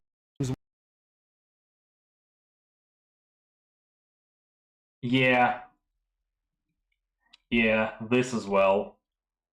Yes, you could say that ADP Lamau, but let's just be honest here. He's completely out of the area. Is 5 times wider than the actual blade itself. Perhaps I should give FromSoft the benefit of the doubt on this. Dark Souls 1 suffered from some awful lock-on issues pre-patch. I'd like... What? Okay, what about this one? Okay, that one actually hits. Although I don't agree with the frame that it hits, because it maybe hits here, but actually 3 frames later, at which point it shouldn't anymore.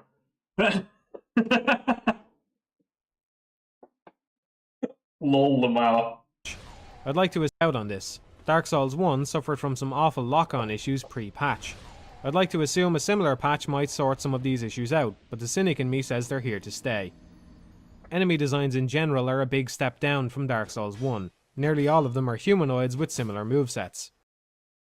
Nearly all of them are humanoids with similar movesets. That's definitely a thing that I noticed with the DLCs, is that the basic enemy type in all 3 DLCs is kind of almost the same enemy. Almost. They're very, very similar. But in the game overall, maybe? Maybe a little bit.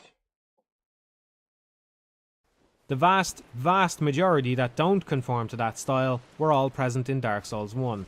Basilisks, wheel skeletons, giant rats, mimics, and necromancers all originate from the first game. That is correct, yes. And then there are ogres. And also, basilisks are now ninjas in Dark Souls 2. By comparison, Dark Souls 2 brings almost nothing new to the table. Even the exploding enemies are inexplicably human, when it would have made far more sense for them to be some weird type of fauna like the basilisk. I mean, not that it would have made more sense for them to not be human. Not like in universe sense. But from the game design standpoint, yeah, the variety, you could have done something here, yes. It is a little bit nitpicky, kind of. But it's still valid, I think.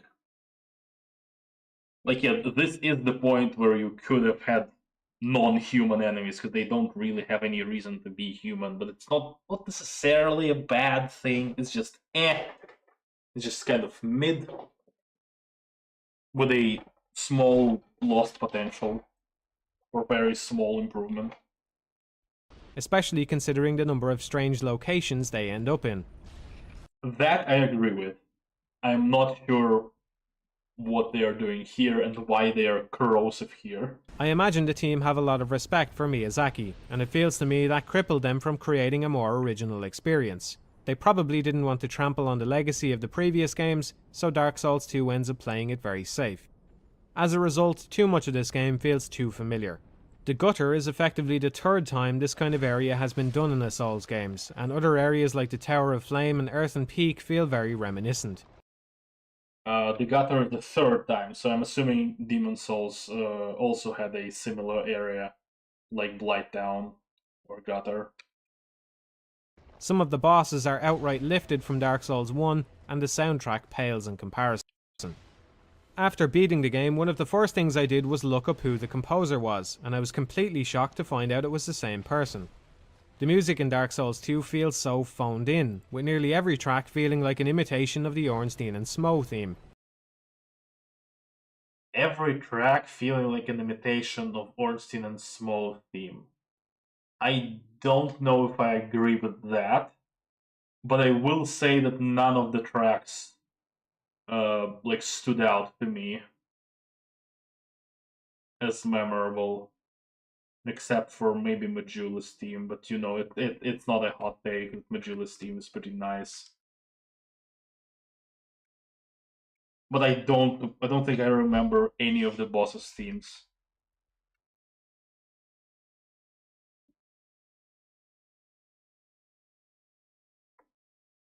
Which I don't think I thought about it before now, but yes, I don't actually remember many boss themes, but any boss themes for this game.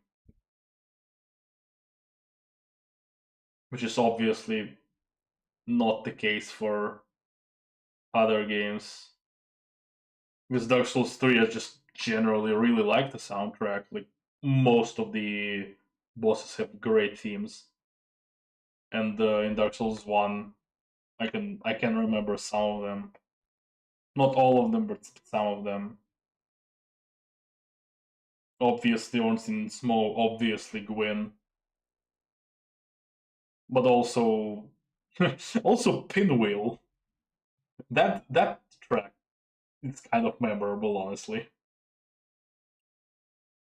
Of the boss tracks, of the general music, the Daughters of Chaos is probably my favorite track from this one. The one that plays with the white lady. I really like that one.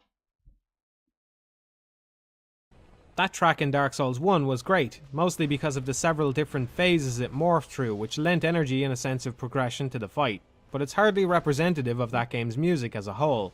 Some of the other tracks were similarly bombastic, but lots of others went for a more sorrowful sort of tone. And yeah, Sif, obviously, and Dorius then in the DLC, of course.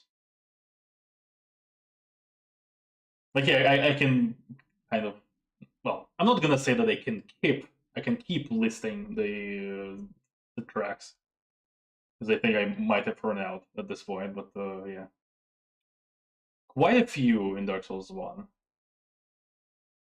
Like the battles with Sif, Artorias, Gwyn, Priscilla, the Moonlight Butterfly, and Dark Sun Gwyndolin. By comparison, Dark Souls 2 almost never breaks out of the mold. Velstalt is obviously designed to mirror the appearance and role of Garl Vinland from Demon's Souls, but their tracks are worlds apart. I suppose this is all going to come down to taste, but I know which one I think is far more memorable. I'd say the same is true for the other music in general. Even the lesser tracks from Dark Souls had more personality to them, like Pinwheel and Seath. Yeah, I like that he mentioned Pinwheel, because Pinwheel's theme is it's unusual, but it's I kind of like it. With the exception of the end boss theme, I found the soundtrack of Dark Souls 2 to be completely interchangeable. It's all perfectly serviceable, but if you ask me, that's a big step down. The music may be a bit uninspired, but that's nothing compared to the completely rehashed story, which is once again about linking the fire. There's a few reasons why they shouldn't have gone down this road for the second time. So, retreading the story of linking the fire. Do I agree that it's inherently a bad thing?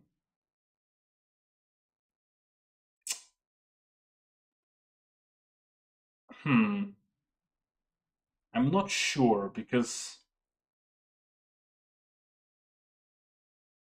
no, I don't think it's him being pretentious. There is a point where this might not be a good idea to just repeat this. The main reason being that the same reason that Dark Souls 3 gets a lot of flack for, is that only one ending is canon. Yes, it invalidates the choice in Dark Souls 1, which is the problem. So I guess Dark Souls 3 kind of just continued the idea from here.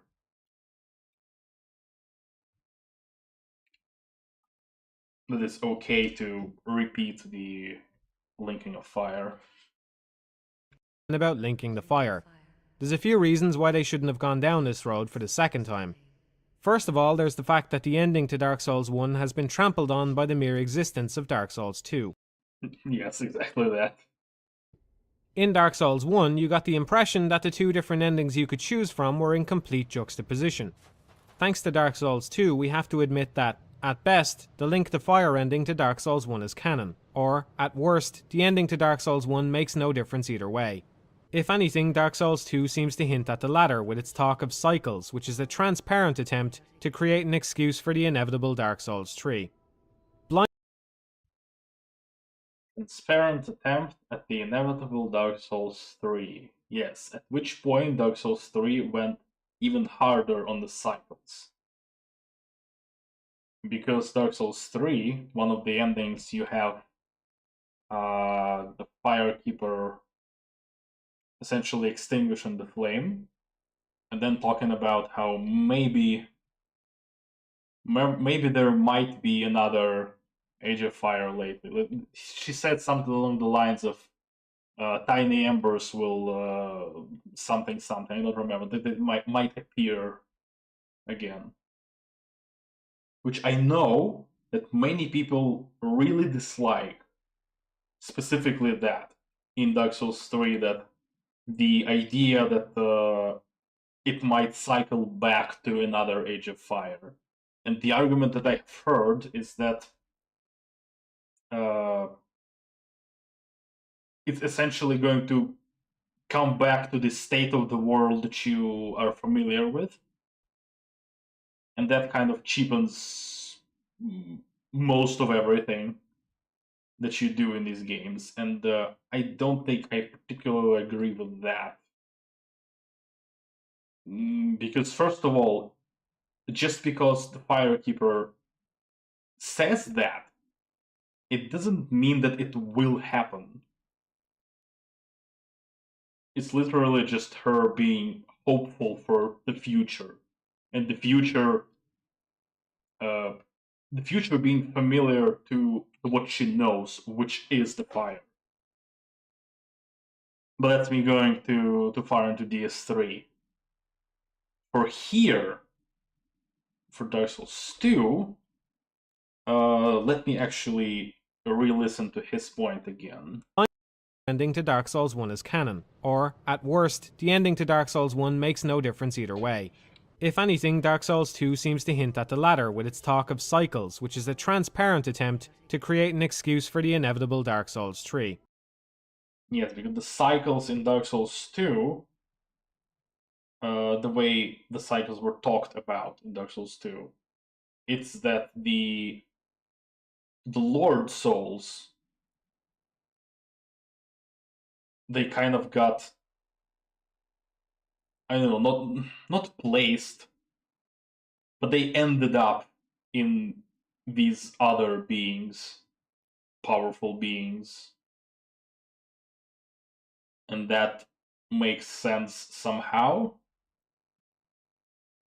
Because that part is very weird to me still, that the souls from the Lord Souls from DS1 essentially just are found in what? Lost Sinner, Duke's Dear Freya, Old Iron King, and what was the fourth one?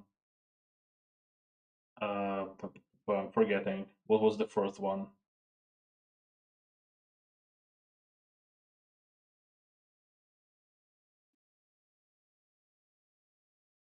The Rotten. How could I forget the Rotten? Yes.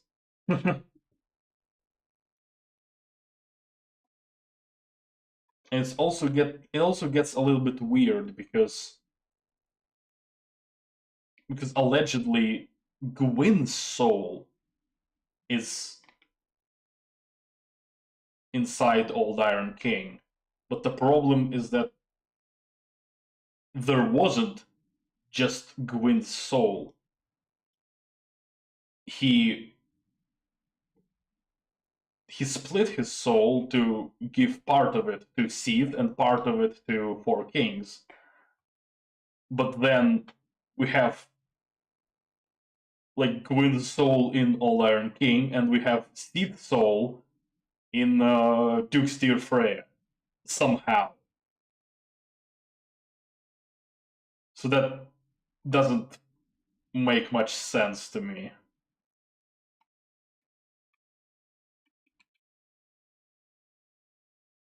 So it's a little bit different cycles concept than the one Dark Souls 3 delves in. Because Dark Souls 3 specifically goes about the cycles, the ages getting cycled. Whereas I'm not sure how exactly the cycles work here. Blindly reusing the same ideas has also resulted in a game where the story and the world don't match the theme. In the intro and NPC dialogue, there's lots of talk of forgetting, people losing their grip on their pasts as they hollow. This could have made for a really compelling theme, but the game itself does little to back it up. Dark Souls 1 yes, actually I agree that the game doesn't really do much with the memory stuff, but specifically with forgetting stuff. At least not explicitly. It gets difficult to kind of figure this out. Because you have the giant memories and the memory of the king. But besides that, the ending has nothing to do with memories. Either of the endings, actually. The base game or Scholar of the First Sin.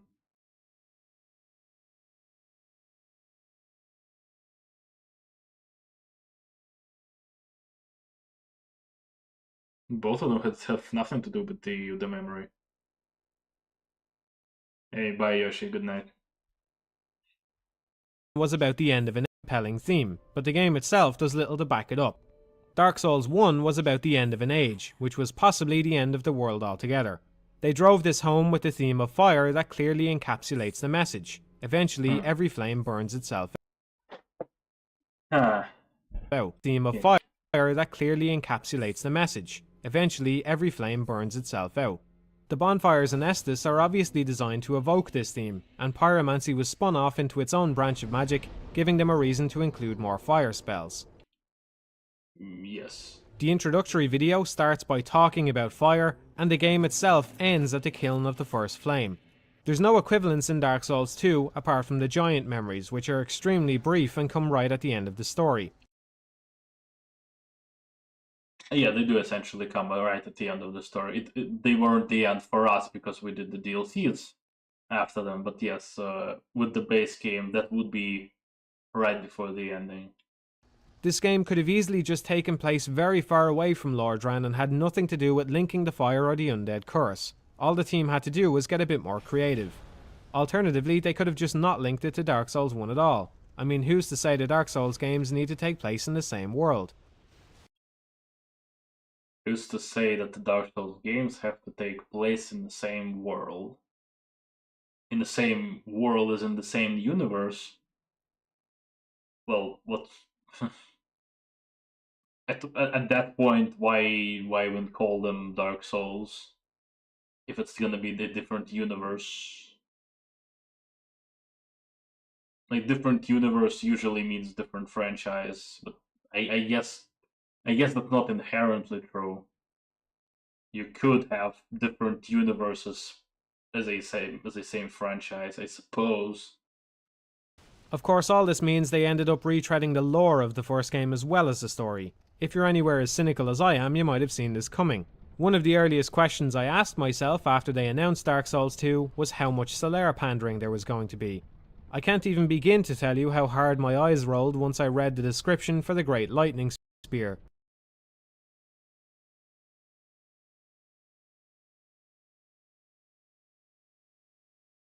Said to be the legacy of an ancient clan whose leader was revered as the god of sun. But the gross incandescence. Right. I see. And saw it talk about a grossly incandescent father. Subscription for the Great Lightning Spear, and saw it talk about a grossly incandescent father. Solaire is one of my favourite characters in any of the Souls games, but he has absolutely no place in Dark Souls 2. We're talking about a time frame where nearly everything from the time of Lordran has been forgotten, but the one covenant which happens to survive intact just happens to be the same one the community won't shut up about. Wait, was it actually the only covenant that survived?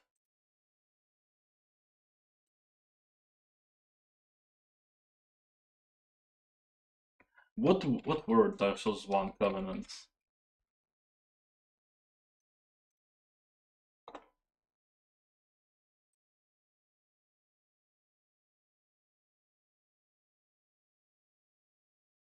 Right, because it was Way of White, there wasn't a Way of Blue.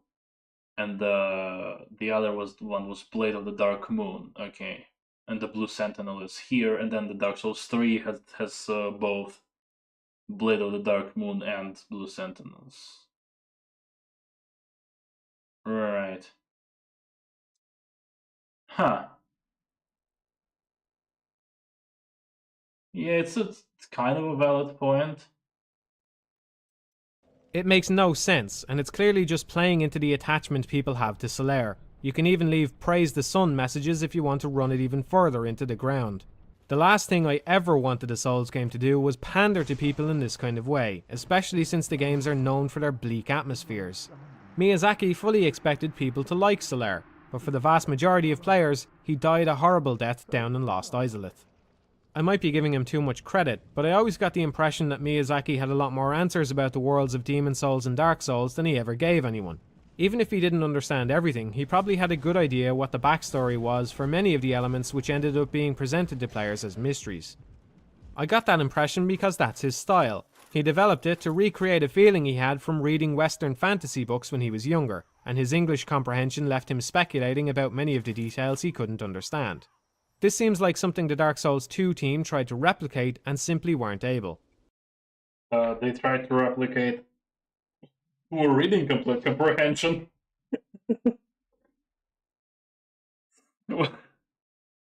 I wouldn't say that they didn't succeed at all. Some of the reading comprehension gets interesting in this game. Agility. And poise. Poise damage specifically on the weapons. And then some of the sometimes deflect spells. I still gotta defend it. It does exactly what it says. That one specifically does exactly what it says. There's a big difference between having an idea, then ripping out a few chunks so that it looks incomplete, and building an idea to be incomplete in the first place. It's designed to bait people into drawing connections to Dark Souls 1 based on flimsy evidence. At best, I can say this slightly reinforces that theme of forgetting I mentioned a moment ago, but it left me inherently uninterested in the world of Dark Souls 2 itself, since it seemed too preoccupied with forming connections to the original. Okay, I need to listen to this one again. Connections to an idea to be incomplete in the first place, and ripping out a duplicate and simply weren't able. There's a big difference between having an idea, then ripping out a few chunks so that it looks incomplete, and building an idea to be incomplete in the first place. It's designed to bait people into drawing connections to Dark Souls 1 based on flimsy evidence. At best, I can say this slightly reinforces that theme of forgetting I mentioned a moment ago, but it left me inherently uninterested in the world of Dark Souls 2 itself, since it seemed too preoccupied with forming connections to the original. This was so preoccupied with forming connections to the original. Yeah, I'm guessing he doesn't like Dark Souls 3 very much.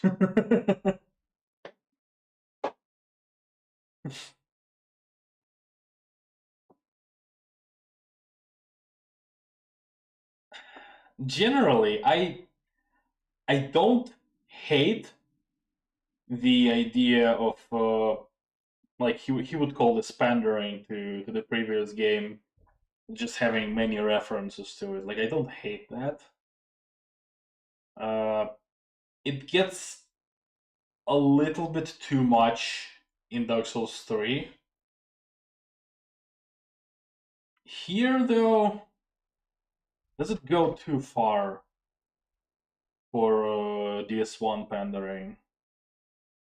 I'm not sure. Like, I generally kind of agree with the point he's making, sort of. It's just not that of a not so much of a strong point for me. Let's call it that.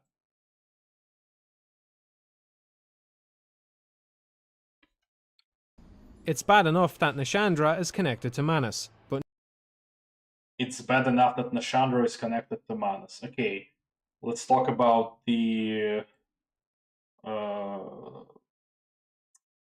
Nashandra. What was Elana, Alsana, and who else? Was someone else that are connected to Manus.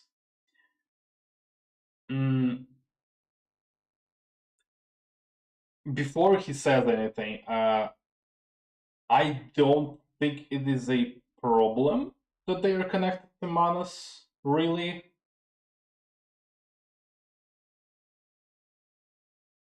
Like, to me, Nadalia, yes, Nadalia was connected. Yeah, thank you.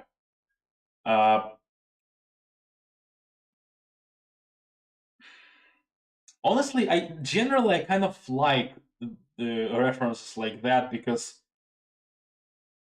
then I know that it is the same world. If it was completely disconnected, then sure, it's also sort of a valid approach.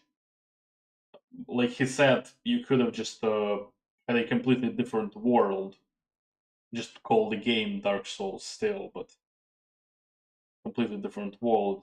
It's not an invalid approach. But if it's the same world, I kind of I'm okay with things in future installments kind of reinforcing the fact that it is the same world. Yeah, Gwyn's soul in Old Iron King, that's the thing that I am not a fan of, specifically because Gwyn separated, gave part of his soul to Seath and Four Kings, so how does this work? Outside of that, I'm kind of fine with this. But I also agree that Dark Souls 3 goes a little bit overboard. But New Game Plus reveals that the 4 old ones are connected to Nito, Gwyn, Seath, and the Witch of Izalith. Without Miyazaki directing, this game may as well be fanfiction, the difference being some fanfiction writers would have the good sense not to bring back the spirit of every major boss from the last game. Not bring back the spirit of every major boss of the last game.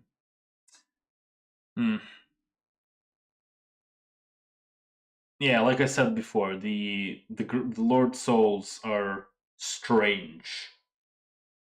I am more confused by how that even works, by how the game implies the cycles of them being reincarnated as these new powerful beings. I'm more confused by that than annoyed by the fact of their inclusion. Let's put it like that.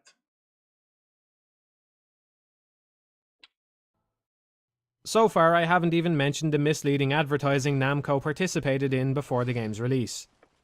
Oh, misleading advertisement? Let's hear it. Personally, as someone living in Europe who ignored the pre-release info, this affected me a lot less than most people, since I was in the dark anyway, and the controversy started before I even had a chance to buy my copy. Many in America weren't quite so lucky, and discovered the graphical downgrade the day of the game's release, after they had already bought it. The speculation about why exactly the visuals don't match up in the final release still runs rampant, and we may never have a definitive answer, but really the why doesn't matter much. How the game is presented to the public is the responsibility of Namco, and even if they did initially plan for the demo graphics to represent the final version, they should have had plenty of time to inform people before release by showing more accurate footage. Misrepresenting the product isn't an acceptable way to treat potential customers. So yes, I have seen the the pre-release comparison, the graphical comparisons of the release and pre-release. And yes, Benny said it's a downgrade, and I kind of agree. A lot of it does look a bit worse. Lighting was weird and the textures were washed out. Yes, kind of. And yeah, that's a big fault on the publisher. I hope they learn their lesson for next time, and I certainly hope for more skepticism from the community until Namco earns that trust back. All that said, top-notch graphics were never a priority for the Souls games.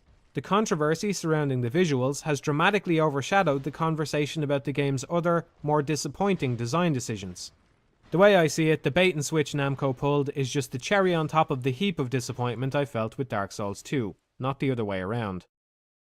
Forgive the massive incoming pun, but honestly my biggest problem with Dark Souls 2 is that it has no soul. The gameplay takes... It has no soul, okay. I'm guessing he's not a fan of this game then. one step back for every step forward. The atmosphere just isn't there, the story has the same outcome, and the lore is designed to be as ambiguous as possible. I'd have been happier had the team struck out with their own vision a bit more, or adhered more closely to the feel of the world in Dark Souls 1, but instead we're left with something stuck in the middle. Yeah, this point I agree with, is that it's not really... It doesn't really go all in one direction, which is, okay, this is the same world, we're gonna reference the existing things, we're gonna keep all the same theme and stuff like that. And it doesn't go in the other direction, which is, all of this is new. It is somewhere in the middle.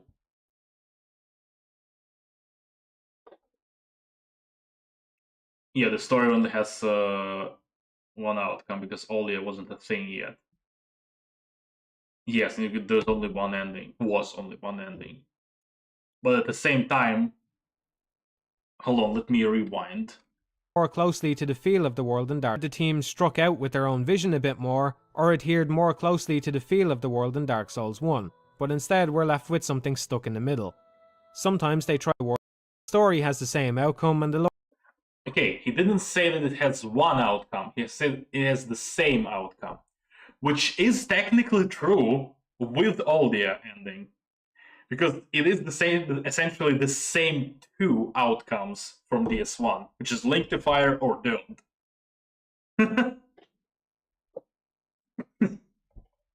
It's kind of more true with the release of Scholar than before. His statement, I mean, is more true. It's the same two outcomes.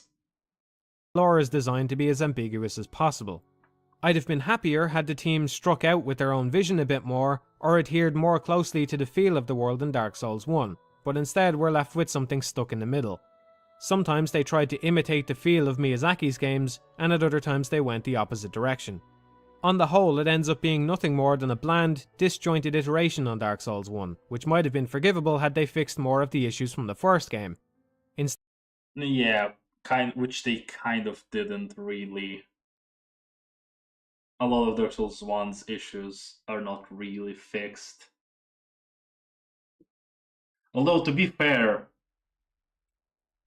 a lot of Dark Souls 1's issues is with some enemies in later areas, kind of. It's just generally late game areas. Is where Dark Souls 1 falls off a little bit. And also some enemies are a bit wonky. But like general systems of Dark Souls 1, yeah, Dark Souls 2 didn't really fix much of that. Oh, didn't improve, let's call it like this. Instead, some of them are fixed. which might have been forgivable had they fixed more of the issues from the first game. Instead, some of them are fixed, but new problems are introduced in their place, like going through 2 load screens just to level up. I'm not sure I've ever Like going through 2 load screens just to level up. Yes. It is actually... It is a good point. Because in DS1 you could do it at the bonfire, and Dark Souls 2 you have to talk to Emerald Herald, Dark Souls 3 you have to talk to Firekeeper at the shrine, and Bloodborne you have to talk to the doll at the dream. And all of them have 2 loading screens every time. And Bloodborne loading screens are long because they're just long. It is a good point. ever tried so hard to love a game and just been completely unable. I wanted to love Dark Souls 2 so much, but when I wasn't bored by the bland level design, I found myself frustrated by the repetitive, anticlimactic bosses. There were so many points where I asked myself why I wasn't just playing one of the other games instead. If you ask me, it doesn't even come close to being a worthy successor to Demon Souls or Dark Souls. The series has always had flaws, and Dark Souls 2 is no exception, only this time around the redeeming qualities are harder to see than ever. One of the central themes of Dark Souls 2 is forgetting. It's ironic, and quite sad, that I found the game itself to be very forgettable. Ooh, the pun on forgetting the game forgettable. Hey, do I consider this game to be forgettable? And no, not really. I don't think I would call this game forgettable.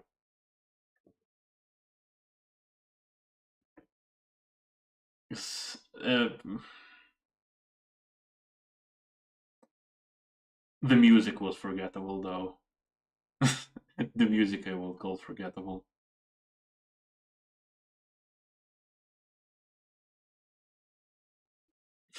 It's memorable in a very special way. Oh, and that's the end of the video. Well, paused right Quite at sad. the end. Well, that was Dark Souls 2, and the Dark Souls 2 critique. So, well then. Maybe worth checking out the Crow rewards for science. What do you mean? Some things in Discord.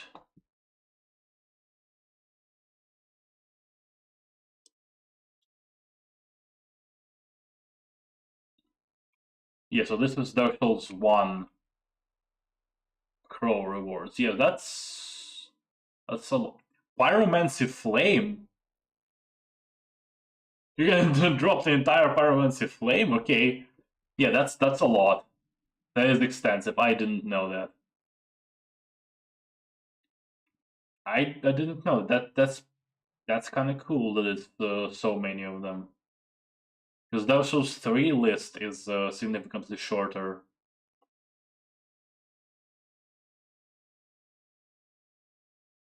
Nice. Anyway, that was Dark Souls 2. That was the video by Matthewmatosis. Yep, most of the things he says I kind of either just agree with, or at least lean into the same direction, but maybe not with the same strength, let's call it like that. Some of the things I really think are weaker arguments, which you've heard which ones specifically. But mostly, yeah, it is on point. It's also very amusing how some of the direction that the games were going in, that he pointed out, it was indeed the directions the games were going in. Kind of predicted that. It was also kind of amusing how when I paused to address the starting part of the argument, it was funny how then the video said the exact same thing as I did. That was kind of funny. Does make sense though. We did play the same game, not almost the same game, because Vanilla and Scholar, but close enough. Anyway, I'm gonna wrap this up, I think. I don't know what's gonna be the next stream yet, and when it's gonna be the next stream yet. Probably gonna be a while before any next stream arc, but maybe I'll reconsider. Just in the Discord, I will post about it. Maybe even on the community post. We'll see. I definitely have a lot of work to do in terms of videos, because I have the playthrough to edit. Then I have the Silk Song Perry block video, and the eventual input reading, which I'm kind of restarting the script for like a third time. This gets a little difficult to talk about it, because I kind of, for input reading video, I kind of want to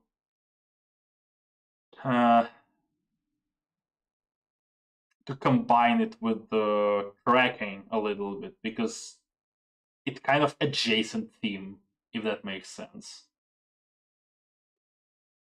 So that might be quite a big project, but we'll see. Anyway, see everybody. Good luck.